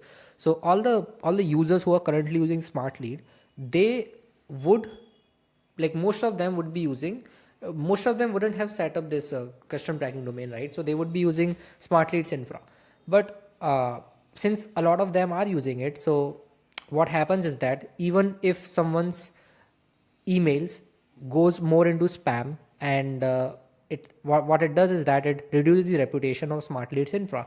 So whatever they are doing to track our open rates and click through rates, it is reducing your email deliverability, and you don't want to rely on smart leads infra for that, because it's a public infra, right? Like it's not public, but like it's limited to smart lead users, but smart lead users are a lot, right, in numbers. So it's a pool that can be used by any smart lead user. So you don't want to rely on that, because the credibility of that and sender reputation of that is low, so the deliverability would be relatively low. But if you want to maximize on deliverability, you want to set up a custom tracking domain. Now what's a custom tracking domain? It essentially means that you will be using your domain or your server, your IP, in order to track the open rates and click through rates, right? So if you do it in on your under your domain, then first of all your domain is totally fresh, right? So you don't have any blacklisting or anything like that, and due to that you see a significantly better deliverability rate. For example, these are stats: 20% improvement deliverability. It's stats, right? So you can enable this custom tracking domain. How to enable this? Now normally this would be automatically set up for you if you're using any reseller, but let's say if you're not using any reseller, then let me show you how to do this. So what you need to do is that just add a new CNAME record of this for your tracking subdomain or domain in the domain settings panel, right? So let's say if I purchase my domain from GoDaddy, so I will go to GoDaddy. So wherever you have purchased your domain from, just go to that platform and turn on the DNS. So basically go to the DNS settings, right? So let me go to my domain. So my domain name here is theorganicbuzz.com. Now let me go to the domain. I guess it should be somewhere here, right? Okay, so I can see this organicbus.com domain here. Let me go to its DNS settings, and here I can see the DNS, all the DNS settings of my domain. Now I need to add a record here. Now I might, like, you might not be aware of these DNS things, and it might be a bit complicated for you. So I won't complicate it much. You just need to follow the exact steps that I'm going over. Don't need to focus on what are the other things, but just focus on the exact steps. So just click on DNS here. You can see DNS here, and search for the domain name where you wanna change the DNS record settings. So DNS records are typically like an address to your domain, right? So DNS record is the identity of your domain, and you have multiple DNS records. So this is one DNS record, this is another DNS record, and all these are different DNS record for this particular domain. Now what essentially this is saying is that if you want to set up a custom tracking domain, then add a new CNAME record. Now DNS records can be of multiple types.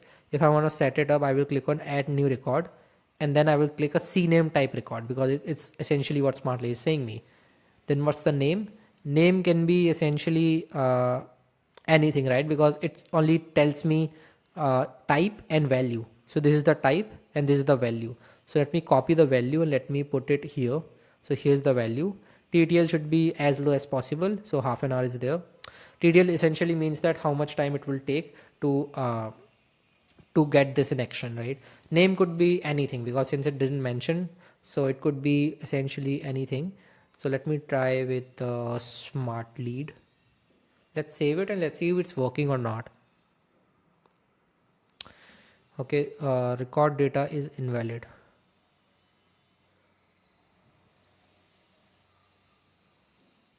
Okay, let's see what's the problem. CNAME record, and this is a value.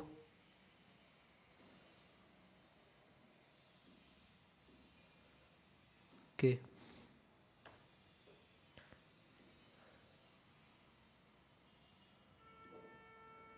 Let's go to setup guide and let's see what should be the name. I think the problem is in the name, right?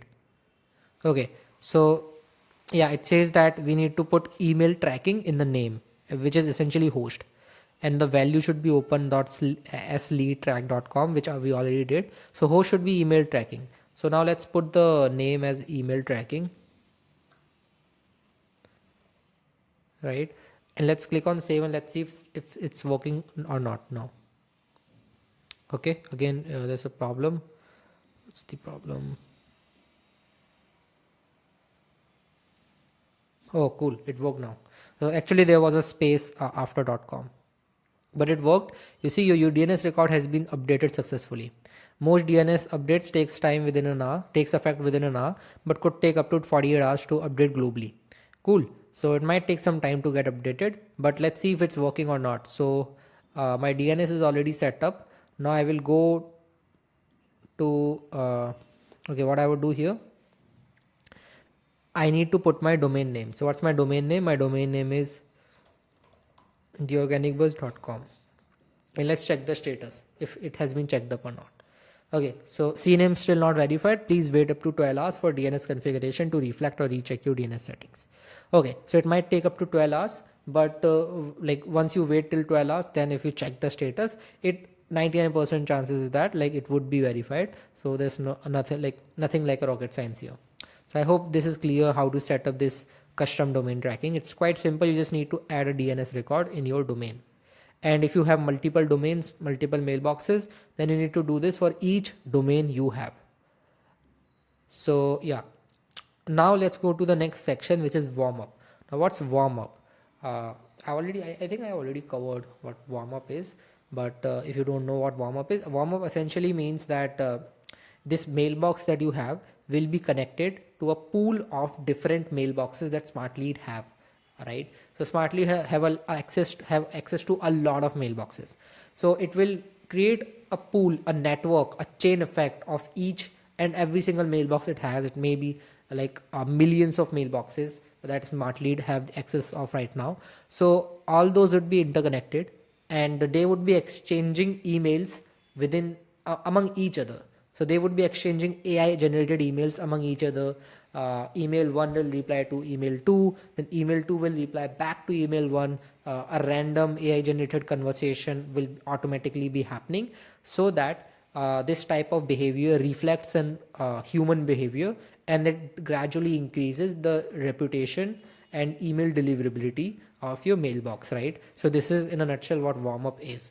Now warm up is a great process, and I would recommend to warm up your each of your email accounts for at least 14 days, and if you're using a private infra, then do it at least for like 20 or 30 days, right? So how many warm up emails should you do per day?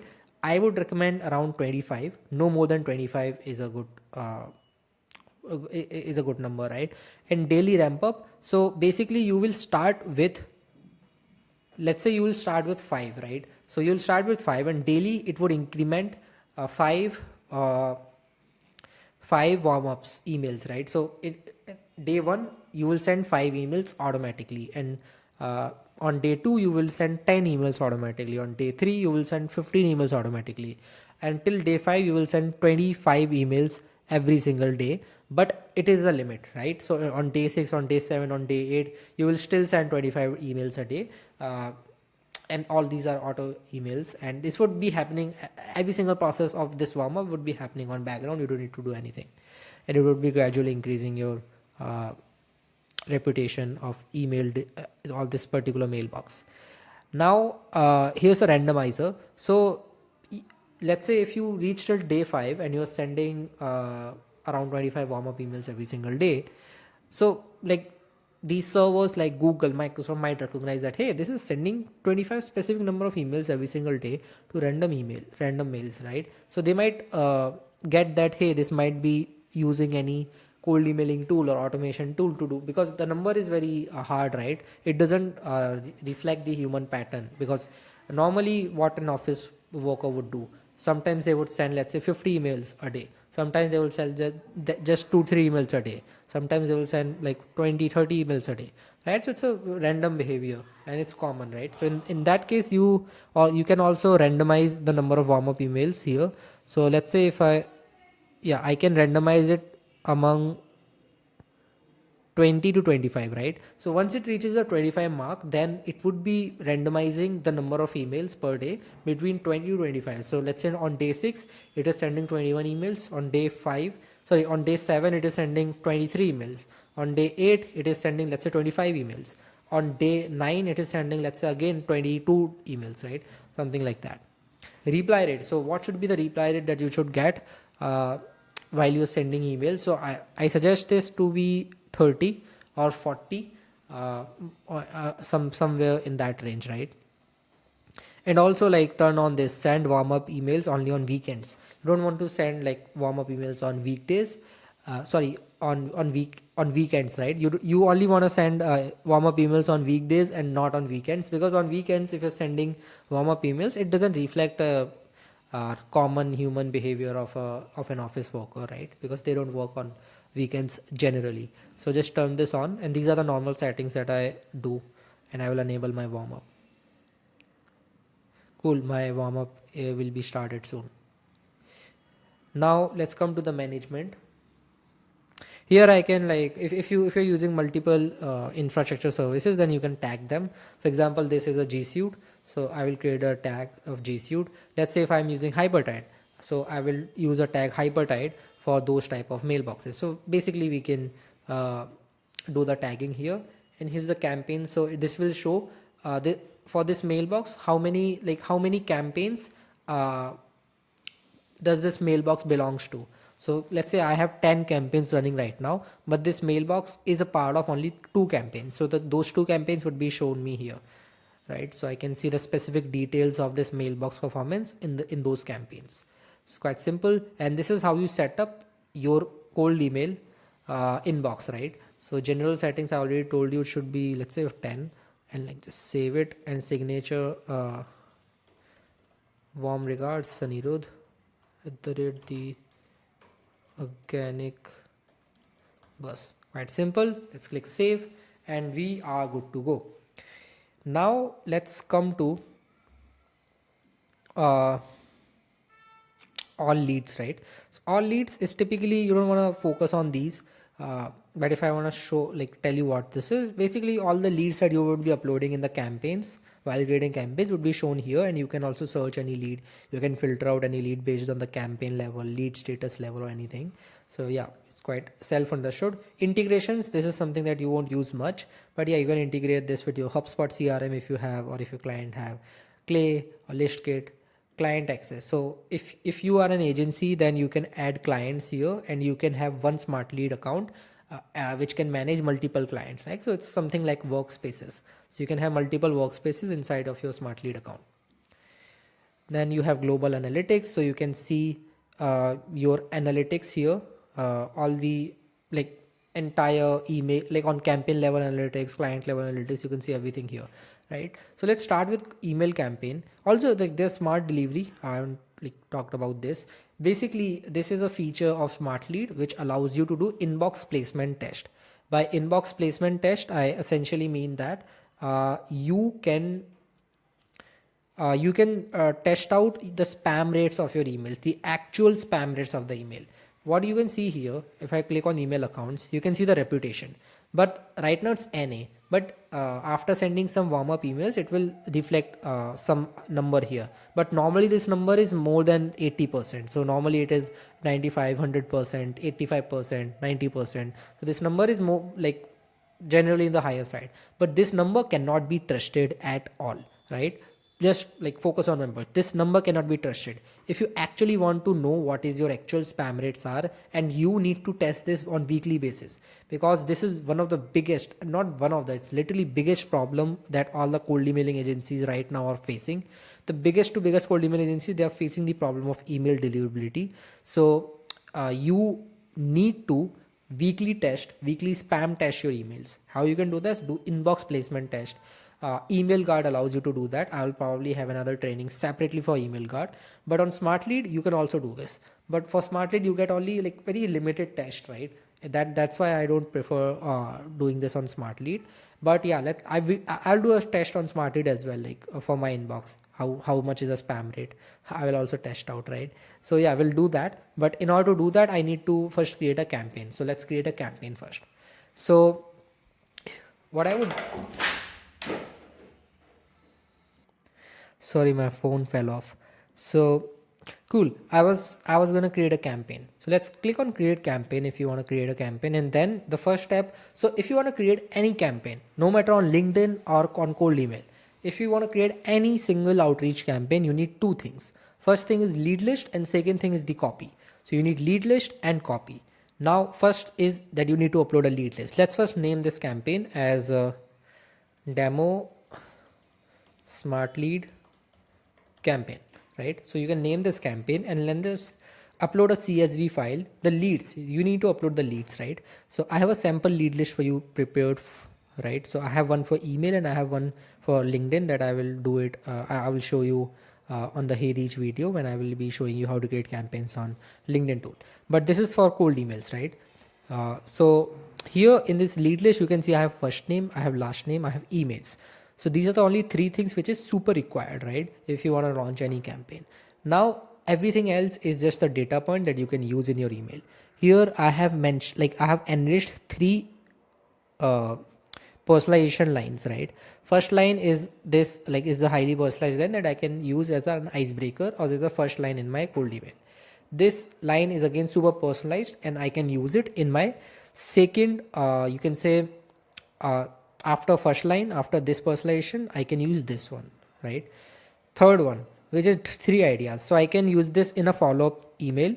So I can give them three highly personalized ideas that how I can help them based on their business, right? So this is just a demo list of around, oh, this is a big list. Let's delete most of them.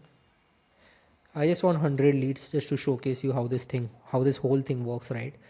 So here, okay, still 101. I will delete every single one of them. And we have emails of all these. We have first name, last name, and we have all these three personalization variables. And these are the only things that matters to me.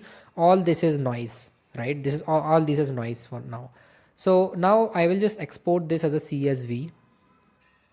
So let's export this, download and export as a CSV. Okay. And then I will import it here. Okay.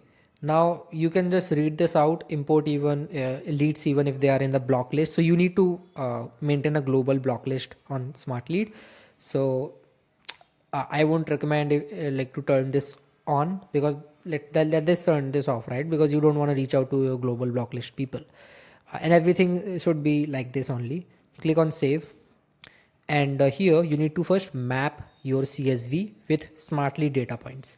So first name goes with first name, last name goes with last name, email goes with email, phone number, company name, everything is like this. These things are all auto mapped, but these things are not even important, so I will just ignore them. What is important for me is first line, second line, and three ideas. These are the three creative, like three personalization data points that I did, right? So since there's no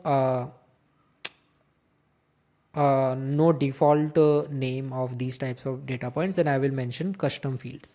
For this again I will use custom fields, and for this again I will use custom fields, right? So if you want to map some personalization data point which is normally not on the general properties of a lead, in that case you can just put like select custom fields, right? In these cases, now click on save and next. And then what Smart Lead will do, it will just process and upload all the 100 people. So you see I uploaded all the 999 people, and I will click OK. So this was the first step of providing it the lead list. Now it has the lead list. Now we need to give it the copy. So let the copy be of 2 email step long. And what I would do here is that in the first email, I would I would say something hey, and then the first name. Now if I want to use first name, then I can use variables from this section, right? This is the most used tool in this Smart Lead editor. So you can just click here, add variable, and select the variable. So we have multiple variables. For example, phone number, company name, website, LinkedIn profile, location, 3 ideas. This was the custom field I imported. First line, second line, right? So we have all these sorts of custom fields, right? So what I want to do here is essentially after hey I want to write first name. So I will just mention here hey first name, and then I want to mention the okay, and then I want to mention the first line, right? This is the first line, hey first name first line, and then I want to mention the second line. Okay, so hey first name first line second line, and then I want to mention a CTA. So I will do CTA. Do you think? Okay, let's first see what's the second line is. Based on that only we can create CTA. I know presidents at non-profits are constantly juggling a lot, personalized emails, follow-ups, and this and that. Let's be honest, keeping up social media. Okay, so I will say something like, are you also facing this issue? Cool. So this is my first email, right? And I will have this social media as a social media, and then here I will click on variables in order to personalize my subject line as well. Let's say social media company name. Cool. So this is my entire email. Hey first name first line second line, are you also facing this issue? A highly personalized email. Then so now the steps are not completed, don't go right now. Then I will put a 3-day delay, and then I will click, and basically I will create a follow-up as well, that hey or let's say normal, like a very direct approach of first name. I had some specific ideas on how we can help, and then mention their company name, and then I will mention all the 3 ideas, right? So here are the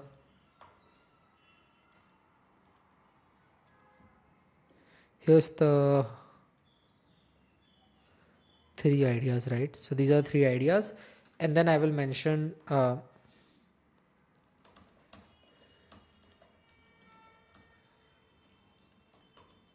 is priority for you right now. Cool. So this is how I created a cold email sequence, right? And I can add multiple variants here. So I can click on add variant. So this is A. This is what A/B testing is. This is A, and in the B part I can literally create another email, right? So similarly I can have multiple variants here as well. So the point here is that email one of A category of variant A, if it is sent, then for those specific leads, email follow-up of A variant will only be sent, right? So A, so if so let's say if you have 10,000, let's say here we have 100 leads. So 50 leads would be sent this email, 50 leads would be sent this email. And after 3 days, the same 50 leads which were sent the variant A would be sent variant A follow-up only, and the other 50 leads would be sent variant B follow-up, right? So these both emails, follow-up emails are interconnected, and these both email variants are interconnected. I hope it made sense, right? So I will again copy paste it here. I don't want to complicate it and make multiple sequences, but yeah, you can create multiple sequences. You can add as many variants you want to add, right? So yeah, this is how you do it. Right now I will just remove all these variants, and you can add as many steps you want, right? So but I don't want to add more than 2 steps for now. I'm just giving you an example. Also here I am not mentioning any subject line in the email follow-up, because I don't want my second follow-up to go as a separate email.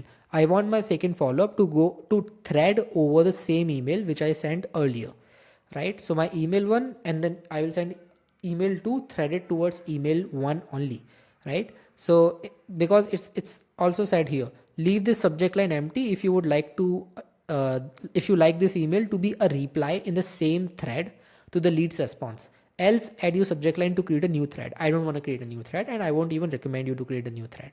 But if you are doing a third email, so email 1, email 2, and if you're doing third email, in that case I would suggest you to create a completely new thread.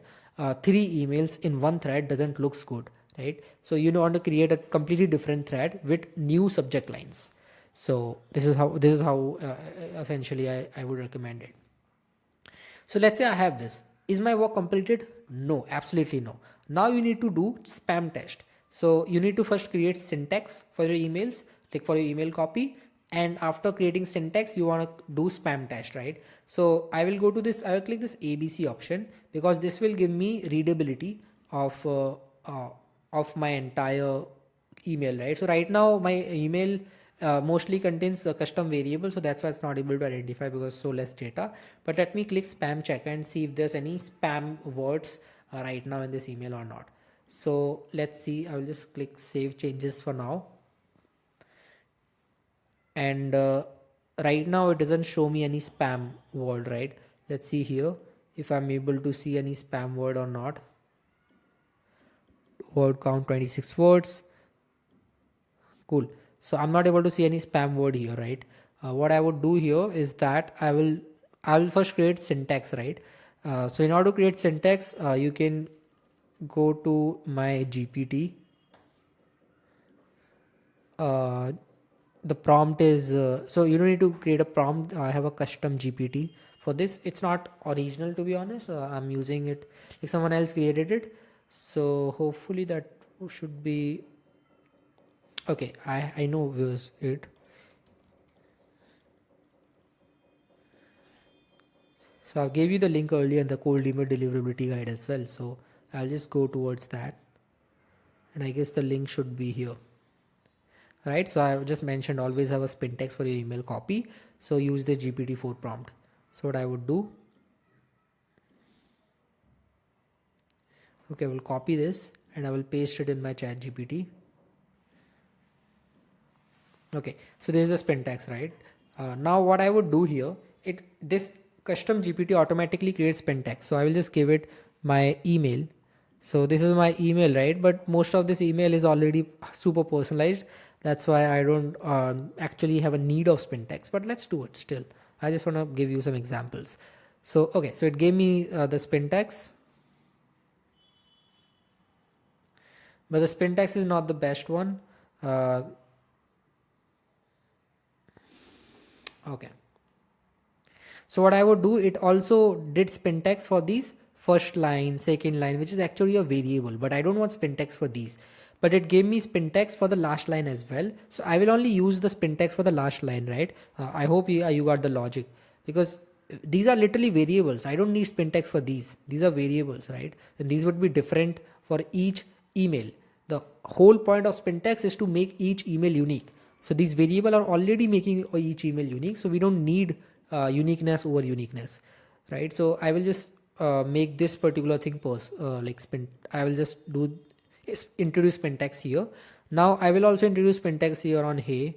So right now it doesn't give me any spin text here, hey, but normally I recommend doing spin text on hey, right? For example, hey, hi, hey there, right? These three are enough. So this is how you can like make your each email unique. So you can be like way away than the spam triggers of these Google and Outlooks, right? Big players. And I would 100% recommend to test out multiple subject lines as well. So in order to like you can literally do spin text here manually. Just do curly brackets, just place curly bracket before this, and then the one this place, or like this straight line, whatever you call this, I don't know, and then you put the second alternative variant. For example, let's say CRM for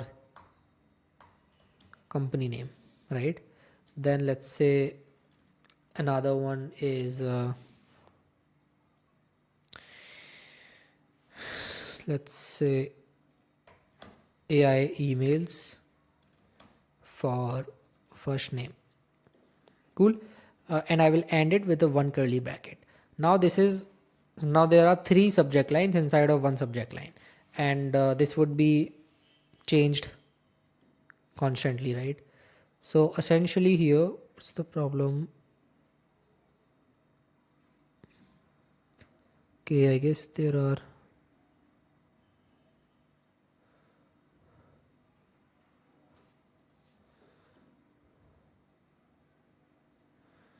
okay, I guess it's fine, right? I'll just do AI emails. That's it. Okay. So this is now a spin text version, and the spam checker didn't give me any spam words.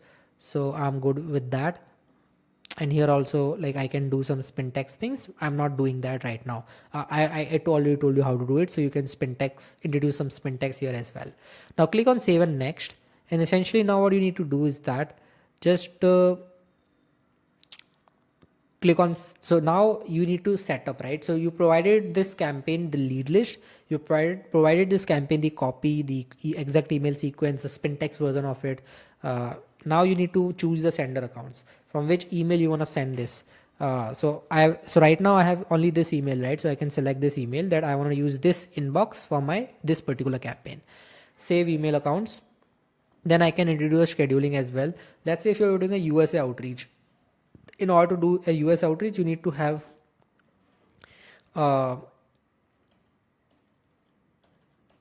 time zone of US. So let's say I'm using Los Angeles.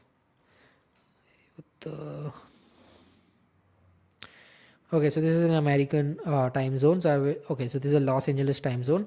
So I'll use this time zone, right? And I just want to do Monday to Friday. I would 100% recommend just outreach on like from Monday to Friday, no Saturday, Sundays, right? People don't see their emails. And these settings are all fine. Don't worry about these. And don't change. And you often need to change this max number of leads reached per day per campaign. You might need to increase this, right, based on based on at what volume you're doing. So often I do 1,000, 3,000, 4,000, 5,000 emails per day for my clients. So that's why I keep this limit way higher, like around 3,000, 4,000. But for you it would depend, right? Or essentially you can also like keep a low limit if you're doing a low volume campaign. So I will save this. And then the last setting that I need to do is campaign settings. Now here you can do a lot of things. First thing, basically you need to memorize what things you need to do. First is optimize email deliverability. Yes, we want to optimize email deliverability. What it essentially do is that it will send your email on a complete plain text, right? We already talked about this in like email deliverability masterclass. But essentially, if I give you an overview right now, is that we are not tracking any open rates, we are not tracking any clicks. There's no HTML in our email, because if we are introducing HTML, it's essentially for tracking something, right? Tracking the click rates, open rates, stuff like that. But we are not doing that because it worsens our email deliverability. So we want to send a plain text email. And if I check here, then these things would already be checked automatically. Don't track email opens and don't track link clicks, because even if you track them, they are irrelevant, because you won't get accurate open rates because of the Apple or like Apple and its features, new features, right? It doesn't allow anyone to track open rates, so you will have false rates there. Also you can turn on this, but if you have images, then you don't need to turn on this, right? Only if you have images. But if you don't have images, then you can turn off this as well, turn on this as well in your email copy. And then you can set the priority of how many new leads you want to contact versus whether you want to follow up with the existing lead. I normally keep this 50-50, or if I want results ASAP, in that case I will do this to 100% new leads. Cool. Okay, again you can turn this on company level auto pause. So if anyone from a specific company replies to me, then if I'm reaching out to his colleagues as well or her colleagues as well, then all the emails would be stopped, right? I won't reach out to their colleagues because I already got a reply from one of the colleague, right? So yeah, you can do this. Or if you generally target large enterprises, in that case don't turn this on. Enhanced email sending and delivery. Essentially this means that they would be doing ESP matching, right? So I already talked about what is ESP matching. It essentially means that your Google inboxes will send to receivers Google inboxes, and your Outlook inboxes will send to receivers Outlook inboxes. In order to maximize deliverability, turn this on every single time. You can also change this who to send, like do you want to send to, like, so this basically what this is, that it identified how many people uses Gmail in your entire lead list. So I provided a lead list of 99 people, so out of which 46% use Gmail, for 43% uses Outlook and 10% uses others, right? So based on, if you wanna do a very specific outreach, let's say right now Outlook is not performing well. The emails, if you send to Outlook accounts, most of them goes into spam, right? So you can just totally ignore Outlook and just focus on Gmail, because you would have really good deliverability rate and your email health would remain good. But you are also reaching out to Outlook, in that case your email deliverability would be low. Most of your emails would be going into spam for specifically Outlook accounts, and thus it will affect your long-term email health as well. So this is the reason why you can do this. But yeah, intelligent AI lead categorization. So this is what I've talked before as well. So Smart Lead has an inbuilt AI. It automatically categorizes whenever a lead response is back, whether it is an interested lead, not interested lead, meeting request lead. There are multiple categories, right? So you need to turn this on, and you can select all the categories that you want to keep a track of. So I will just select all the categories. Cool, this is how you do it. And then high bounce rate auto protection. So if you can activate this and keep this 2%. So if your emails are receiving, this particular campaign is receiving more than 2% bounce rate, it will be auto paused, so that you can then export the list of emails. You can again verify them using any verification tool like Reon, Million Verifier, Dbounce, or any other of them. And then you can again import this and then start the campaign again, right? Add unsubscribe message. I don't recommend this right now, right? Because it will be adding a link, right, in your email, so that's not recommended. Save general settings, and boom, we have done the setup completely. Now we can see the final review. So you have your leads here, and you can see the exact email that will be sent to this particular lead called Sanaria Sulaiman. So this is the email. Hey Sanaria, I saw that Vision for Children at Risk supports kids and families facing tough challenges through education and community engagement. I know nonprofit leaders are constantly juggling a lot, personalized emails and follow-ups and stuff like that. Are you also experiencing this issue? Simple, highly personalized email, and you can see this is the subject line, social media, and this is the company name, right? And now talking about for this particular person, you can notice the subject line is different. For this, the subject line was this. For this, subject line is different, right? Because we had 3 variants of subject line which would be equally distributed between the 99 leads. Quite basics, and you can also do some changes if you want to do it here manually, but it would be only reflected for this specific lead. If it's good to go, then you can start the campaign. But I would recommend, if you're starting any campaign for the first time, I would recommend run a spam test. So I can run a spam test, click here, everything would be automatically done, right? And save and next. You can also spam test for a specific copy, right? So for example, this copy. So I've already made a copy. Okay, and it will literally send your emails to these email providers. It will send the email from your mailbox to GCUD accounts, Outlook accounts, Office accounts, and other accounts, right? So I will click see save, and I will click save and run test. So now it will essentially do a spam test, right? So I will wait till I get all the results. So this was the entire you can say overview of how to use Smart Lead, entire training on Smart Lead. There's a few more things more on the advanced version that I can cover, and then inbox management part, how we can automate stuff like that. But I guess we will cover them somehow in the make training and other things, right? So I'm not going into much more detail right now. I've already covered all the basics. So yeah, you can know how to do these stuffs. So yeah, once this is done, you can just see how many emails actually got into spam and how many emails actually delivered into primary section. You will have a very detailed analytics, right? So if you are getting very high spam rates, then you can just stop the campaign for this specific mailbox and start the warm up for this for the next 14 days without engaging it in any campaign, and then try again if the deliverability rate has been improved or not. So yeah, that's how you do it. Thank you. Bye.